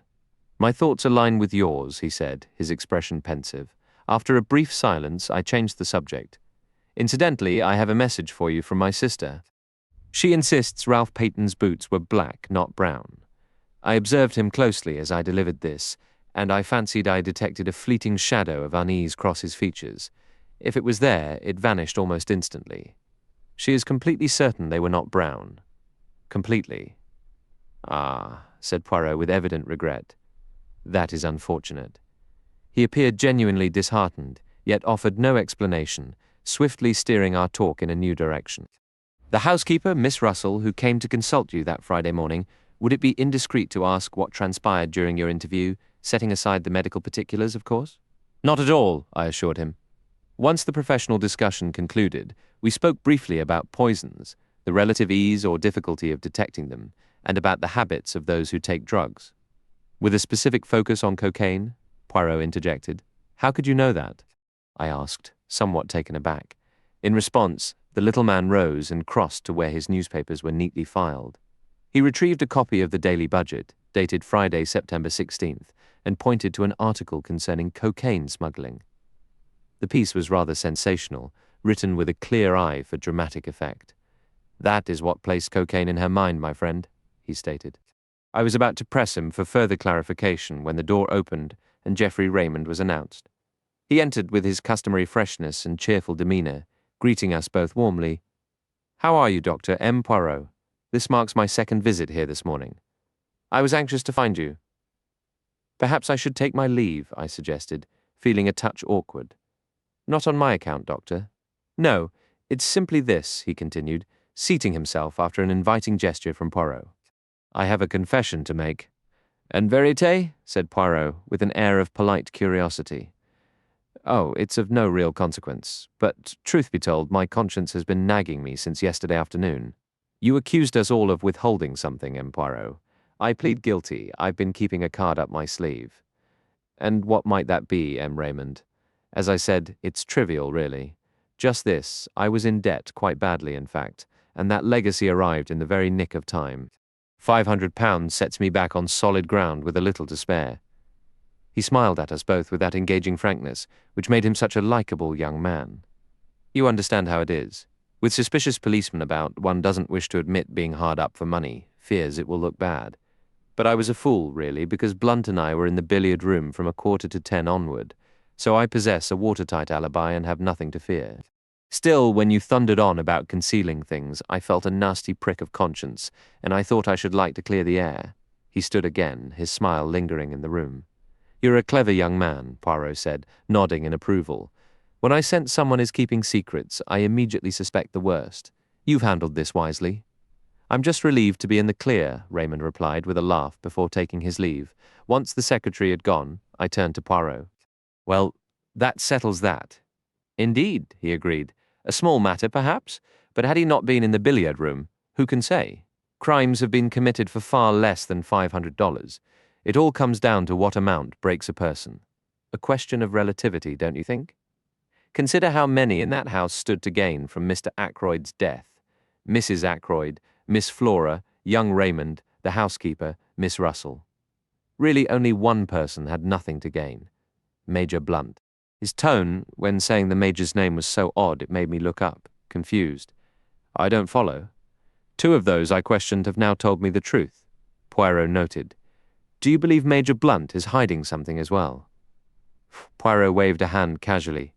There's a saying, is there not, that an Englishman hides only one thing? His heart? And Major Blunt, I should say, is rather poor at concealment. Sometimes, I ventured. I wonder if we've been too quick to assume one thing. What's that? We've taken for granted that Mrs. Ferrers's blackmailer must be Mr. Ackroyd's murderer. Could we be wrong? Poirot nodded vigorously. Excellent. Very good indeed. I wondered if that would occur to you. It is certainly possible, but we must recall one detail. The letter vanished. Still, as you say, that doesn't prove the murderer took it. When you first discovered the body, Parker could have slipped the letter away without you noticing. Parker? Yes, Parker. My thoughts returned to him again and again. Not as the killer, no, he did not commit the murder. But who better than he to be the vile scoundrel who tormented Mrs. Ferrers? He might have learned the details of Mr. Ferrers's death from one of the household staff. In any case, he was far more likely to have stumbled upon that information than a casual visitor like, say, Blunt. I suppose Parker could have taken the letter, I admitted. I didn't notice it was missing until later. How much later, before or after Blunt and Raymond entered the room? I can't quite recall, I said slowly. I believe it was before, no, actually afterward. Yes, I'm almost certain it was after they arrived. That expands our possibilities to 3, Poirot mused. But Parker remains the most probable. I have in mind a small experiment concerning him. What do you say, my friend? Will you join me for a trip to Fernley? I agreed, and we set off at once. At the house, Poirot asked to speak with Miss Ackroyd, and Flora soon joined us. Miss Flora, Poirot began, I must share a little secret with you. I am not yet convinced of Parker's innocence. I propose to conduct a small test, and I require your assistance. We need to recreate some of his actions from that night. But we must think of a plausible reason to give him. I have it. I wish to determine whether voices in the lobby could have been heard out on the terrace. Now, if you would be so kind, please ring for Parker. I did so, and before long the butler appeared, his manner as smooth as ever. You called, sir? Yes, my good Parker. I am planning a little experiment. I have asked Major Blunt to stand on the terrace outside the study window. I want to test whether someone out there could have overheard the conversation between you and Miss Ackroyd in the lobby that night. We need to reenact the scene. Would you fetch the tray or whatever it was you were carrying at the time? Parker disappeared, and we moved to the lobby just outside the study. After a moment, we heard a faint clink from the outer hall, and Parker reappeared in the doorway, holding a tray with a siphon, a decanter of whiskey, and 2 glasses. "One moment," Poirot exclaimed, raising a hand, his manner suddenly animated. "We must arrange everything precisely as it happened. It is a small method of mine." "A foreign practice, sir," observed Parker. "They term it a reconstruction of the crime, do they not?" He remained perfectly composed, standing politely attentive to Poirot's instructions. "Ah, he is knowledgeable, our good Parker," Poirot cried. "He has read of such procedures. Now I implore you, let us be exact. You entered from the outer hall, like so, and Mademoiselle was positioned. Where?" "Here," said Flora, moving to stand just outside the study door. "Quite correct, sir," Parker affirmed. "I had just closed the door," Flora continued. "Yes, miss," Parker agreed. "Your hand remained upon the handle as it is now." "Then proceed," instructed Poirot. "Enact the little scene for me." Flora stood with her hand on the door handle. Parker entered from the hall carrying the tray, pausing just inside the doorway. Flora spoke. "Oh, Parker, Mr. Ackroyd does not wish to be disturbed again this evening." In a lower tone, she added, "Is that accurate?" "To the best of my recollection, Miss Flora," Parker replied, "though I believe you used the word evening rather than night." Then, raising his voice in a somewhat theatrical manner, he said, "Very good, miss. Shall I secure the house as usual?" "Yes, please." Parker withdrew through the door. Flora followed him out and began to ascend the main staircase. Over her shoulder, she asked, "Is that sufficient?" "Admirable," declared the little man, rubbing his hands together. "Incidentally, Parker, are you certain there were 2 glasses upon the tray that evening? For whom was the second intended?" "I always bring 2 glasses, sir," Parker stated. "Is there anything further?" "Nothing, I thank you." Parker withdrew, maintaining his dignity to the last. Poirot stood frowning in the center of the hall. Flora descended and rejoined us. "Was your experiment successful?" she inquired. "I must admit, I don't entirely grasp the purpose." Poirot smiled at her with admiration. "It is not necessary that you should," he said. "But tell me, were there truly 2 glasses on Parker's tray that night?" Flora furrowed her brow for a moment. "I genuinely cannot recall," she said. "I believe there were. Is that the aim of your experiment?" Poirot took her hand and patted it gently. "Let us say," he offered. "I am always interested to observe whether people will tell the truth." "And did Parker speak the truth?" "I'm rather inclined to think he did," Poirot remarked thoughtfully. A short while later, we were walking back toward the village. "What was the purpose of that question about the glasses?" I asked, curious. Poirot shrugged his shoulders. "One must say something," he noted. That particular question served as well as any other. I stared at him. "At any rate, my friend," he said seriously, "I now know something I wish to know. Let us leave it at that." Chapter 15. An evening at Ma Yong. That evening we hosted a small Ma Yong gathering. This sort of simple entertainment is quite popular in King's Abbot. Guests arrive after dinner in galoshes and raincoats. They are served coffee and, later, cake, sandwiches and tea. On this particular night, our company included Miss Gannett and Colonel Carter, who resides near the church. A considerable amount of gossip circulates at these events, sometimes severely disrupting the game in progress. We once played bridge, a terribly chatty version. We find Ma Yong far more tranquil. The irritated demand of why your partner did not lead a certain card is entirely eliminated, and though we still voice criticisms openly, the spirit is not so acrimonious. "Bitterly cold evening, eh, Shepherd?" said Colonel Carter, standing with his back to the fireplace. Caroline had taken Miss Gannett to another room to assist her in disentangling from her numerous layers. "Reminds me of the mountain passes in Afghanistan." "Indeed," I replied politely. "Most mysterious business concerning poor Ackroyd," continued the Colonel, accepting a cup of coffee. "There's a great deal more to this story than meets the eye, if you ask me," the Colonel declared, leaning in with a confidential air. "Between us, Shepherd, I've caught whispers of blackmail."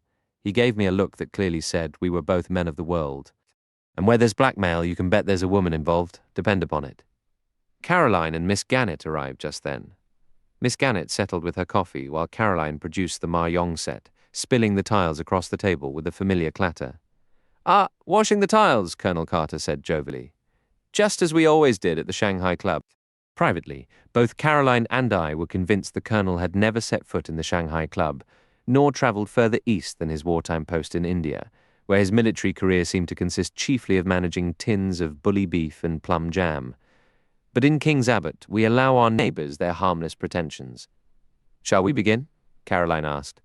We took our places. For several minutes, the only sound was the clicking of tiles, as we each raced to build our wall the fastest, a silent, fierce competition among us. Your lead, James, Caroline finally said. Your east wind. I discarded a tile. The game proceeded through a few rounds, punctuated by the usual calls of 3 bamboos, 2 circles, and pung. Miss Gannett, as was her habit, frequently had to correct herself with a flustered unpung, having claimed a tile too hastily. I saw Flora Ackroyd this morning, Miss Gannett announced. Pung, no, unpung, my mistake. 4 circles, said Caroline. Where did you see her? She didn't see me, Miss Gannett replied, with that weighty implication only cultivated in small villages. Ah, Caroline responded, instantly intrigued. Chow. I believe, Miss Gannett interjected, momentarily sidetracked. The fashionable term nowadays is chi, not chow. Nonsense, Caroline retorted. I've always said chow. They say chow at the Shanghai Club, Colonel Carter stated firmly. Miss Gannett subsided, defeated. After a pause devoted to the game, Caroline circled back. What were you saying about Flora Ackroyd? Was she with someone? Very much so, Miss Gannett said meaningfully. The eyes of the 2 women met in a glance that seemed to exchange volumes. Really, Caroline murmured, not at all surprised. Well, I can't say I'm shocked. We're waiting on your discard, Miss Caroline, the Colonel said, affecting the part of the bluff gentleman solely focused on the game and above gossip, a performance that fooled no one. If you want my opinion, Miss Gannett continued, after a brief confusion over a discarded tile, Flora has been exceedingly fortunate. Exceedingly lucky indeed. How do you mean, Miss Gannett? Asked the Colonel, claiming a green dragon. She's a charming girl, of course. I may not be an expert on crime, Miss Gannett said, with the air of someone who knows all there is to know, but I am aware that the first question always asked is, who last saw the deceased alive, and that person is invariably viewed with suspicion. Flora Ackroyd was the last to see her uncle. That could have looked very bad for her. Very bad indeed. My belief, for what it's worth, is that Ralph Peyton is staying away deliberately to draw suspicion off of her. Now, really, I protested gently, you can't seriously suggest a young woman like Flora Ackroyd is capable of cold-bloodedly stabbing her uncle. Well, I don't know, Miss Gannett mused. I've just finished a library book about the Parisian underworld, and it stated that some of the most vicious female criminals are young girls with angelic faces. That's in France, Caroline pointed out swiftly, as if that settled everything. Just so, the Colonel agreed, with a satisfied nod. Now, I'll share something rather odd, a tale that was making the rounds in the markets of India. The Colonel's story seemed to go on forever and was strangely dull. An incident from India decades ago simply can't hold a candle to what happened right here in King's Abbot just the other day. It was Caroline who mercifully cut the Colonel short by declaring mahjong. After the usual little spat over my correcting Caroline's often shaky math, we began a fresh hand. East wind passes, Caroline announced. I've formed my own theory about Ralph Peyton, 3 characters, but I'm keeping it under my hat for now. Are you, dear? Miss Gannett replied. Chow, I mean, pung. Yes, Caroline said firmly. Was everything all right about the boots? Miss Gannett inquired. Their being black, I mean? Perfectly all right, Caroline answered. What do you suppose the significance was? Miss Gannett pressed. Caroline tightened her lips and shook her head with an air of knowing everything. Pung, said Miss Gannett. No, unpung. I imagine now that the doctor is working with M. Poirot. He's privy to all the secrets. Not at all, I said. James is so modest, Caroline remarked. Ah, a concealed Kong. The Colonel let out a low whistle. For a moment, gossip was forgotten. Your own wind, too, he noted. And you've collected 2 pungs of dragons. We must be cautious. Miss Caroline is aiming for a high-scoring hand. We played for several minutes without any side conversation. This M. Poirot, then, Colonel Carter ventured, is he truly such a remarkable detective? The finest the world has ever seen, Caroline stated solemnly. He has to travel here under the radar to dodge the press. Chow, said Miss Gannett. Absolutely marvellous for our little village, I'm sure. Speaking of which, Clara, my maid, you know, is quite close with Elsie, the housemaid at Fernley, and what do you think Elsie told her? That a sizable sum of money has gone missing, and it's her belief, Elsie's, that the parlour maid is mixed up in it. She's leaving at the month's end, and she's been weeping buckets at night. If you ask me, the girl is probably in cahoots with a criminal ring. She's always been an odd one, never friendly with any of the local girls. She goes off alone on her days off, which I call very unnatural and downright suspicious. I once invited her to our friendly girls' evenings, but she refused, and when I asked her a few polite questions about her home and family, all that sort of thing, I must say I found her manner quite rude. Outwardly very proper, but she shut me down in the most brazen way. Miss Gannett paused for air, and the Colonel, who had zero interest in servant gossip, remarked that at the Shanghai Club, swift play was always the standard. We had a round of quick, focused play. "That Miss Russell?" Caroline said. "She came here on Friday morning pretending to consult James. In my opinion, she wanted to case the place and see where the poisons were stored. 5 characters. "Chow," Miss Gannett responded. "What a peculiar notion. I wonder if you could be right." Speaking of poisons, the Colonel interjected. What? Haven't I discarded? 08 bamboos, Mahjong, declared Miss Gannett. Caroline was thoroughly irritated. 1 red dragon, she said with regret, and I would have had a hand of 3 doubles. "I've been holding 2 red dragons the whole time," I mentioned. "So typical of you, James," Caroline chided. "You have no grasp of the game's true spirit." Personally, I thought I had played rather shrewdly. I would have owed Caroline a small fortune if she had gone Mahjong. Miss Gannett's Mahjong was of the most humble variety possible, as Caroline was quick to point out to her. East wind passed, and we began another hand in silence. "What I meant to tell you earlier was this," Caroline said. "Yes?" Miss Gannett prompted eagerly. "My idea about Ralph Peyton, I mean." "Yes, dear," Miss Gannett replied, even more encouragingly. "Chow." Caroline's voice was sharp with disapproval. "It's a sign of weakness to declare a chow so early. You should always be playing for a big hand." "I know," Miss Gannett replied, her tone distracted. "But you were saying about Ralph Peyton." "Yes, well, I have a rather shrewd notion of where he might be." Her announcement made us all stop and stare. "This is very interesting, Miss Caroline," said Colonel Carter.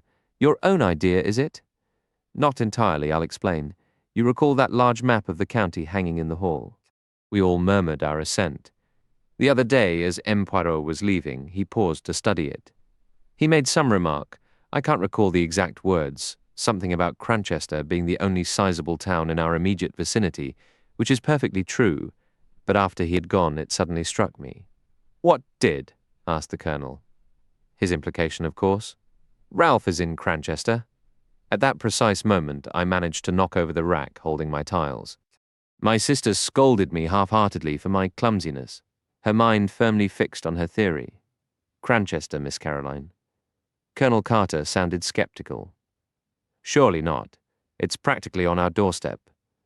"That's precisely the point," Caroline declared triumphantly. "It seems clear he didn't flee by train or tram. He must have simply walked into Cranchester. And I believe he's remained there all this time. No one would ever think to look for him so close by." I raised several practical objections, but once Caroline has fastened onto an idea, it becomes immovable. "And you believe M. Poirot shares this theory?" Miss Gannett said thoughtfully. "What a curious coincidence. I was out for a walk along the Cranchester Road this very afternoon, and he passed me in a motor car coming from that direction. We exchanged glances around the table. It was then Miss Gannett, with a start, announced, 'Why, dear me, I'm Ma Yong, and I never even noticed.' Caroline's attention was momentarily stolen from her own deductive exercises. She pointed out, with some severity, that a hand composed of mixed suits and an overabundance of chows was hardly a worthy foundation for going mahjong. Miss Gannett listened with serene indifference as she gathered her counters. "Yes, dear, I understand your point," she said calmly. "But it does depend rather on the hand one is dealt from the beginning, doesn't it?" "You'll never achieve the large hands if you don't aim for them," Caroline urged, a hint of frustration in her voice. "Well, we must all play our own way, mustn't we?" Miss Gannett replied, glancing down at her pile. "After all, I'm ahead so far." Caroline, who was considerably behind, said nothing. The east wind passed, and we began a new round. Annie brought in the tea things. The atmosphere had grown slightly tense, as often happens during these competitive evenings. "If you would only play a little quicker, dear," Caroline said as Miss Gannett pondered her discard. "The Chinese place their tiles so rapidly it sounds like little birds pattering." For a few minutes, we all played with brisk avian speed. The Colonel, ever genial, turned to me. You haven't contributed much to our pool of information, Shepard. You're a sly one, hand in glove with the great detective, and not a single hint about how the investigation is proceeding. James is an extraordinary creature, Caroline added, looking at me with distinct disfavor. He simply cannot bring himself to part with a useful piece of information. I assure you all, I said, I know nothing of consequence. Poirot keeps his own counsel. Wise man, chuckled the Colonel, doesn't give the game away, but these foreign detectives are wonderful fellows. Up to all sorts of clever tricks, I've heard, pung, stated Miss Gannett, in a tone of quiet victory. And mash Jong.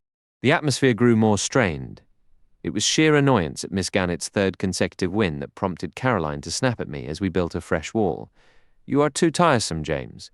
You sit there like a lump and contribute absolutely nothing. But my dear, I protested, I truly have nothing to say of the sort you mean at any rate. Nonsense, Caroline retorted, sorting her tiles with brisk efficiency. You must know something interesting. For a moment I did not answer, my thoughts drifting to the quiet tree-lined road to Cranchester and the solitary figure who might or might not be walking there. I was utterly swept away, intoxicated by the moment. I'd heard legends of the perfect winning going mahjong on one's original hand, but never imagined I'd hold it myself.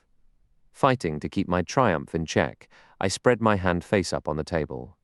As they say in the Shanghai Club, I announced, Tin Ho, the perfect winning. Colonel Carter's eyes looked ready to pop from his head. Good heavens, he exclaimed. What an astonishing thing. I've never seen that happen in all my years. It was right then, spurred by Caroline's teasing and made bold by my victory, that I pushed further. And as for something truly interesting, I added, what do you make of a gold wedding band, dated and inscribed inside with From R? I'll skip the commotion that erupted after that. I was forced to disclose exactly where I'd found the ring and to give up the date. March 13th, Caroline announced sharply. Just 6 months ago. From the whirl of excited chatter and speculation, 3 main theories took shape. Colonel Carter stuck to the simplest, that Ralph had been secretly married to Flora. Miss Gannett proposed that Roger Ackroyd had wed Mrs. Ferrers in secret. My sister, never one for simplicity, suggested Roger had married his housekeeper, Miss Russell. Later, as we climbed the stairs to bed, Caroline offered a fourth, rather dramatic idea. Mark my words, she said abruptly. I wouldn't be the least surprised if Geoffrey Raymond and Flora were actually married. But then it would read, from G, wouldn't it? Not from R, I pointed out. You never can tell, she countered. Some girls use a man's surname, and you heard what Miss Gannett implied this evening about Flora's little adventures. Strictly speaking, I hadn't heard Miss Gannett say any such thing, but I trusted Caroline's knack for reading between the lines. What about Hector Blunt, I hinted. If it's anybody, don't be silly, Caroline cut in. I suppose he admires her, might even fancy himself in love. But you can depend on it. A young girl isn't going to lose her heart to a man old enough to be her father when there's a handsome secretary right under her nose. She might encourage the Major just as a distraction. Girls can be very cunning. But one thing I will tell you, James Shepard, Flora Ackroyd doesn't care a fig for Ralph Peyton and never has. You can take that from me. I took it from her meekly enough. The next morning it dawned on me that in the thrill of Tin Ho, the perfect winning, I might have been a touch careless. True, Poirot hadn't expressly told me to keep the ring's discovery quiet. Still, he'd said nothing about it at Fernley, and as far as I knew, I was the only soul aware it had been found. A distinct sense of guilt settled over me. By now, the news was surely spreading through King's Abbot like a brushfire. I half expected a stern reproach from Poirot at any moment. The joint funeral for Mrs. Ferrers and Roger Ackroyd was set for 11. It was a sombre, dignified affair. Everyone from Fernley attended. Afterward, Poirot, who had also been there, took my arm and invited me back to the Larches. His expression was grave, and I feared my indiscretion from the previous night had reached his ears, but it soon became clear his mind was occupied by something entirely different. You see, he began, we must act. With your assistance, I intend to examine a witness. We will question him. We will instill such trepidation that the truth cannot help but emerge. Which witness are you referring to? I asked, quite surprised. Parker, said Poirot. I instructed him to be at my house this morning at noon. He should be waiting for us there at this very moment. What's your thinking? I ventured, studying his profile. I know this much, I am not satisfied. You believe he was the one blackmailing Mrs. Ferrers. Either that, or, he paused, and after a moment I prompted, or, my friend, he said, his tone heavy with something I couldn't quite name. I will tell you this, I hope it was he. The gravity in his manner and that unspoken weight beneath it left me silent. Upon our return to the Larches, we learned that Parker had already arrived and was waiting for us. The butler stood respectfully as we entered the room. Good morning, Parker, Poirot said warmly. One moment, if you please. He took off his overcoat and gloves. Allow me, sir, Parker offered, stepping forward to help. He carefully placed the items on a chair near the door. Poirot observed him with a nod of approval. Thank you, my good Parker. Please take a seat. What I have to discuss may require some time. Parker sat down, giving a slight, apologetic nod. Now, what do you imagine I asked you here for this morning? Poirot inquired. Parker cleared his throat. I understood, sir, that you wished to ask me some private questions regarding my late employer. Exactly, said Poirot, smiling. Tell me, how many times have you engaged in blackmail? Sir? The butler jumped to his feet. Do not upset yourself, Poirot said calmly. Let us not perform the tired act of the wounded innocent. You are fully aware of the blackmail, are you not? Sir, I have never been insulted in such a manner before, Poirot finished for him. Then why, my efficient Parker, were you so determined to eavesdrop on the conversation in Mr. Ackroyd's study the other evening after you overheard the word blackmail? I wasn't, I. Who was your previous employer? Poirot snapped suddenly. My previous employer? Yes, the gentleman you worked for before coming to Mr. Ackroyd. A Major Ellaby, sir. Poirot cut him off. Precisely, Major Ellaby. Major Ellaby had an addiction to narcotics, did he not? You travelled extensively with him. While in Bermuda there was an incident. A man died. Major Ellaby bore some responsibility. The matter was suppressed. But you knew. How much did Major Ellaby pay you for your silence? Parker stared, his mouth agape. The man seemed to crumble, his cheeks trembling. You see, I have made certain inquiries, Poirot continued pleasantly. It is exactly as I say. You received a substantial sum from that blackmail, and Major Ellaby continued payments until his death. Now I wish to hear about your most recent venture. Parker remained frozen, his face pale as ash. It is pointless to deny it, Hercule. Poirot knows is what I have said about Major Ellaby true. As if compelled against his will, Parker gave a single reluctant nod. But I never harmed Mr. Ackroyd, he whispered hoarsely. I swear to you, sir, I didn't. I've been dreading this moment. I tell you, I did not kill him. His voice rose nearly to a shout. I am inclined to believe you, my friend, Poirot said. You lack the nerve, the necessary courage, but I must have the truth. I'll tell you anything, sir, anything you wish to know. It's true I tried to listen that night. A few words I caught made me curious, and Mr. Ackroyd insisting on privacy, shutting himself up with the doctor like that. I told the police the absolute truth. I heard the word blackmail, sir, and, well, he hesitated. You thought there might be an opportunity for you, Poirot suggested smoothly. Well, yes, sir, I did. I thought if Mr. Ackroyd was being blackmailed, why shouldn't I try to get a piece of it? A peculiar expression crossed Poirot's face. He leaned in closer. Did you have any reason before that night to suspect Mr. Ackroyd was being blackmailed? None at all, sir. It came as a complete shock. He was such a proper gentleman in all his habits. How much were you actually able to overhear? Not very much, sir. It felt almost as if fate was against me. Naturally, I had my duties in the pantry to attend to, and whenever I tried to slip back to the study, it was no use. The first time, Dr. Shepherd came out and nearly caught me. Another time, Mr. Raymond passed me in the main hall and went that way, so I knew it was hopeless. Later, when I brought the tray, Miss Flora intercepted me. Poirot studied the man for a long while, his gaze piercing, as if weighing the sincerity behind every word. Parker met his gaze with a steady sincerity. I truly hope you'll accept my word, sir. My constant fear has been that the police would dig into that past situation with Major Ellaby and view me with suspicion because of it. After a thoughtful pause, Poirot finally responded, Very well. I am inclined to believe you, however. There is one small formality I must ask you to complete. Allow me to see your bank book. I assume you have one? Indeed, sir. As it happens, I have it right here with me. Without any hint of unease, he drew the booklet from his jacket. Poirot accepted the slender, green-covered register and carefully examined the transactions. Ah! I see you invested £500 in National Savings Certificates this year. That's correct, sir. My savings now exceed £1,000, largely the result of my former association with my late employer, Major Ellaby. I've also had a bit of luck with the horses recently. If you recall, sir, a complete long shot won the Jubilee Stakes. I was fortunate enough to place £20 on that horse. Poirot returned the bank book. I will bid you good morning.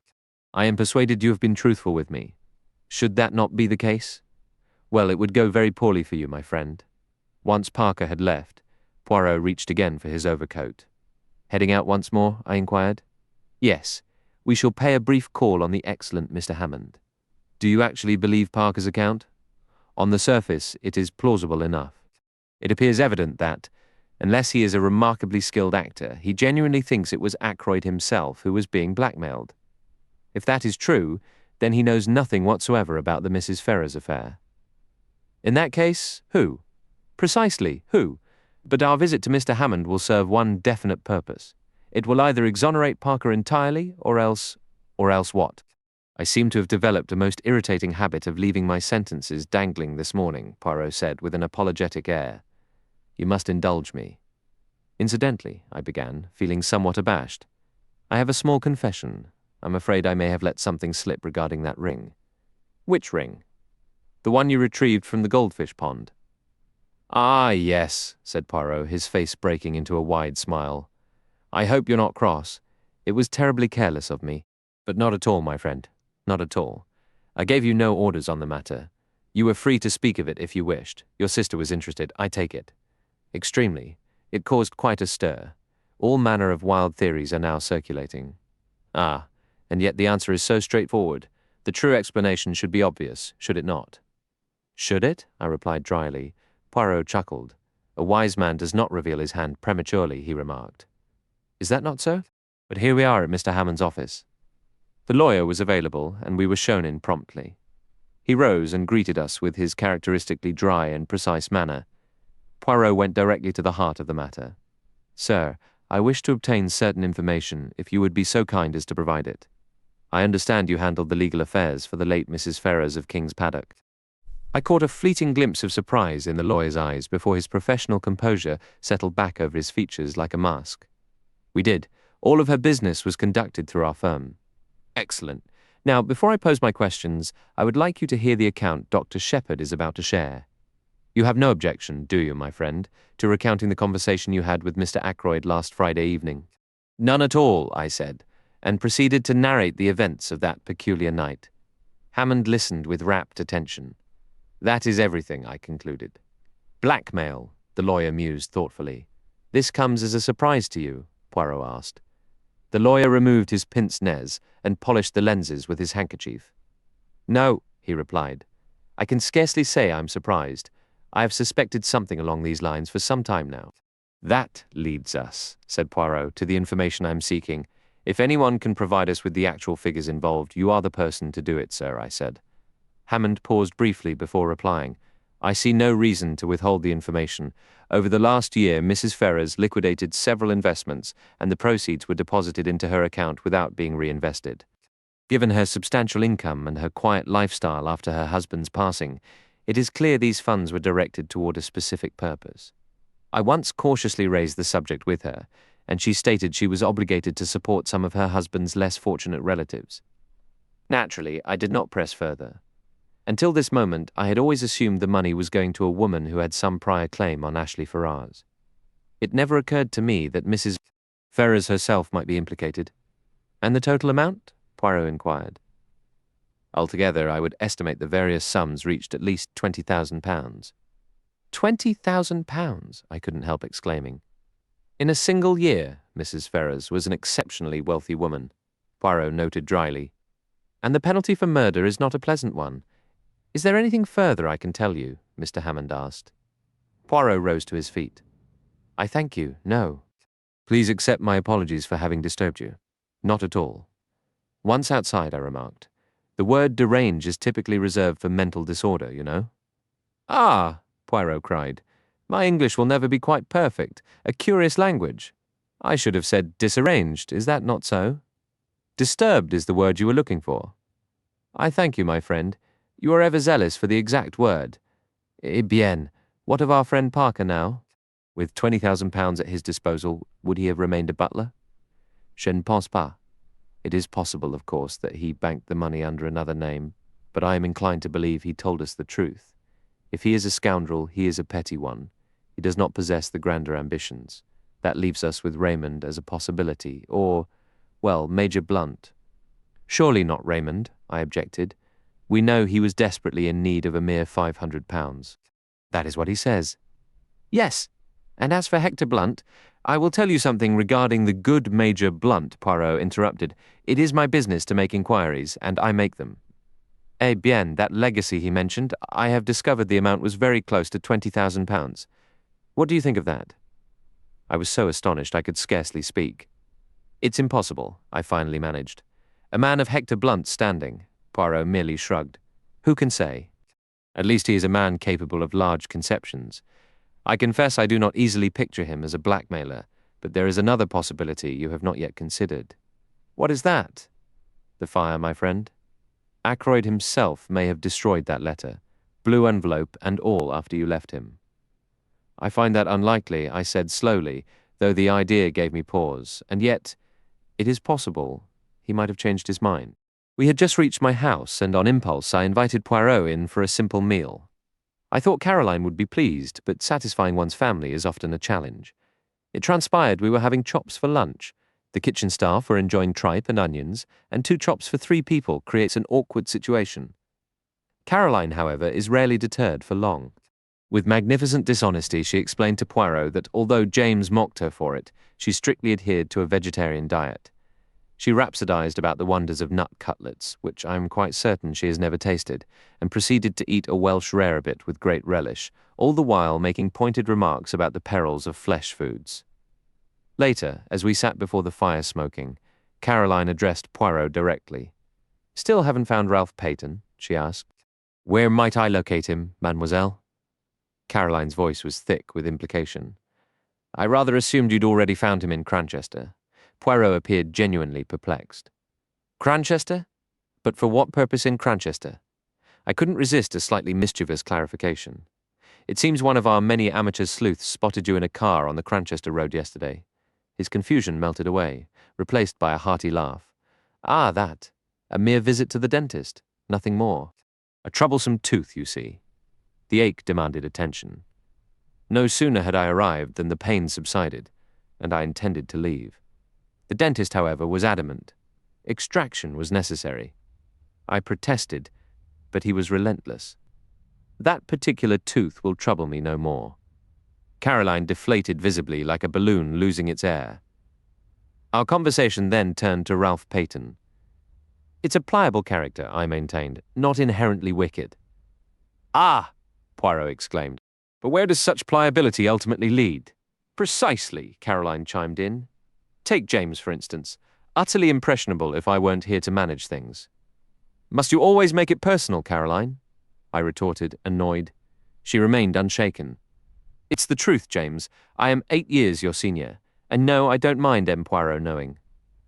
"I would never have suspected it, mademoiselle," Poirot said, with a courteous nod. "Those 8 years have instilled in me a duty to guide you. Given a less disciplined upbringing, who knows into what trouble you might have stumbled by now." "I might have wed a captivating fortune hunter," I mused, watching my smoke rings drift toward the ceiling. "Fortune hunter," Caroline snorted. "If we're discussing that sort of person—" She let the sentence hang. "Well?" I pressed, curious. "Oh, nothing. Only that I can think of someone not 100 miles from here who fits the description." Abruptly, she turned back to Poirot. "James insists you're convinced the murderer is within the house. All I can say is you're mistaken." "I should dislike being mistaken," Poirot replied. "It is not. How do you say, my specialty?" Caroline pressed on, ignoring his comment. "I've pieced the facts together clearly from James and others. As I see it, only 2 people in that house had a real opportunity, Ralph Peyton and Flora Ackroyd." "My dear Caroline, don't interrupt James. I know what I'm saying." Parker encountered her outside the door. Correct? He never heard her uncle bid her good night. She could have done the deed right then.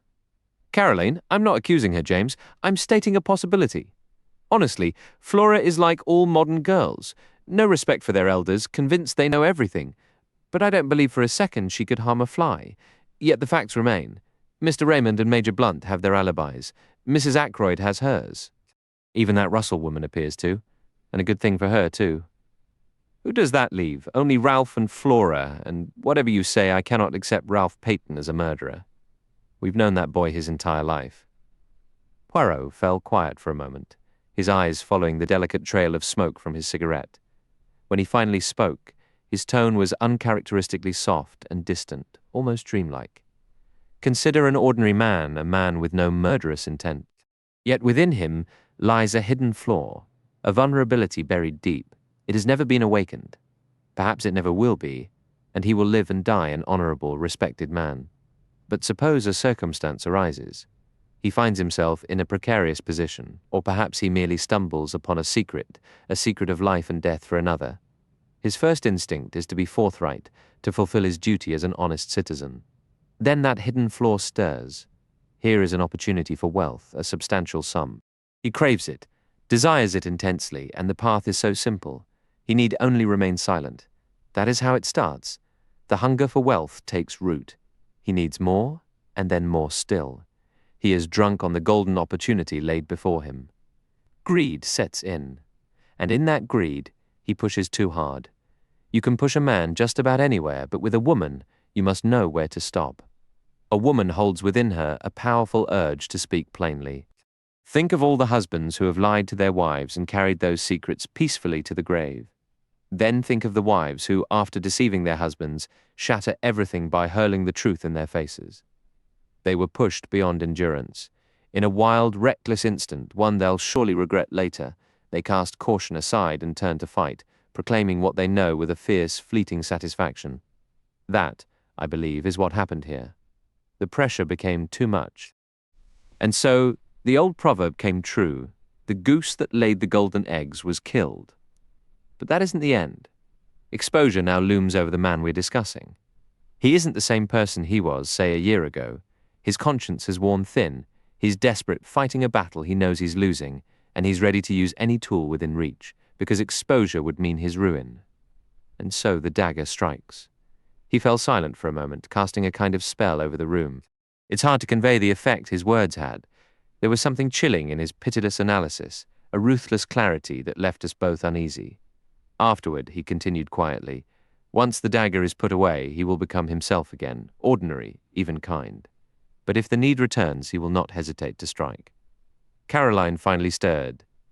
You are talking about Ralph Peyton, she said. You may be right or wrong, but you have no right to condemn a man without hearing his side.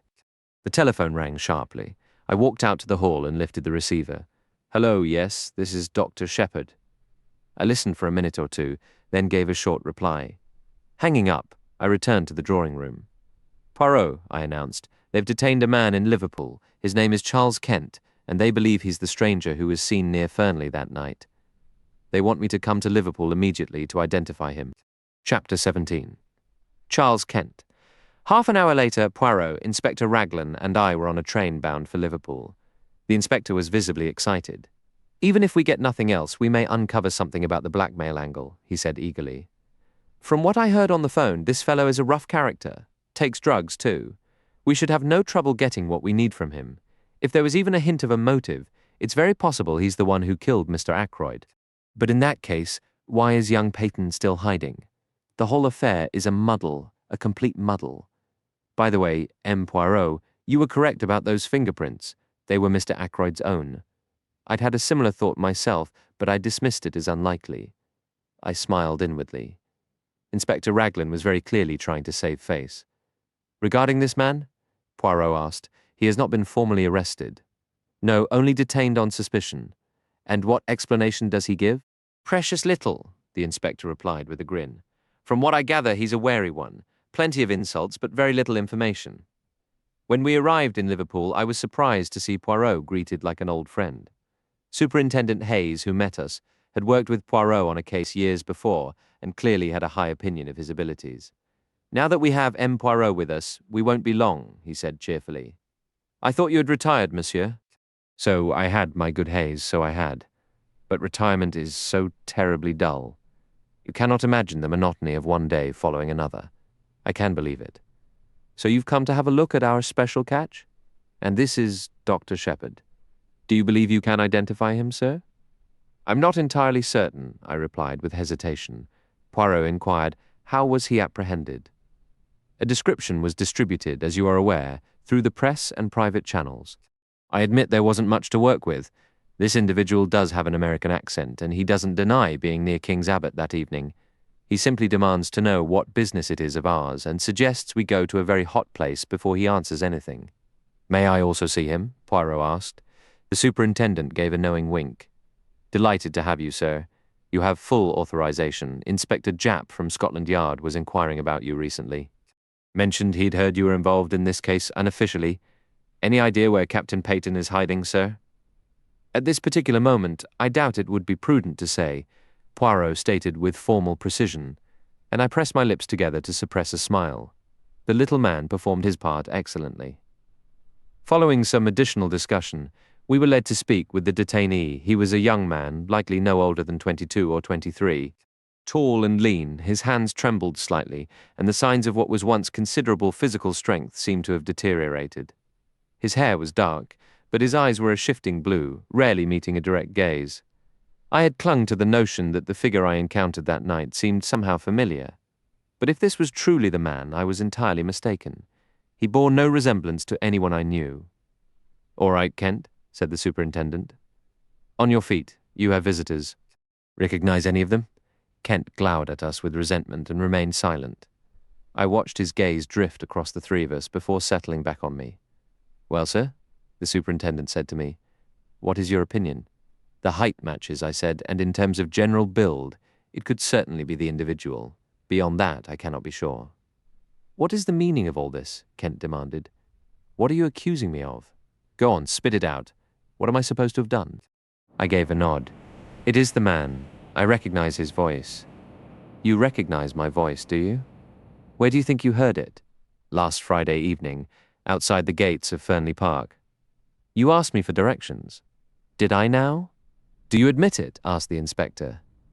I don't admit anything until I know what you think you have on me. Have you not read the newspapers these past few days? Poirot asked, speaking for the first time. The man's eyes narrowed. So that's it, is it? I read that some old gentleman was killed at Fernley. Are you trying to pin that on me? You were there that night, Poirot said calmly. How would you know, mister? By this, Poirot withdrew an object from his pocket and presented it. It was the goose quill we had discovered in the summer house. At the sight of it, the man's expression shifted. He almost reached for it. Snow. Poirot mused thoughtfully. No, my friend, it is empty.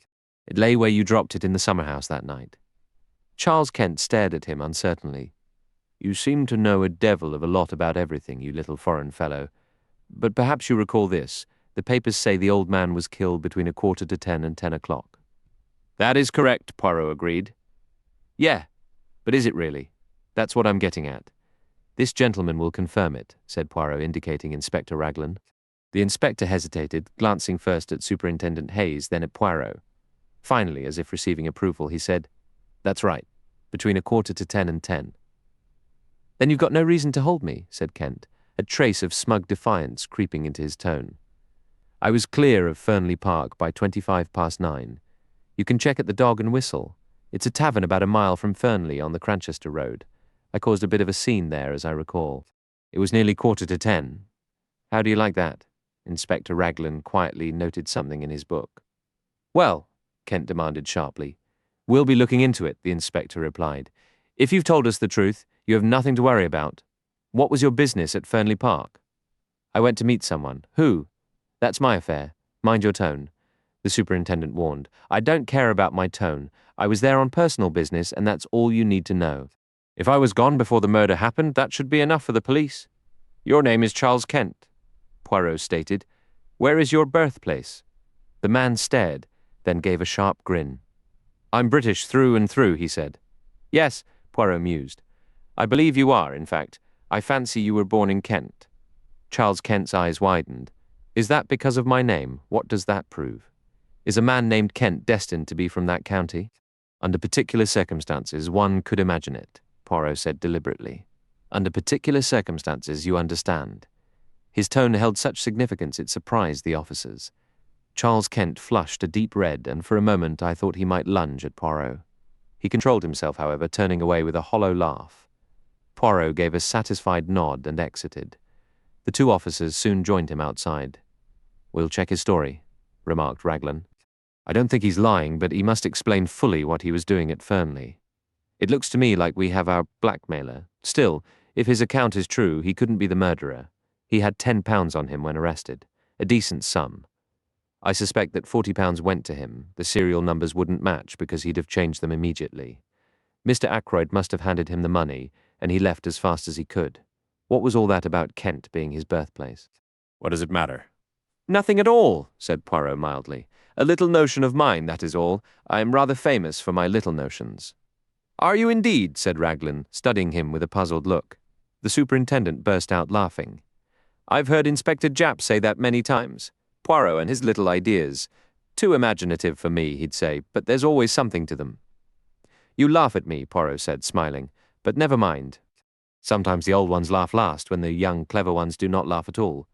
With a sage nod, he walked out into the street. We lunched together at a hotel. I realized now the entire case lay clearly unraveled before him. He had the final thread he needed. At the time, however, I had no suspicion. I overestimated his general confidence, assuming the things that puzzled me must also puzzle him. My main question was what Charles Kent could possibly have been doing at Fernley. I turned it over repeatedly without a satisfactory answer. Eventually, I ventured a hesitant query to Poirot. His reply was swift. "My friend, I do not think I know." "Truly?" I said, skeptical. "Yes, indeed. I suppose it would make no sense to you if I said he went to Fernley that night because he was born in Kent." I stared at him. "It makes absolutely no sense to me," I said dryly. "Ah," said Poirot pityingly. "Well, no matter. I still have my little idea." Chapter 18. Flora Ackroyd. Returning from my rounds the next morning, Inspector Raglan called out to me. I stopped the car, and he stepped onto the running board. "Good morning, Dr. Shepherd," he said. "Well, that alibi checks out." "Charles Kent's alibi." "Charles Kent's." The barmaid at the Dog and Whistle, Sally Jones, remembers him perfectly. The photograph was selected from a group of 5. He entered the bar just before 10, and the Dog and Whistle is a solid mile from Fernley Park. The barmaid noted he was carrying a considerable sum. She watched him pull a thick wad of banknotes from his pocket. It struck her as odd, given his shabby appearance, his boots practically falling apart. That explains the missing £40, without a doubt. The fellow still won't explain his reason for going to Fernley that night. Stubborn as an ox. I spoke with Hayes over the telephone from Liverpool this morning.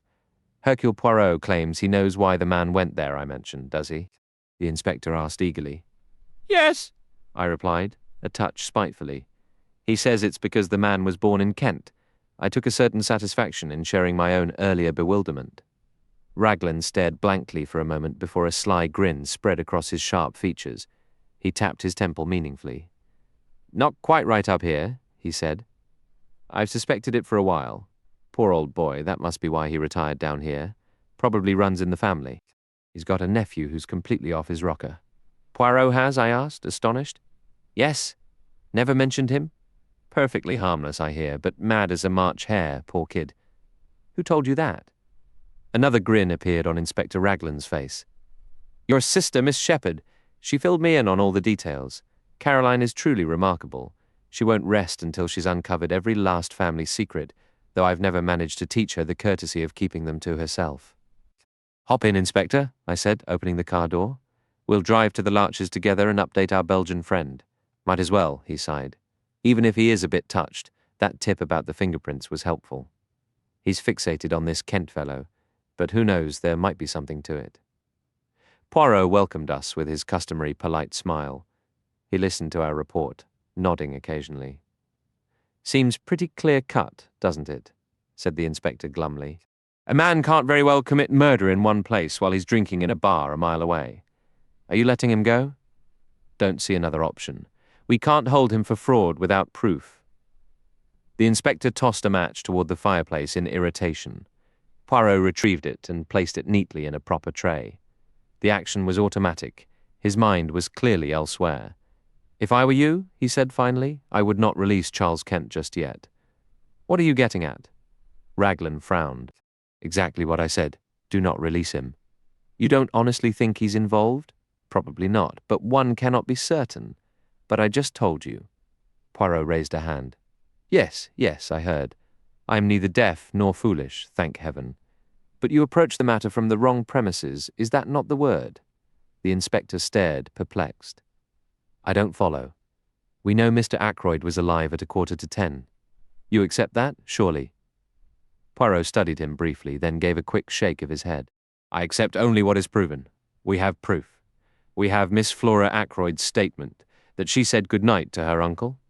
But I do not always accept what a young lady tells me. No, not even when she is charming and lovely. But for heaven's sake, Parker saw her leaving the room. No, Poirot's voice cut sharply through the air. That is precisely what he did not see. I confirmed that suspicion with a small test the other day, as you recall, Doctor. Parker observed her outside the door, her hand already on the handle. He did not witness her emerging from the room itself. The inspector frowned. But where else could she possibly have been coming from? Perhaps the staircase, I suggested. The staircase, he echoed. That is my theory, yes.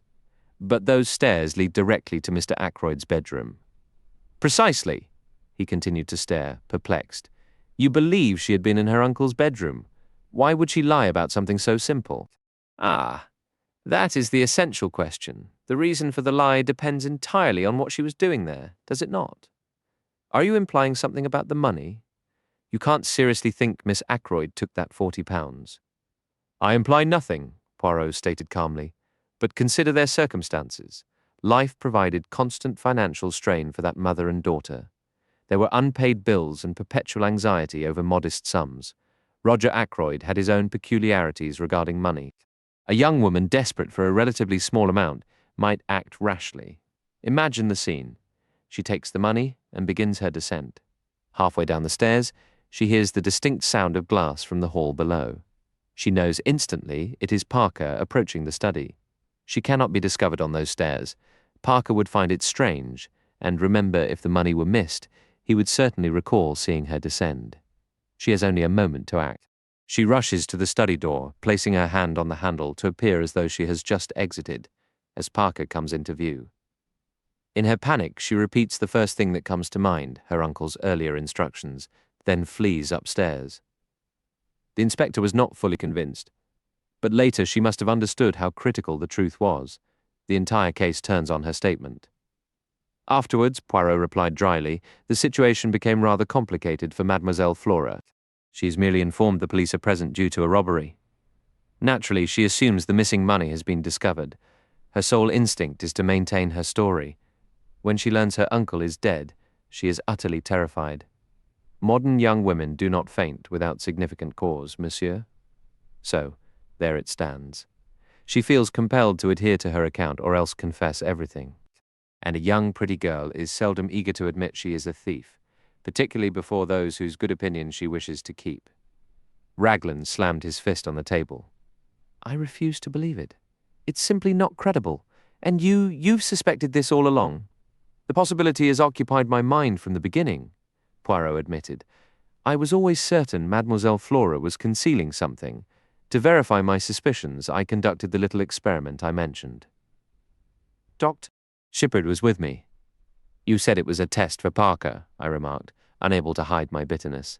My friend, Poirot said apologetically, one must say something as I explained at the time. The inspector stood decisively.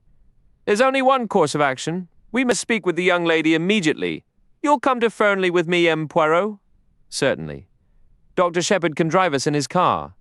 I agreed without hesitation. Upon asking for Miss Ackroyd, we were directed to the billiard room.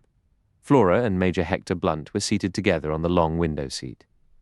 Good morning, Miss Ackroyd, said the inspector. Might we have a word with you in private? Blunt began to rise, but Flora stopped him, her voice tight with nerves. What is this about? Major Blunt, please stay. He can remain, can't he? She asked, turning to the inspector. That is your choice, the inspector replied, his tone formal. I have a duty to ask you a few questions, miss. I would prefer to do so privately, and I imagine you might prefer that as well. Flora studied his face intently. I watched the colour drain from her cheeks. Then she turned back to Blunt, her voice firm yet pleading. I want you to stay, please. I insist upon it. Raglan gave a slight shrug. If that's what you want, then so be it. Now, Miss Ackroyd, M. Poirot has put forward an idea to me. He believes you were not in the study last Friday evening to bid your uncle good night. Instead, he suggests you were on the staircase near his bedroom when you heard Parker moving through the hall below. Flora's eyes turned to Poirot, who gave a confirming nod. Mademoiselle, when we last spoke, I urged you to be honest. What is kept from Papa Poirot he uncovers. That is what happened. Is it not? Let me make this simple for you. You took the money, did you not? The money? Blunt interjected sharply. A heavy silence filled the room for what felt like a full minute. Then Flora straightened her shoulders and spoke, her voice clear. M. Poirot is correct. I took that money. I stole it. I'm a thief, a common petty thief. There you have the truth. I'm almost relieved it is out. These last few days have been a living nightmare. She sank into a chair, covering her face with her hands, her words muffled. You cannot imagine what my life has been since I arrived here. Constantly wanting things, plotting for them, lying, cheating, accumulating debts I could not pay. Oh, I detest myself when I think of it all. That is what drew Ralph and me together. We recognized the same weakness in each other. I understood him, and I pitied him because I am no better underneath. We are neither of us strong enough to stand on our own. We are flawed, wretched, and contemptible. She looked up at Blunt, her composure breaking into sudden frustration. Why are you staring at me like that, as if you cannot believe it? I may be a thief, but at least I'm being genuine now. No more lies, no more pretending to be the sweet, innocent young woman you admire. I do not care if you never wish to see me again. I loathe myself. I despise myself. But you must believe one thing. If telling the truth would have helped Ralph, I would have shouted it from the rooftops. But I have always known the truth would only make his situation appear worse. My lie did him no harm. Ralph, said Blunt quietly. It always comes back to Ralph. You do not understand, Flora replied, her tone weary. You never will. She turned toward Inspector Raglan.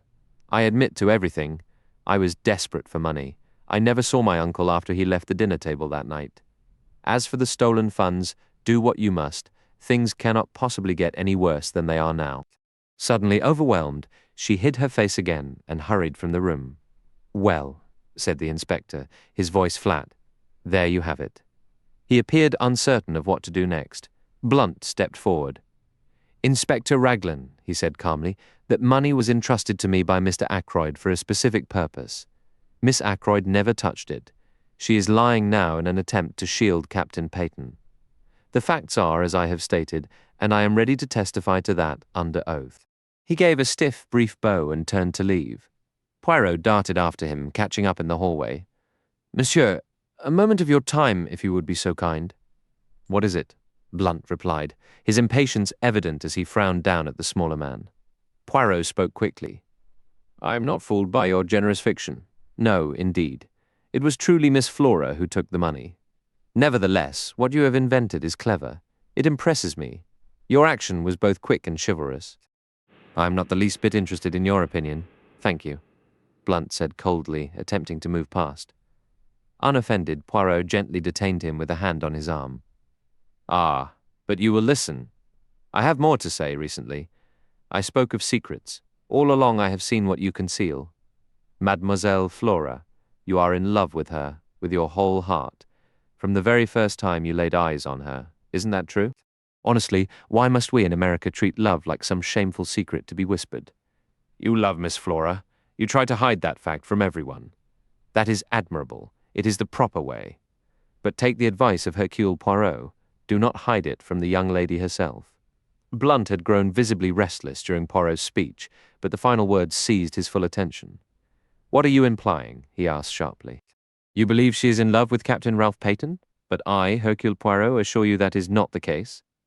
Miss Flora agreed to marry Captain Peyton to satisfy her uncle, and because she saw in that union an escape from a life here that had become utterly unbearable to her, she was fond of him, and they shared a deep understanding. But love? No. It is not Captain Peyton whom Miss Flora loves. What on earth are you talking about? Blunt demanded, a dark flush rising beneath his tan. You have been blind, sir. Blind. She is loyal, that girl. Ralph Peyton is under suspicion, and she feels honor-bound to stand by him. I decided it was time to contribute to this promising conversation. My sister mentioned just the other evening, I offered encouragingly, that Flora never had any real affection for Ralph Peyton and never would. My sister has an excellent sense for these matters. Blunt paid no attention to my helpful comment. He turned back to Poirot. "Do you honestly believe," he began, then stopped, struggling as men of few words often do. Poirot, of course, faced no such difficulty. "If you doubt me, ask her yourself, sir. But perhaps you no longer wish to, what with the unpleasant business of the money." Blunt let out a short, harsh laugh. "You think I'd hold that against her? Roger was always peculiar about finances. She found herself in trouble and was too afraid to tell him. Poor kid. Poor, lonely kid." Poirot glanced thoughtfully toward the garden door. "I believe Miss Flora stepped outside," he murmured. "I've been a complete fool," Blunt said abruptly. "What a strange conversation this has been. Like something from an absurd play. But you're a good man, Mr. Poirot. Thank you." He seized Poirot's hand in a crushing grip that made the detective wince, then strode out through the side door into the garden. "Not a complete fool," Poirot murmured, tenderly rubbing his injured hand. "Only one particular kind. The fool in love." Chapter 20. Miss Russell. Inspector Raglan had received a severe shock. He was not taken in by Blunt's brave lie any more than we had been. Our walk back to the village was filled with his frustrated complaints. "This changes everything, absolutely everything. I don't know if you grasp the full implications, Mr. Poirot." "I believe I do, yes," said Poirot. "You see, I have been acquainted with the possibility for some time." Inspector Raglan, who had only encountered this possibility a mere half-hour before, gave Poirot an unhappy look and continued airing his realizations. "Those alibis now? Useless. Completely useless. We have to start over. We need to establish where everyone was after 9:30. 9:30, that's the time we must focus on. You were correct about the man Kent. We won't be releasing him just yet. Let me think. 9:45 at the Dog and Whistle. He could have made it there in 15 minutes if he ran. It's just possible his was the voice Mr. Raymond overheard talking to Mr. Ackroyd, asking for money which Mr. Ackroyd refused, but one thing is clear, he could not have placed that telephone call. The train station is half a mile in the opposite direction, over a mile and a half from the Dog and Whistle, and he was at the pub until nearly 10 past 10. Blast that telephone call. We keep running into it. We do indeed, Poirot agreed. It is most curious. It's just possible, Raglan mused, a new thought striking him, that if Captain Peyton had climbed into his uncle's room and discovered him there, already murdered, he might have been the one to make that call. He got scared, thought he'd be blamed, and ran off. That makes sense, doesn't it? Then why would he have called, I asked. Maybe he wasn't sure the old man was actually dead. He wanted a doctor there fast, but didn't want to give himself away. Yes, I think that theory holds up. There's something to it, I'd say. The inspector puffed out his chest, clearly pleased with his own reasoning. He was so delighted with himself that anything we might have added would have been pointless. We arrived back at my house just then, and I hurried inside to see my waiting patients, who had been there for some time. I left Poirot to walk with the inspector to the police station. After seeing my last patient, I went into the small room at the back of the house that I call my workshop. I'm rather proud of the homemade radio set I built there. Caroline detests this room. I keep my tools here, and our maid, Annie, is strictly forbidden from disturbing anything with her dustpan and brush. I was carefully adjusting the inner workings of an alarm clock, which the household had declared completely useless, when the door opened and Caroline peered in. "Oh, there you are, James," she said, her tone thick with disapproval. "Monsieur Poirot wishes to see you." "Well," I replied, somewhat irritably, as her sudden entrance had startled me and I'd fumbled a delicate piece of the mechanism. "If he wants to see me, he can come in here." "In here?" Caroline said. "That's what I said, in here." Caroline gave a disapproving sniff and withdrew. She returned a moment later, ushering Poirot in, and then left again, shutting the door firmly behind her. Aha! "My friend," said Poirot, stepping forward and rubbing his hands together. "You see, you do not get rid of me so easily." "Finished with the inspector?" I inquired. "For the moment, yes. And you, have you seen all your patients?" "Yes." Poirot sat down and looked at me, tilting his egg-shaped head to one side with the air of someone savouring a private joke. "You are mistaken," he said finally. "You still have one patient to see." "Not you," I exclaimed in surprise. "Ah, not me, of course. I am in magnificent health. No, to tell you the truth, this is a little scheme of mine. There is someone I wish to speak with, you understand, and at the same time it is not necessary for the entire village to become intrigued, which is what would happen if the lady was seen coming to my house. For it is a lady, and she has already come to you as a patient before. Miss Russell, I exclaimed. Precisely. I very much wished to speak with her, so I sent her a brief note and made the appointment for your surgery. You are not annoyed with me. On the contrary, I said, that is, assuming I'm allowed to be present for the conversation. But naturally, in your own surgery. You know, I said, setting down the pliers I was holding, the whole affair is extraordinarily intriguing. Every new development is like giving a shake to a kaleidoscope. The entire picture changes. Now, why are you so eager to see Miss Russell? Poirot raised his eyebrows. Surely it is obvious, he murmured. There you go again, I grumbled. According to you, everything is obvious. But you leave me walking about in a fog. Poirot shook his head at me genially. You make fun of me. Take the matter of Miss Flora. The inspector was surprised, but you were not. I never imagined she was the thief, I protested. That, perhaps not. But I was watching your face, and you were not. Like Inspector Raglan, startled and disbelieving. I thought for a minute. Perhaps you are right, I said at last. All along I felt Flora was holding something back, so the truth, when it came, was subconsciously expected. It upset Inspector Raglan a great deal, poor man. Ah, for sure. The poor man must now rearrange all his ideas. I took advantage of his distracted state to secure a small concession from him. Poirot produced a sheet of notepaper from his pocket and read the words written upon it aloud. After several days of searching, the police have located Captain Ralph Patten, nephew of the late Mr. Ackroyd of Fernley Park, in Liverpool. He was apprehended just as he was preparing to depart for America. Folding the paper once more, he announced, "That, my friend, will appear in the morning papers."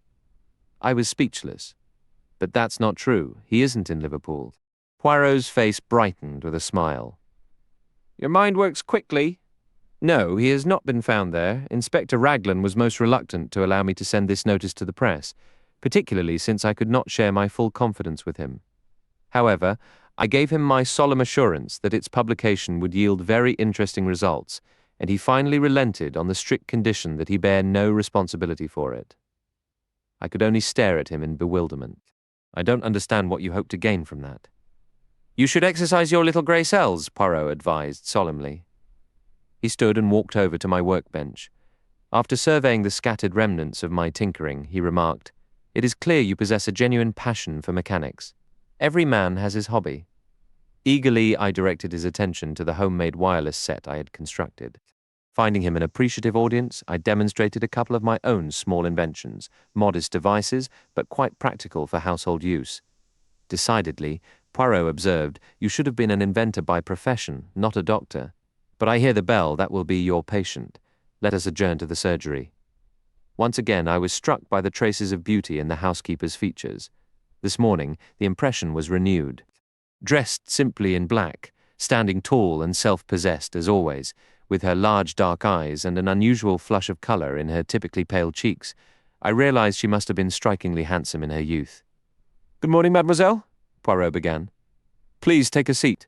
Dr. Shepherd has been kind enough to allow me the use of his surgery for a little conversation I am anxious to have with you.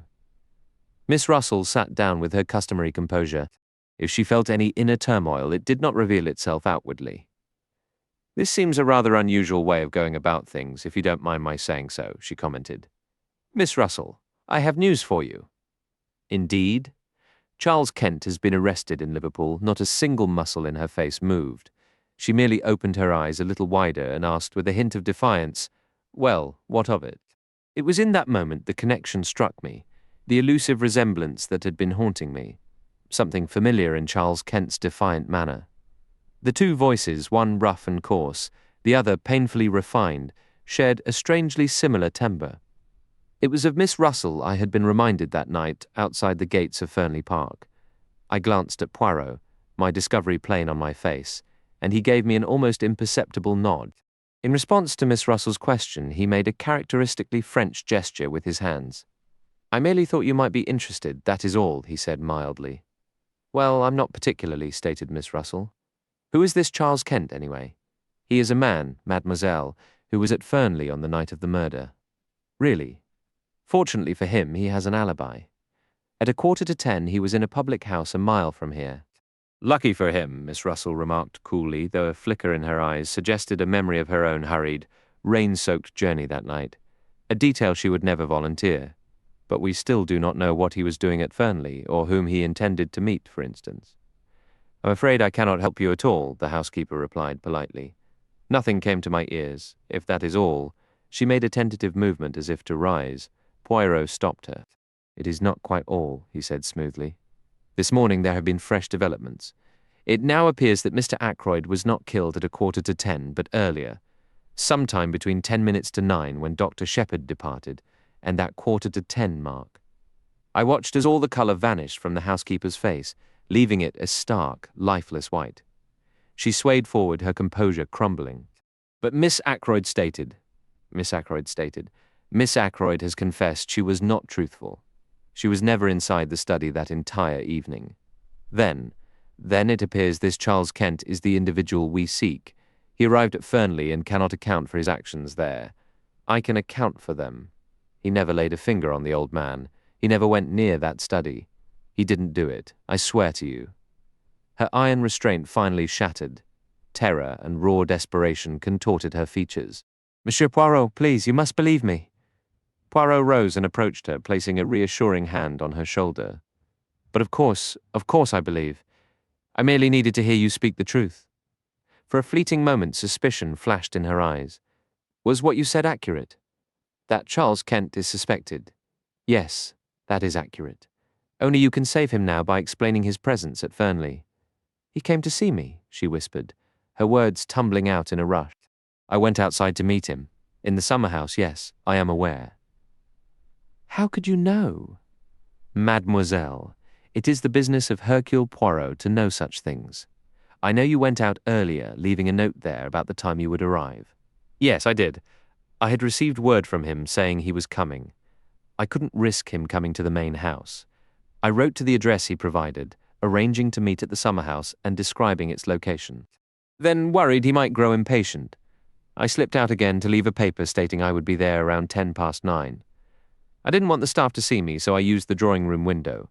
On my return, I bumped into Dr. Shepherd and feared he found it odd. I was breathless from running. I had no idea he was expected for dinner that night. She paused, gathering herself. Continue, Poirot urged. You met him at 9:10. What was said between you? It's complicated.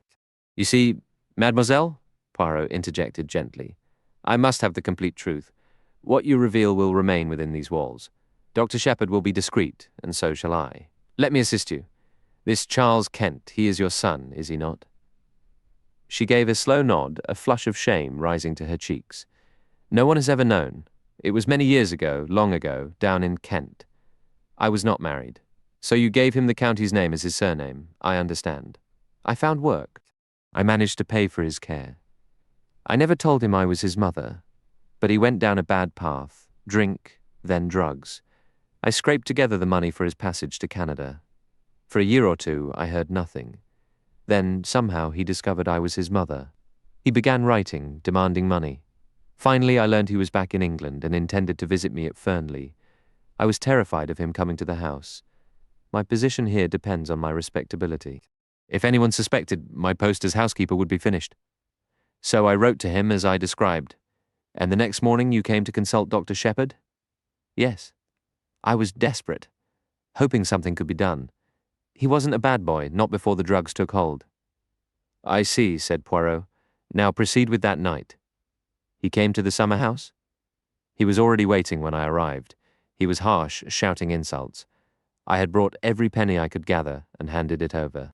We spoke only briefly before he left. What time was that? It must have been between 20 and 25 minutes past 9. The whole encounter left me shaken, standing there in the dark, long after he'd gone, the weight of my secret feeling heavier than ever before. I returned to the house before 9:30. Which direction did he take? He left exactly as he arrived, following the path that meets the driveway just inside the main gates. Poirot gave a nod. And your own actions?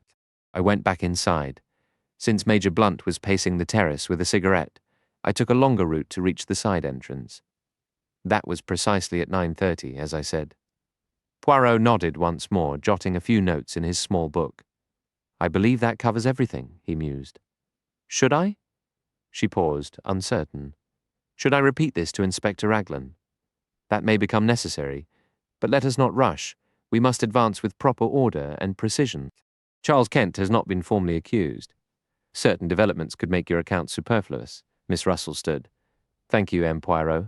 You have been exceedingly considerate. You do accept my word, don't you, that Charles had no part in this terrible crime? It appears certain the individual speaking with Mr. Ackroyd in the library at 9:30 could not have been your son. Take heart, mademoiselle. Matters will resolve themselves. After Miss Russell left, Poirot and I remained. So there we are, I remarked. It always circles back to Ralph Peyton. How did you deduce Miss Russell was the person meeting Charles Kent? Was it the family resemblance? I had linked her to the mysterious man long before we encountered him.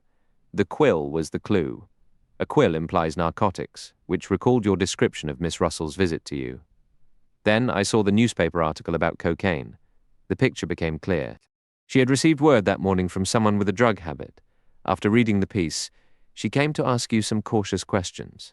She brought up cocaine because the article focused on it. When you grew too attentive, she quickly changed the subject to detective fiction and untraceable poisons. I suspected a son, a brother, or some other troublesome male relative. But I must be going. Luncheon awaits. I invited him to stay for lunch. Poirot declined, a slight gleam in his eye. Not again today. I would not wish to compel Mademoiselle Caroline to endure a vegetarian menu 2 days running. It struck me that very little eluded Hercule Poirot. Chapter 21. The newspaper item. Naturally, Caroline had observed Miss Russell's arrival at the surgery.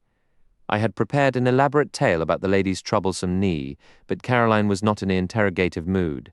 Her stance was that she understood Miss Russell's true purpose, and I did not. She was pumping you, James, Caroline declared. Pumping you quite shamelessly, I'm sure. Don't bother objecting, you probably didn't even realize it. Men can be so naive. She knows you're in M. Poirot's confidence and wants information. You know what I believe, James? I couldn't possibly guess. You believe so many remarkable things. No need for sarcasm. I believe Miss Russell knows more about Mr. Ackroyd's death than she's willing to say. Caroline leaned back, looking triumphant. Do you really think so? I replied distractedly. You're very dull today, James. No spirit at all. It's your liver again. Our talk then shifted to purely domestic concerns. The paragraph Poirot had inspired appeared in the next morning's paper. While its purpose was unclear to me, its impact on Caroline was dramatic. She began by claiming, rather inaccurately, that she had predicted it all along. I raised an eyebrow but didn't argue. Caroline, perhaps feeling a twinge of guilt, added, I may not have specifically said Liverpool, but I knew he'd try to flee to America. Honestly, some people will clutch at any rumor, even inventing a sudden sea voyage to Canada, just to feel involved in the drama. That's exactly what Crippen attempted, I remarked, with rather poor results, as I recall, she sighed. Poor young man, and now they've apprehended him. James, I believe it is your responsibility to ensure he isn't hanged. I asked what she expected me to do. Well, you are a doctor, aren't you? You've known him since he was a child. Clearly the argument should be that he isn't mentally responsible. I read just recently that they're quite content in Broadmoor. It's rather like an exclusive club. Her comment, however, sparked a memory. Curiously, I said I had no idea Poirot had a nephew with mental difficulties, didn't you? Oh, he shared the whole story with me. It's a profound sorrow for the family. They've managed to care for him at home until now, but matters are reaching a point where they fear he may need to be placed in a specialized institution. Exasperated, I replied. I imagine by now you're acquainted with nearly every detail of Poirot's personal life. Quite nearly, Caroline said with satisfaction. People find it such a relief to unburden their troubles to someone. It might be a relief, I countered, if they were permitted to do so willingly. Whether they appreciate having their secrets extracted under pressure is an entirely different question. Caroline merely gazed at me with the serene expression of a martyr savoring their sacrifice. You are so reserved, James, she said. You dislike speaking openly or sharing information yourself, and you assume everyone else must be the same.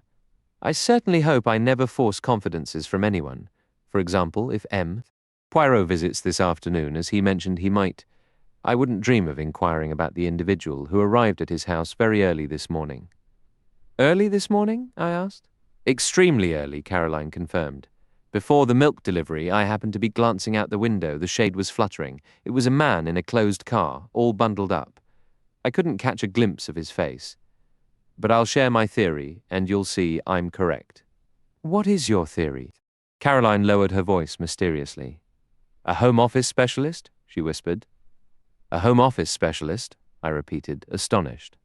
My dear Caroline, mark my words, James, you'll see I'm right. That Russell woman was here that morning asking about your poisons. Roger Ackroyd could easily have been poisoned in his dinner that night. I laughed outright. That's absurd, I exclaimed. He was stabbed in the throat. You know that as well as I do. After death, James, Caroline insisted, to create a false trail. My dear woman, I said, I examined the body myself, and I know what I'm discussing. That wound was not delivered post-mortem. It was the cause of death. Make no mistake. Caroline simply maintained her look of omniscience, which irritated me so much that I added, Perhaps you'll inform me, Caroline, whether or not I hold a medical degree. You have the degree, I suppose, James? At least I know you do. But you possess absolutely no imagination. Since you were endowed with a triple portion, I said dryly, there was evidently none remaining for me. I was amused to observe Caroline's tactics that afternoon, when Poirot arrived as anticipated. Without posing a direct question, my sister artfully circled the topic of his mysterious visitor from every conceivable angle. By the gleam in Poirot's eyes, I perceived he understood her aim. He remained pleasantly unyielding, deflecting her inquiries so adeptly that she herself became uncertain how to proceed. Having, I suspect, relished the little contest, he stood and proposed a walk. It is necessary for me to reduce the figure a little, he explained. You will accompany me, Doctor? And perhaps later Miss Caroline will provide us with some tea. Delighted, said Caroline. Won't your, guest join us as well? You are too kind, Poirot replied. But no, my friend is resting. In time you shall make his acquaintance. Someone mentioned he is quite an old friend of yours, Caroline ventured, making one final valiant attempt, did they? Poirot murmured. All right, we should get moving. Our guide led us toward Fernley. I had anticipated this direction. Poirot's methods were becoming clearer to me. Every minor digression held significance for the larger picture. I have an assignment for you, my friend, he finally announced. Tonight at my residence, I wish to hold a small gathering. You will be there, yes? Of course, I replied. Excellent. I also require the others from the house, specifically Mrs. Ackroyd, Miss Flora, Major Blunt, and Mr. Raymond. I want you to act as my envoy. This little assembly is set for 9 o'clock. You will extend the invitation, yes? Gladly, but why not ask them yourself? Because then they will pose the questions. Why? For what purpose? They will demand to know my intentions. And as you are aware, my friend, I greatly dislike explaining my little ideas until the appropriate moment arrives. I allowed myself a slight smile. My friend Hastings, of whom I have spoken, often called me the human oyster. But he was unfair. I conceal no facts. However, everyone is entitled to their own interpretation of them. When would you like me to do this? Now, if you are willing. We are near the house. Aren't you coming inside? No, I shall take a stroll through the grounds. I will meet you again by the lodge gates in about 15 minutes. I nodded and set about my task. The only person at home was Mrs. Ackroyd, who was enjoying an early cup of tea. She welcomed me with considerable warmth. So grateful to you, Doctor, she murmured, for resolving that little issue with Monsieur Poirot. But life is simply one trouble after another. You've heard about Flora, I presume. What about her? I inquired cautiously. This new engagement, Flora and Hector Blunt. Naturally, it's not as advantageous a match as Ralph would have been, but happiness must come first, mustn't it? What dear Flora needs is a mature man, someone steady and dependable. And Hector is really quite distinguished in his own right. You saw the news of Ralph's arrest in the paper this morning? Yes, I said, I did. Horrible. Mrs. Ackroyd closed her eyes and gave a shudder. Geoffrey Raymond was in an absolute state. He telephoned Liverpool, but they wouldn't tell him anything at the police station there. In fact, they claim they hadn't arrested Ralph at all. Mr. Raymond insists it's all a mistake. What do they call it? A newspaper fabrication. I've forbidden the servants to mention it. Such a dreadful scandal. To think Flora might have actually married him. Mrs. Ackroyd shut her eyes again, this time in profound distress.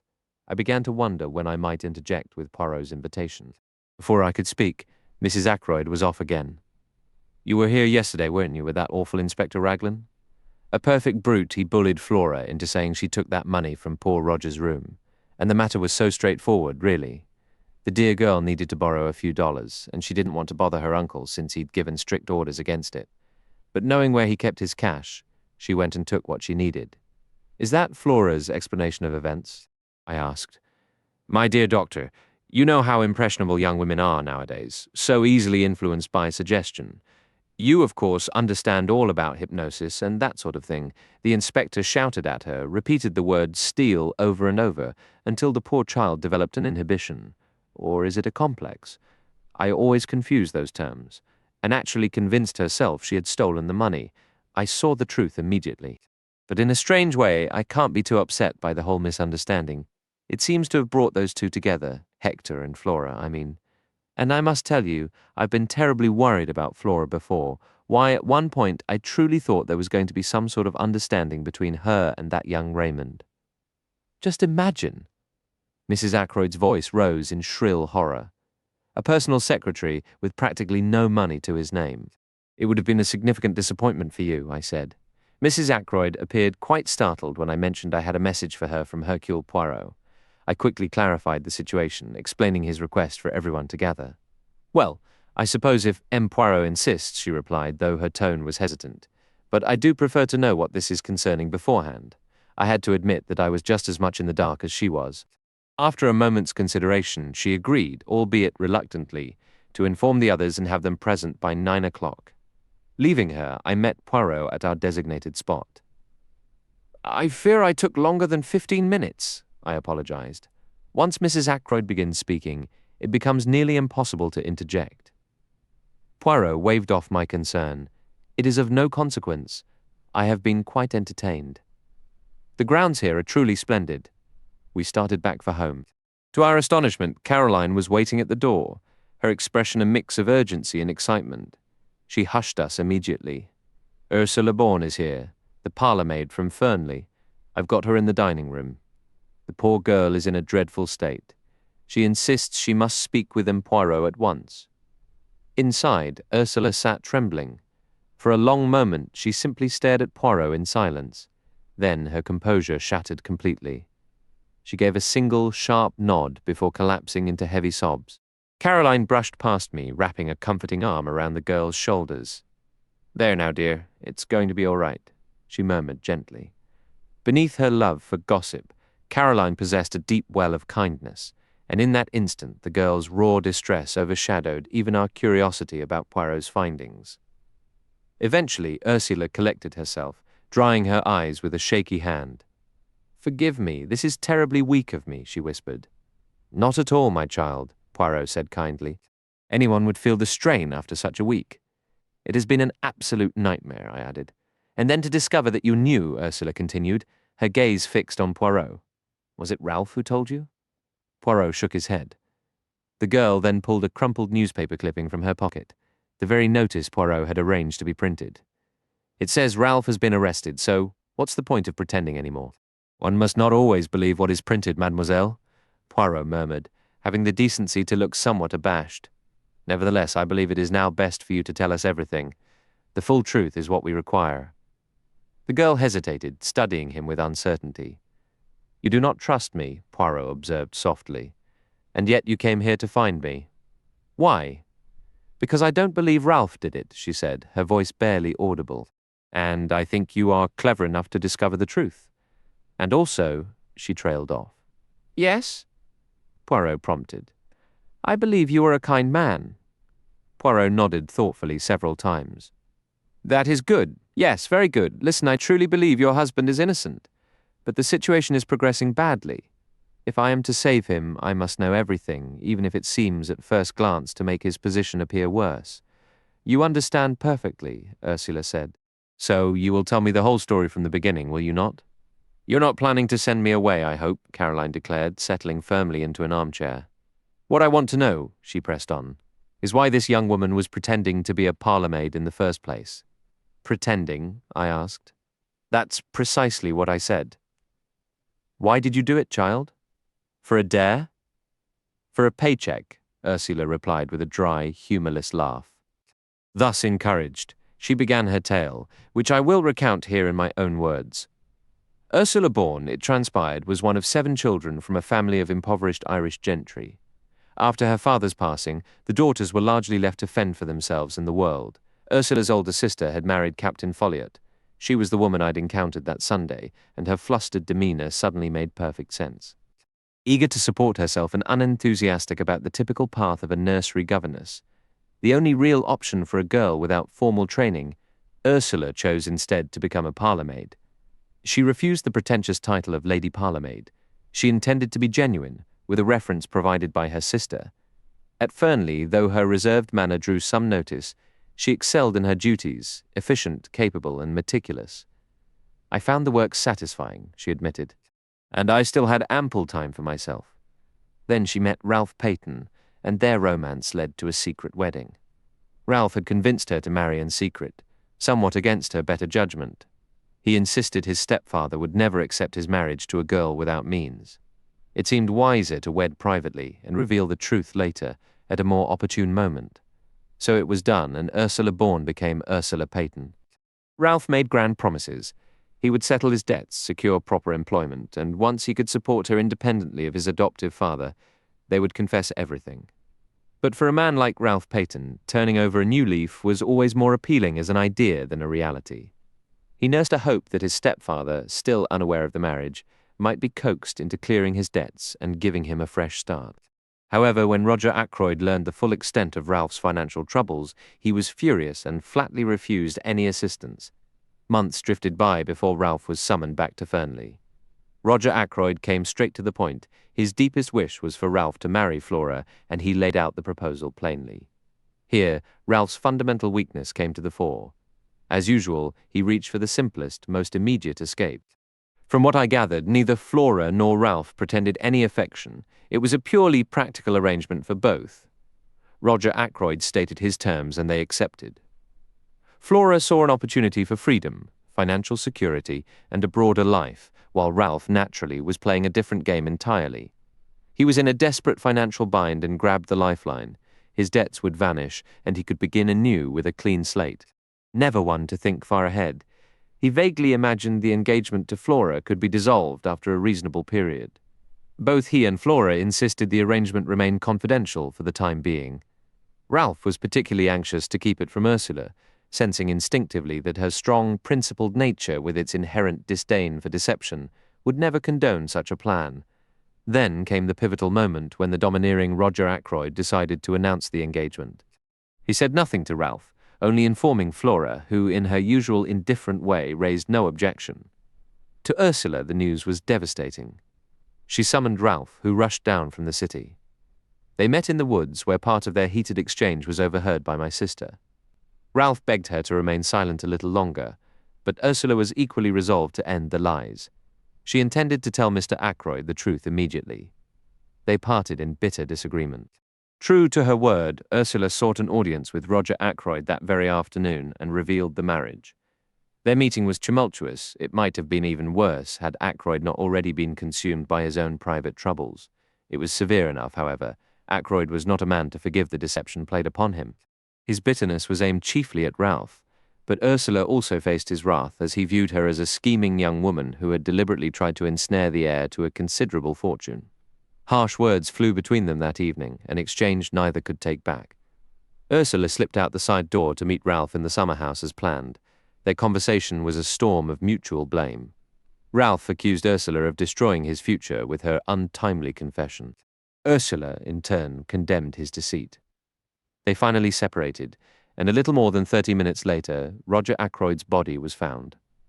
From that moment, Ursula had neither seen nor heard from Ralph. As her story came out, the weight of the evidence against them grew heavier in my mind. Alive, Ackroyd would have certainly changed his will. I knew the man well enough to be sure that would be his immediate reaction. His death arrived at the perfect moment for Ralph and Ursula Peyton. No wonder the girl had kept silent and played her part so convincingly. My thoughts were cut short by Poirot's voice. Its seriousness told me he grasped the full gravity of the situation as well. "Mademoiselle, I must ask you one question, and you must answer truthfully, for everything may depend on it. What time was it when you parted from Captain Ralph Patten in the summer house? Take a moment, please, so your answer may be precise." The girl gave a short, bitter laugh. "Do you imagine I haven't gone over every second of that night in my mind? It was exactly 9:30 when I left to meet him. Major Blunt was pacing the terrace, so I had to cut through the garden shrubs to avoid him. I reached the summer house at approximately 27 minutes to 10. Ralph was waiting. We were together for 10 minutes, no longer, because it was 9:45 when I returned to the house. Now I understood her pointed question from days before. If only Ackroyd could have been proved dead before 9:45 and not after. Poirot's next question mirrored that thought. Who left the summer house first? I did, leaving Ralph Paton inside. Yes, but you can't possibly think. Mademoiselle, what I think is unimportant. What did you do upon returning to the house? I went straight up to my room, and you remained there until about 10 o'clock. Can anyone confirm that? Confirm I was in my room? No. But surely, oh, I see. They might believe, they might think, I watched the dawning horror in her eyes. Poirot finished the thought for her. That it was you who came through the window and stabbed Mr. Ackroyd as he sat in his chair. Yes, they might think exactly that. Only a fool would entertain such an idea, Caroline declared indignantly. She gave Ursula's shoulder a reassuring pat. The girl had buried her face in her hands, murmuring, "It's horrible, just horrible." Caroline gave her a gentle shake. "Now don't you fret, dear. M. Poirot doesn't really believe that. As for that husband of yours, I'll be candid. I don't think much of him running off and leaving you to face this mess." But Ursula shook her head fiercely. "No, it wasn't like that.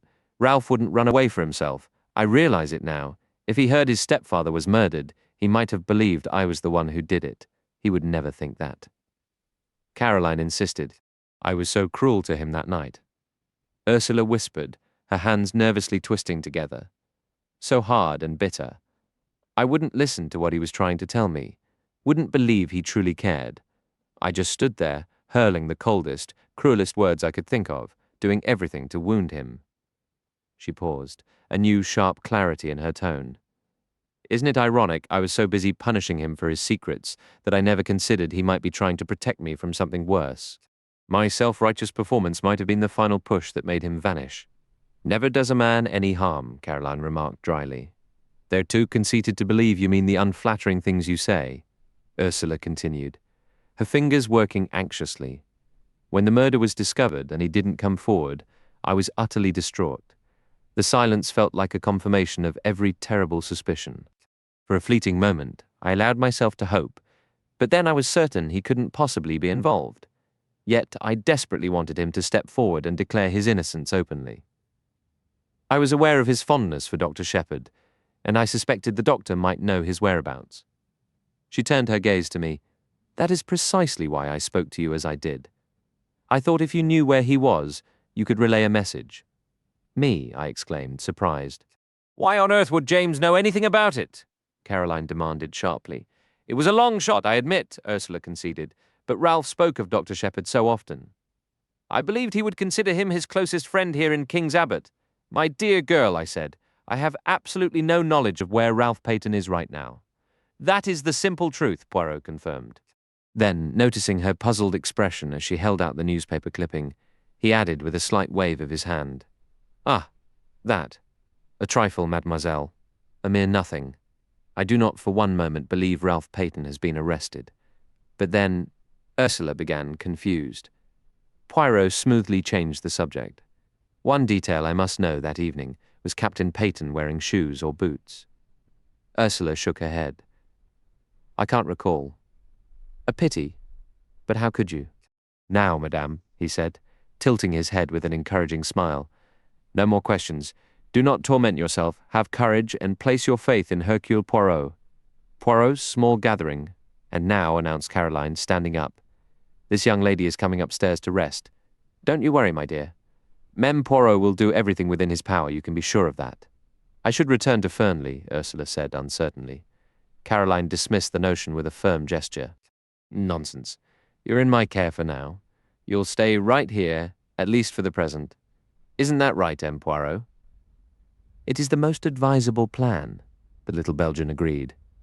This evening, however, I will require Mademoiselle, I beg your pardon, Madame, to attend a small gathering at my home. 9 o'clock. It is imperative she be present. Caroline nodded and escorted Ursula from the room. Once the door closed, Poirot sank back into his chair. So far, so good, he remarked. Matters are beginning to arrange themselves. They seem to be looking worse and worse for Ralph Peyton, I observed gloomily. Poirot nodded. Yes, that is so. But it was to be anticipated, was it not? I looked at him, somewhat puzzled by the comment. He was reclining, eyes half closed, fingertips pressed together. Suddenly he sighed and shook his head. What is it? I asked. It is that in moments like these I feel a profound longing for my friend Hastings, the one I mentioned, who now resides in Argentina. Whenever I have undertaken a significant case, he has been at my side, and he has aided me. Yes, often in the most unexpected ways. A wistful, almost sarcastic smile touched his lips. He possessed a peculiar talent for blundering onto the truth without ever realizing it. You understand? Sometimes he would utter something exceptionally foolish, and behold, that very foolishness would illuminate everything for me. Furthermore, he had the habit of keeping a written account of our more interesting adventures. I cleared my throat, feeling slightly self-conscious. Well, as it happens, I began, then hesitated. Poirot sat bolt upright, his eyes suddenly sparkling. But yes, what is it you wish to say? You see, I've read some of Captain Hastings's published accounts, and I thought, why not attempt something similar myself? It seemed a shame to waste such a unique opportunity. This is likely the only time I'll ever be involved in anything of this nature. I felt my face grow warm and my words become increasingly clumsy as I stumbled through the explanation. To my relief, Poirot merely sprang from his chair, his expression one of delight rather than any intention of a French embrace. Magnifique, he declared. The tradition continues. But this is truly splendid. You've actually recorded your impressions of the case as it unfolded. I gave a nod. Magnificent, Poirot exclaimed. Show them to me right this moment. I wasn't entirely ready for such an abrupt request, and my mind raced to recall certain particulars.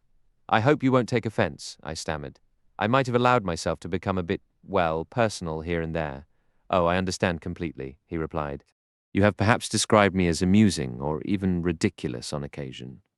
It is of no consequence. Hastings, too, was not always polite. As for me, my mind rises above such trivial matters. Still hesitant, I rummaged through my desk drawers and produced a rather disorderly stack of manuscript pages which I handed over. With an eye toward possible future publication, I had organized the material into chapters, and just the night before I had brought it up to date with an account of Miss Russell's visit. Thus Poirot had 20 chapters to examine. I left him to it. I was called away to attend a patient some distance off, and it was well past 8 in the evening when I returned. A tray with a hot dinner awaited me, along with the news that Poirot and my sister had supped together at 7:30, after which he had retired to my study to finish reading the manuscript. I hope, James, Caroline said, that you've been discreet in what you wrote about me. My expression must have betrayed me, because I hadn't been careful at all. Not that it matters very much, she added, correctly reading my face. M. Poirot will know what to think. He understands me far better than you ever have. I went into the workshop. Poirot was seated by the window, the manuscript neatly stacked on a chair beside him. He rested a hand on the pages and spoke. Well then, he began, I congratulate you on your modesty. Oh, I said, somewhat taken aback, and on your restraint, he added. I managed another. Oh, not so did Hastings write, my friend continued. On every page, again and again, appeared the word I. What he thought, what he did. But you have kept your own presence in the background. Only once or twice does it emerge in scenes of domestic life, shall we say? I felt my cheeks warm under his twinkling gaze. What do you honestly think of it? I asked nervously. You wish my candid opinion? Yes. Poirot set aside his playful manner. A very thorough and precise account, he said kindly. You have set down all the facts faithfully, though you have shown a becoming reserve regarding your own part in them. And has it been helpful to you? Indeed. I may say it has helped me a great deal. Now come, we must go over to my house and prepare the stage for my little performance. Caroline was waiting in the hall. I suspect she hoped to be invited along. Poirot handled the situation with his usual tact. I should have been delighted to have you join us, mademoiselle, he said regretfully, but at this stage it would not be wise. You see, all those gathering tonight are under suspicion. Among them I will find the one who killed Mr. Ackroyd. You truly believe that? I asked, unable to hide my skepticism. I see that you do not, Poirot replied dryly. You do not yet appreciate Hercule Poirot at his true worth. Just then, Ursula came down the staircase. You are ready, my dear, said Poirot. Excellent. We shall go to my house together, Mademoiselle Caroline. Believe me, I am doing everything possible to be of service. Good evening. We departed, leaving Caroline on the front step, looking rather like a dog denied its walk, gazing after us. The sitting room at the Larches had been prepared. On a table stood various cordials and glasses, along with a plate of biscuits. Extra chairs had been brought in. Poirot bustled about, adjusting the arrangement, pulling a chair forward here, shifting a lamp there, occasionally bending to straighten one of the rugs. He was especially particular about the lighting, carefully positioning the lamps around the room. The lighting had been arranged to cast a bright, revealing glow over the section of the room where the chairs were gathered, while the far end, where I assumed Poirot would position himself, remained in a soft, shadowy half-light. Ursula and I observed his preparations. Soon, the sound of the doorbell echoed through the house. Our guests are here, Poirot announced with satisfaction. Excellent. All is prepared. The door swung open and the party from Fernley Park entered. Poirot stepped forward to greet Mrs. Ackroyd and Flora. It is most kind of you to come, he said warmly, before acknowledging Major Blunt and Mr. Raymond. The secretary was as cheerful and casual as ever. So what's the grand scheme, he asked with a laugh. Is this some sort of scientific apparatus? Do we get straps on our wrists to measure guilty pulses? I believe such a device exists. I have read of such things, yes, Poirot conceded. But I am traditional. I rely on the old methods. I work only with the little grey cells, but first, before we begin, I have an announcement for everyone. He took Ursula's hand and gently guided her forward. This lady is Mrs. Ralph Peyton. She was married to Captain Peyton last March. A sharp cry escaped Mrs. Ackroyd. Ralph married last March. That is impossible. How could it be? She stared at Ursula as if seeing a stranger. Married to the parlour maid, she exclaimed. Really, Poirot? I refused to believe it. Ursula's face flushed, but before she could speak, Flora moved swiftly to her side, linking an arm through hers. You must forgive our shock, Flora said kindly. We knew nothing about it. You and Ralph kept your secret wonderfully well. I am truly happy for you both. She gave Ursula's arm a reassuring squeeze, a gesture that seemed to acknowledge a shared, unspoken understanding of family pressures. You are very kind, Miss Ackroyd, Ursula replied softly, and you have every right to be furious. Ralph acted terribly, especially toward you. Please don't trouble yourself over that, Flora said, her tone lightening. Ralph was backed into a corner and took the only escape route he saw. I'd likely have done the same. I only wish he had trusted me with the secret. I would never have betrayed him. Poirot tapped gently on a table and cleared his throat with pointed significance. The board meeting is about to commence, Flora remarked with a faint smile. Poirot suggests we cease our chatter. But just tell me one thing. Where is Ralph? You must know if anyone does. But I don't, Ursula cried out, her voice nearly a wail. That's the whole agony of it. I have no idea. Is he not being held in Liverpool? Raymond inquired. The papers said so. He is not in Liverpool, Poirot stated bluntly. In fact, I added, nobody knows where he is. Except for Hercule Poirot, I suppose, Raymond said, his tone teasing. Poirot responded to the man's jest with utter seriousness. Me. I know everything. You would do well to remember that. Geoffrey Raymond raised his eyebrows. Everything?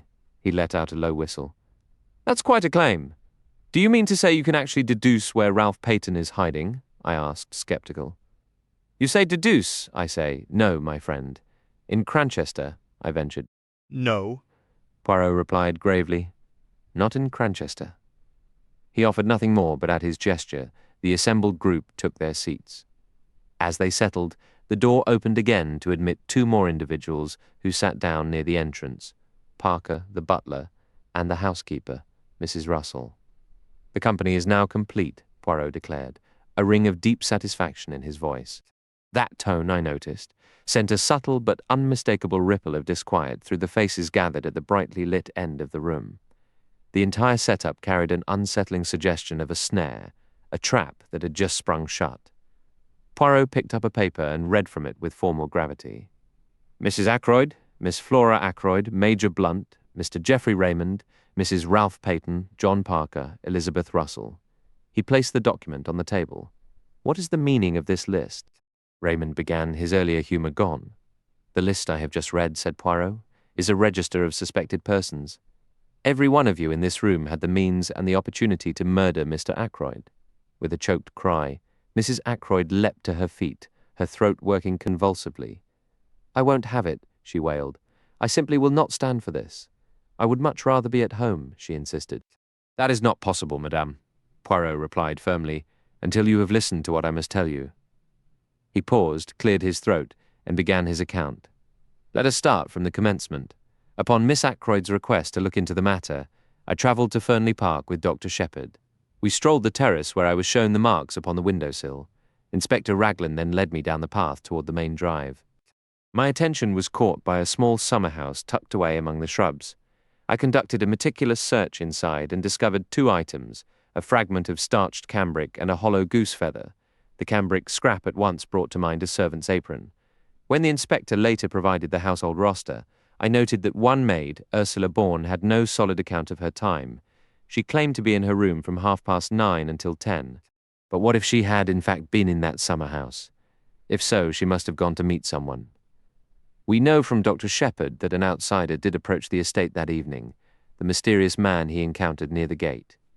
On the surface, it appeared our mystery was solved. This stranger had met Ursula Bourne at the summer house. The goose feather strongly indicated a person using narcotics, a habit more prevalent across the Atlantic than here. The man Dr. Shepherd met spoke with an American tone, which supported that theory. Yet one detail obstructed this tidy conclusion. The timing was all wrong. Ursula Bourne could not have reached the summer house before 9:30, but the stranger arrived by a few minutes past 9. I could, of course, imagine him waiting a full half hour. The only other possibility was that two distinct meetings occurred in that same little building that night. And once I considered that alternative, several revealing facts emerged. I learned that the housekeeper, Miss Russell, had visited Dr. Shepherd earlier that day, expressing pointed curiosity about treatments for drug addiction. Connecting this with the goose quill, I concluded the American had come to Fernley to meet the housekeeper, not the parlour-maid. So then, whom did Ursula Bourne slip out to meet? I was not kept long in suspense. First, I located a wedding band inscribed inside with "From R" and a date. Then I ascertained that Ralph Peyton had been observed approaching the summer house path at 25 minutes past 9. I also uncovered reports of a heated conversation in the woods near the village that very afternoon between Ralph Peyton and an unidentified young woman. Thus the pieces fell into a clear and orderly sequence. A secret marriage, an engagement announced on the day of the tragedy, a stormy woodland argument, and a rendezvous set for the summer house that evening. This line of reasoning incidentally confirmed two critical points. It provided both Ralph Peyton and Ursula Bourne, or rather, Ursula Peyton with powerful motives for desiring Mr. Ackroyd's removal. And it unexpectedly clarified another matter. Ralph Peyton could not possibly have been the person with Mr. Ackroyd in the study at 9:30.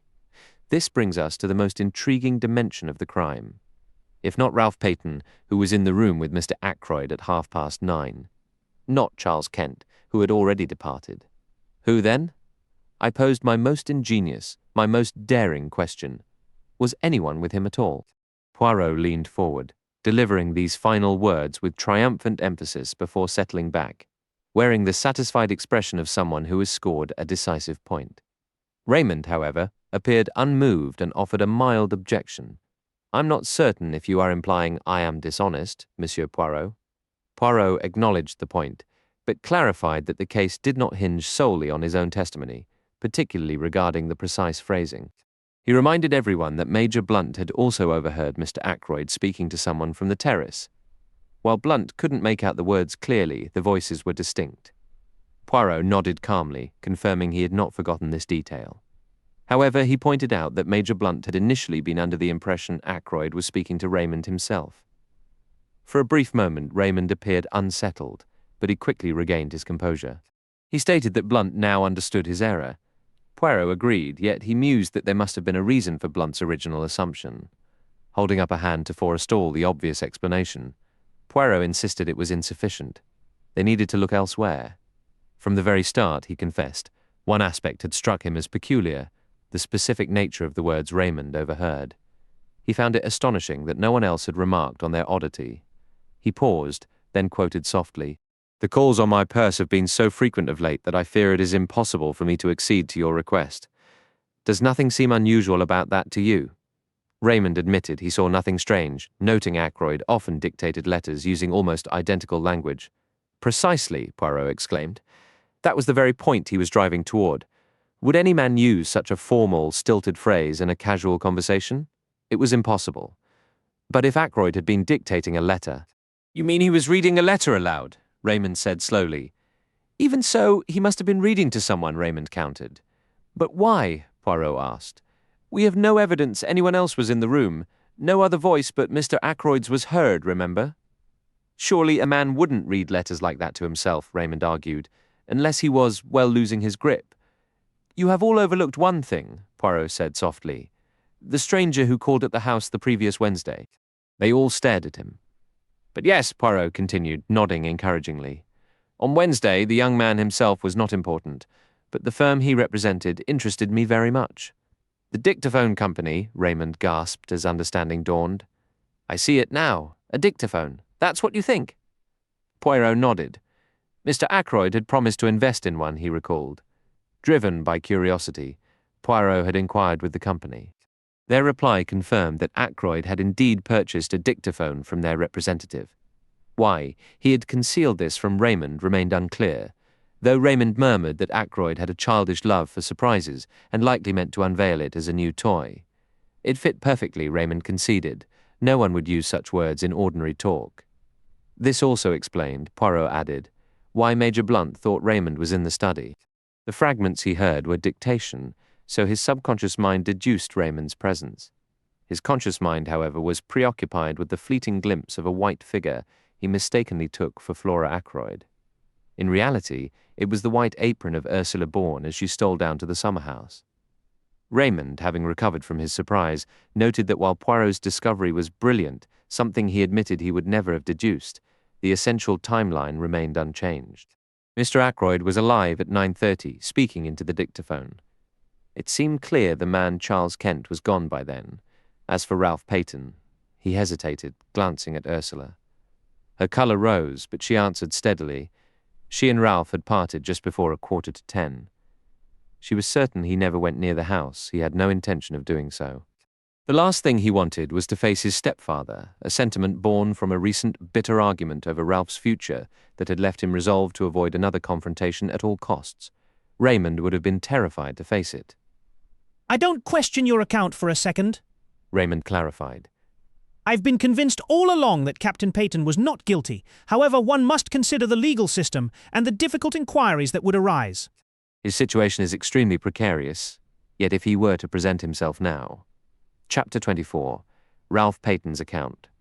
For me, it was an excruciating moment. I scarcely registered the immediate reaction, though there were gasps and astonished shouts. When I finally collected myself enough to grasp the scene, Ralph Peyton was standing beside his wife, her hand clasped in his, and he was grinning at me from across the room. Poirot also wore a smile, while wagging a reproachful finger in my direction. "Have I not informed you on at least 36 occasions that hiding facts from Hercule Poirot is a futile endeavour?" he inquired. "That in such instances he inevitably uncovers the truth." He shifted his attention to the others. "Recall that day we gathered around a table, just the 6 of us. I accused the other 5 of withholding information. 4 of them confessed their secrets. Dr. Shepherd did not, yet my suspicions lingered. Dr. Shepherd went to the 3 Boars that night, hoping to locate Ralph. He did not find him there, but I asked myself, what if he encountered him on the street while returning home? Dr. Shepherd was a friend of Captain Peyton's, and he had come directly from the crime scene. He surely understood how dire the circumstances appeared. Perhaps he was aware of details the public did not know. "I was," I admitted with regret.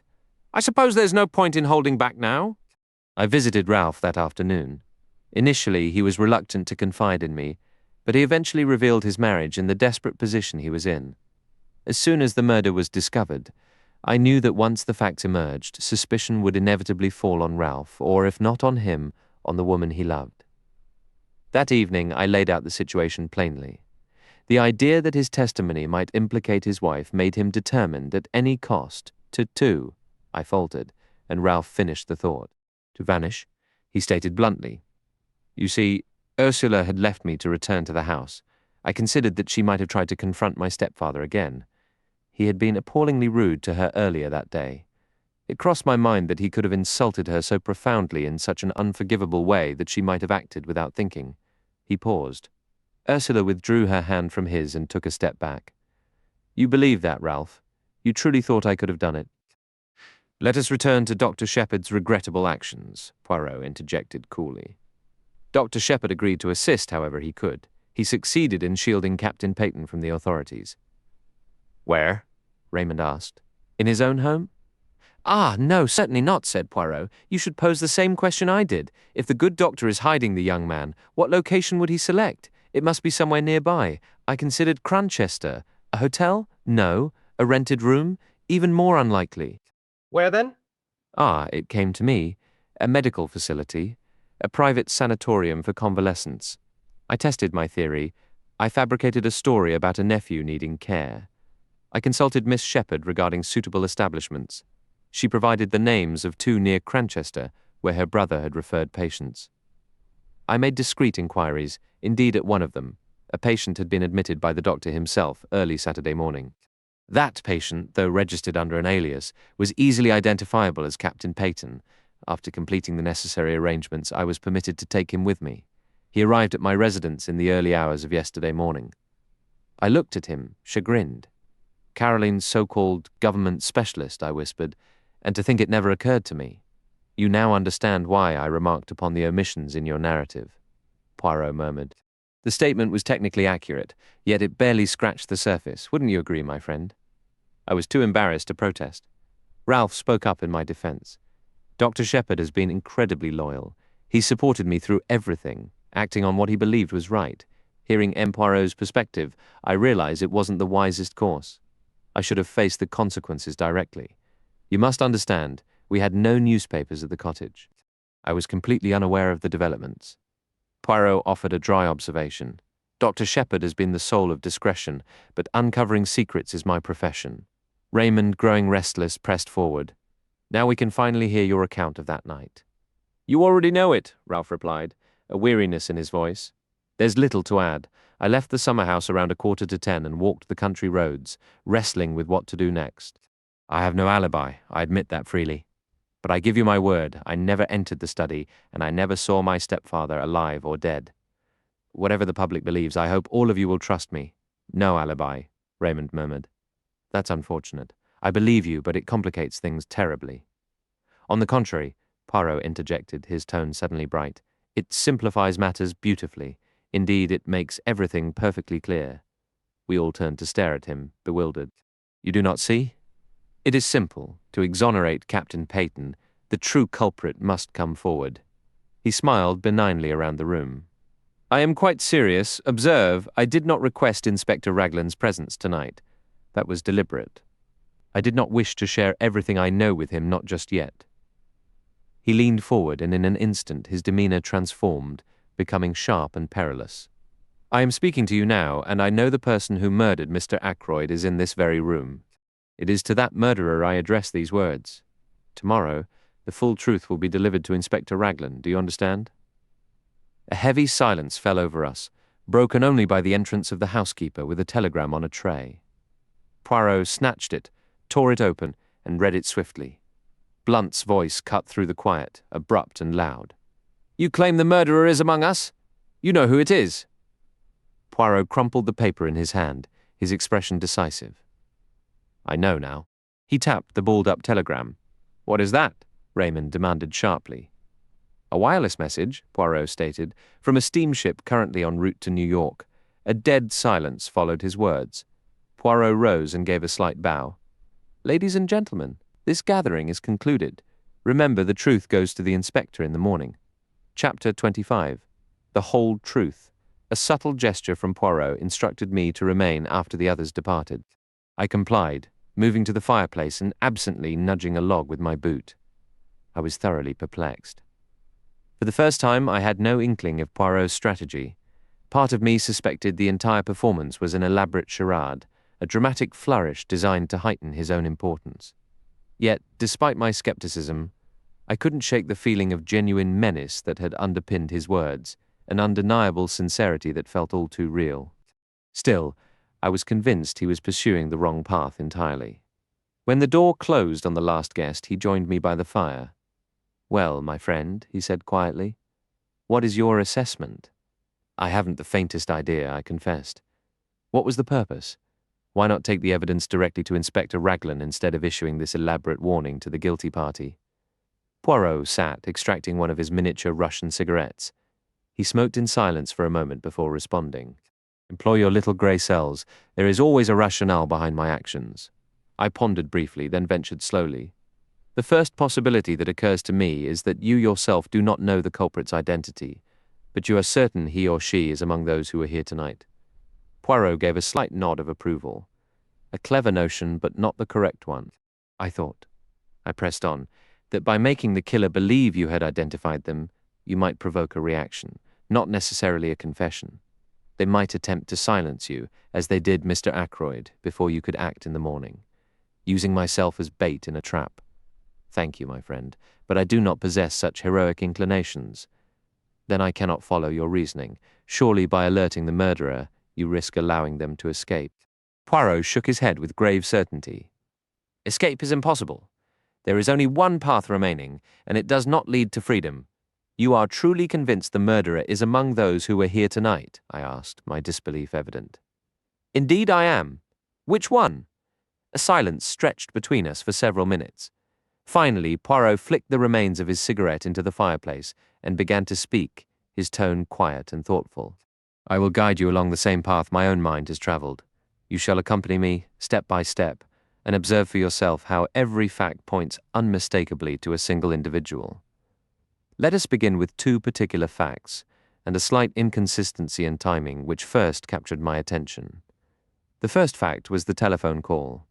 If Ralph Peyton were truly the murderer, that call becomes a nonsensical, absurd gesture. Therefore, I said to myself, Ralph Peyton is not the killer. I satisfied myself that the call could not have originated from within the house. Yet I remained convinced the criminal was among those present that evening. This led me to a provisional, though not entirely pleasing conclusion. The call must have been made by an accomplice. I set this idea aside for the moment. My next step was to examine the motive for the call. This was difficult. I could only approach it by considering the result. And the result was this. The murder was discovered that night, instead of in all probability the following morning. Do you agree?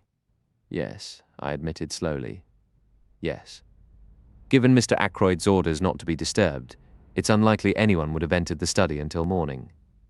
Very good. The affair progresses, does it not? Yet matters remained obscure. What advantage was gained by having the crime discovered that particular night? The only idea I could form was that the murderer, knowing the discovery was imminent, needed to ensure their own presence when the door was forced, or immediately thereafter. And now we come to the second fact, the chair pulled out from the wall. Inspector Raglan dismissed this as unimportant. I, on the contrary, have always considered it of supreme importance. In your notes, you included a neat sketch of the study.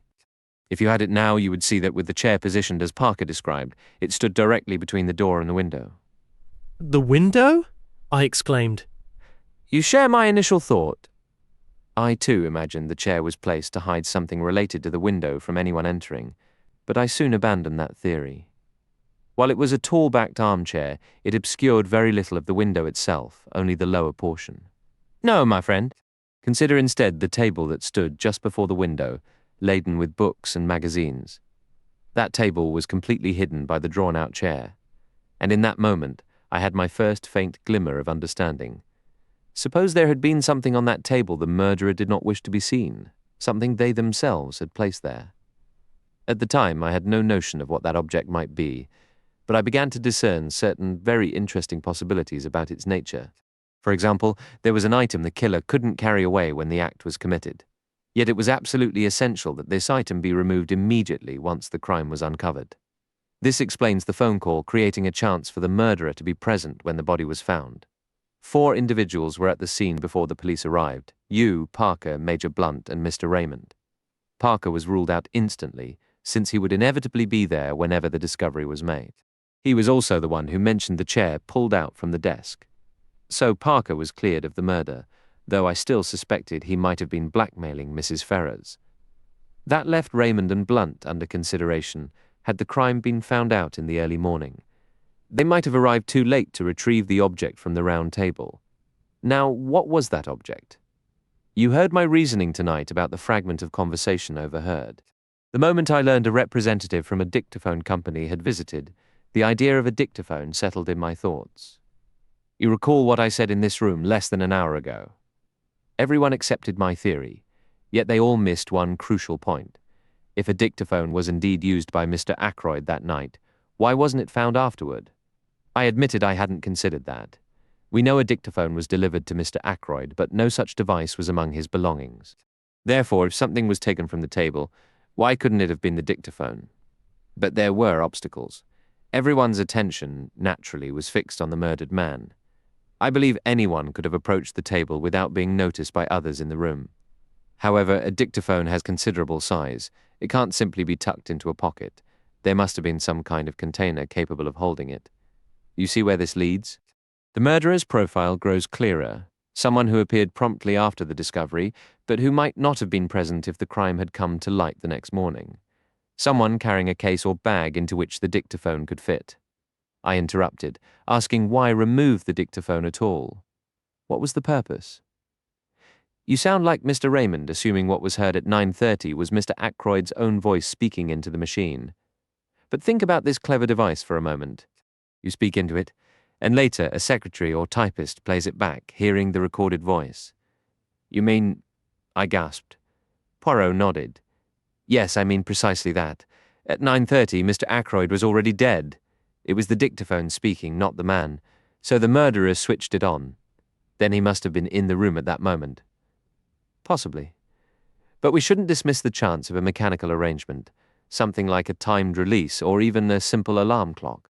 In that case, we must add 2 more traits to our portrait of the killer: knowledge of Mr. Ackroyd's dictaphone purchase and the technical skill to set such a device.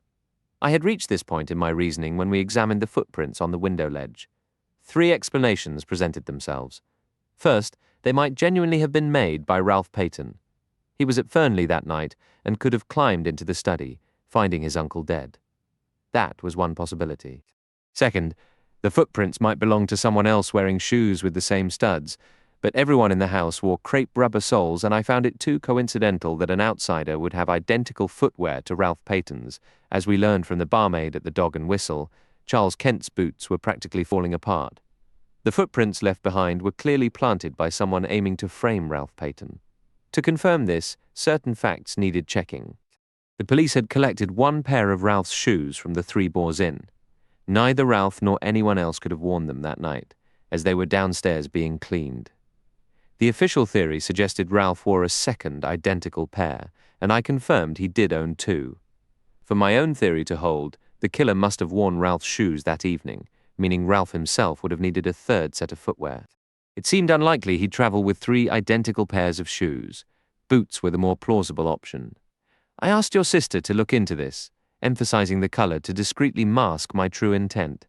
Her findings confirmed it. Ralph had brought boots with him. When he arrived at my home yesterday morning, my first question was what he had worn on his feet that night. He answered immediately, boots, the same ones he still had on, having no other option. So our portrait of the murderer grows sharper. Someone who could have taken Ralph's shoes from the Three Boars earlier that day. There's another clue. The killer must also have had a chance to steal the dagger from the silver table. One might argue anyone in the house could have done so. But remember Flora Ackroyd's certainty. She insisted the dagger wasn't there when she checked. Let's put it all together now that the picture is clear. The person we're looking for was at the Three Boars that day, knew Ackroyd well enough to be aware of his new dictaphone, had a mechanical aptitude, could have taken the dagger before Flora arrived, carried something like a black bag to conceal the dictaphone, and was alone in the study for those few minutes after the crime was discovered while Parker telephoned the police. In short, Dr. Shepherd, Chapter 26, and nothing but the truth. A heavy silence lingered for what felt like a full minute. Then I let out a laugh. "You've lost your mind," I said. "No," Poirot replied calmly. "I'm quite sane. It was the slight inconsistency in timing that first caught my eye, right from the start." "Inconsistency in timing?" I asked, confused. "Indeed. Everyone agreed, yourself included, that the walk from the lodge to the house took 5 minutes, less if you used the terrace shortcut. Yet you left the house at 10 minutes to 9, confirmed by both you and Parker, and didn't pass through the lodge gates until 9 o'clock. It was a cold night, hardly ideal for a leisurely stroll. Why did a 5-minute walk take you 10? All along I recognized we had only your word that the study window was ever latched. Ackroyd asked if you had fastened it. He never checked himself. What if the window was actually unlocked? Would 10 minutes be enough for you to circle the house, change your shoes, climb inside, kill Ackroyd, and still reach the gate by 9? I dismissed that idea. A man as on edge as Ackroyd was that night would likely have heard you entering, leading to a struggle. But what if you killed him before you ever left, while you were still standing beside his chair? You leave through the front door, sprint around to the summer house, and retrieve Ralph Peyton's shoes from the bag you'd brought with you that evening. You put them on, trudge deliberately through the muddy garden to leave clear prints beneath the study window, and then you climb inside after locking the study door from within. You hurry back to the summer house, change into your own shoes again, and dash down to the main gate. I performed a nearly identical sequence myself recently.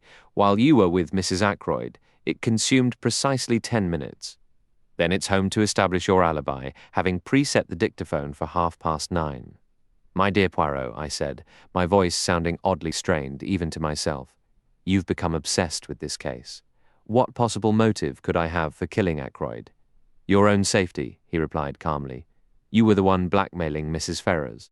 Who else would have such intimate knowledge of what truly ended her husband's life than his attending physician? That first day in the garden, you mentioned a legacy received about a year ago. I have found no record of any such inheritance.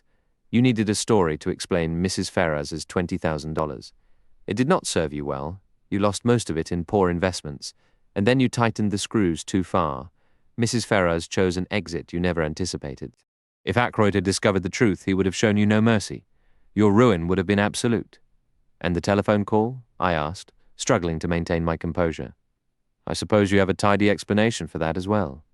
"I admit it was my most significant obstacle upon learning a call was genuinely placed to you from King's Abbot Station," Poirot said. "Initially, I believed you had fabricated the entire incident. It was a brilliant stroke. You required a credible reason to go to Fernley, discover the body, and thus secure the opportunity to remove the dictaphone, which was the cornerstone of your alibi. I had only a faint suspicion of the method when I visited your sister that first day and inquired about your Friday morning patients. Miss Russell was not in my thoughts then. Her coincidental visit was a fortunate distraction from my true line of questioning. I discovered what I sought. Among your patients that morning was the steward of an American liner. Who could be more suitable to be catching the evening train to Liverpool? He would soon be on the high seas, safely beyond reach. I noted his ship, the Orion, sailed on Saturday. After obtaining his name, I sent a wireless message posing a specific question. The reply you saw me receive confirms it. He extended the telegram to me. It read, "Statement correct. Doctor." Shepherd requested I leave a note at a patient's house and telephone him from the station with the reply. The reply was, "No answer." "A clever scheme," Poirot acknowledged. "The call was real. Your sister witnessed you taking it, but only one person could testify to what was actually said. You." I gave an exaggerated yawn. "This is all fascinating," I said, "but rather academic, don't you think?" "You believe so? Recall my words. The truth goes to Inspector Raglan in the morning. However, out of consideration for your sister, I am willing to offer you an alternative. An overdose of a sleeping draught, for instance. You understand me? But Captain Ralph Peyton must be exonerated. That goes without saying. I suggest you complete that intriguing manuscript of yours, abandoning your previous discretion." "You are full of suggestions," I remarked. "Are you quite finished? Now that you mention it, there is one final point. It would be exceedingly unwise to attempt to silence me as you silenced Mr. Ackroyd. That sort of endeavor does not succeed against Hercule Poirot. You understand?" "My dear Poirot," I said, allowing a faint smile, "whatever else I may be, I am not a fool." I stood up from my chair. Well, I said, stifling a small yawn. I should be heading home. It's been a truly fascinating evening. Poirot stood as well, offering his usual courteous bow as I left the room. It is now 5 in the morning. I'm exhausted, but my work is done. My writing arm aches. This is a peculiar conclusion for my manuscript, which I once intended to publish as the record of one of Poirot's rare failures. Funny how things turn out. A sense of impending doom has haunted me from the very start, ever since I saw Ralph Peyton and Mrs. Ferrers whispering together. I mistakenly believed she was confiding in him then. Yet the feeling of dread lingered, even that night in Ackroyd's study, right up until he told me the truth. Poor old Ackroyd. I'm still glad I offered him that chance. I urged him to read the letter before it was too late. Or, to be perfectly honest, did some part of me understand that with a stubborn man like him, urging him was the surest way to make him delay? His nervousness that evening was a fascinating psychological study.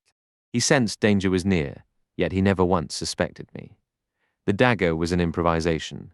I had brought my own compact weapon, but spotting the dagger on the silver table, it immediately seemed wiser to use something that could never be traced back to me. I suppose the intention to kill him was always there. The moment I learned of Mrs. Ferrers's death, I was certain she had told him everything. When I met him and he seemed so distressed, I thought perhaps he knew but couldn't bring himself to believe it, and was giving me a chance to deny it, so I went home and made my preparations. If the trouble was only about Ralph, after all, no real harm would have been done. The dictaphone was key. He'd given it to me 2 days prior to fix a minor issue, and I persuaded him to let me try rather than send it away. I made the necessary adjustments and took it with me that night in my bag. I must say, I'm rather proud of my literary touch. Consider this passage. The letters were brought in at 20 minutes to 9. It was just on 10 minutes to 9 when I left him, the letter still unread. I hesitated with my hand on the door handle, looking back and wondering if there was anything I had left undone. All factually correct. But imagine if I had placed a row of asterisks after that first sentence. Would someone have then wondered what transpired in those silent 10 minutes? When I glanced back from the doorway, I was satisfied. Nothing was overlooked. The dictaphone was on the table by the window, set to activate at 9:30. Its mechanism, based on an alarm clock, was quite clever, and the armchair was positioned to conceal it from the door. Running into Parker right outside gave me a genuine start, a fact I recorded faithfully. Later, after the body was found, when I sent Parker to call the police, my choice of words was masterful.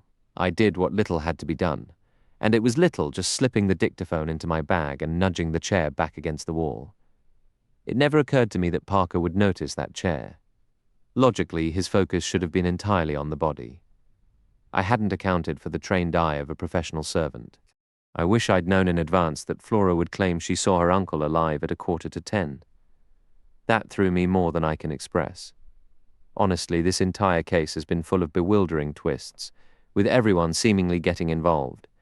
My greatest anxiety throughout has been my sister Caroline. I've often feared she might piece it together. It was curious, the way she once spoke of my strain of weakness. Well, she will never know the truth now. There is, as Poirot observed, a single path remaining. I can place my faith in him. He and Inspector Raglan will arrange the matter discreetly between them. I would prefer Caroline not to learn the truth. She holds affection for me, and she carries her pride so visibly. My passing will bring her sorrow, but sorrow as it must will fade. After sealing these final words, I will place the entire account into an envelope addressed to Poirot. And then what method to choose? Veronal, perhaps? There is a certain grim symmetry in that choice. Not that I accept any blame for Mrs. Ferrers's fate. Hers was a path she walked alone, a direct result of her own decisions. I feel no compassion for her, and I find I have none left for myself either. So, Veronal it shall be. Yet I cannot help but think, with a sudden, sharp bitterness, how much simpler life would be if that brilliant, meddling little detective had just stayed retired somewhere else. Did he really have to come here, of all places, to cultivate his infernal vegetable marrows? It's almost laughable how a man who solved the most Byzantine crimes in Europe chose to bury his talents in garden soil. What a spectacular, mundane waste that misplaced horticultural ambition has unraveled everything. I will take the Veronal tonight. The house is quiet, the last of the evening light gone from the window. It is a fitting end, I suppose, for a man who saw too much and said too little.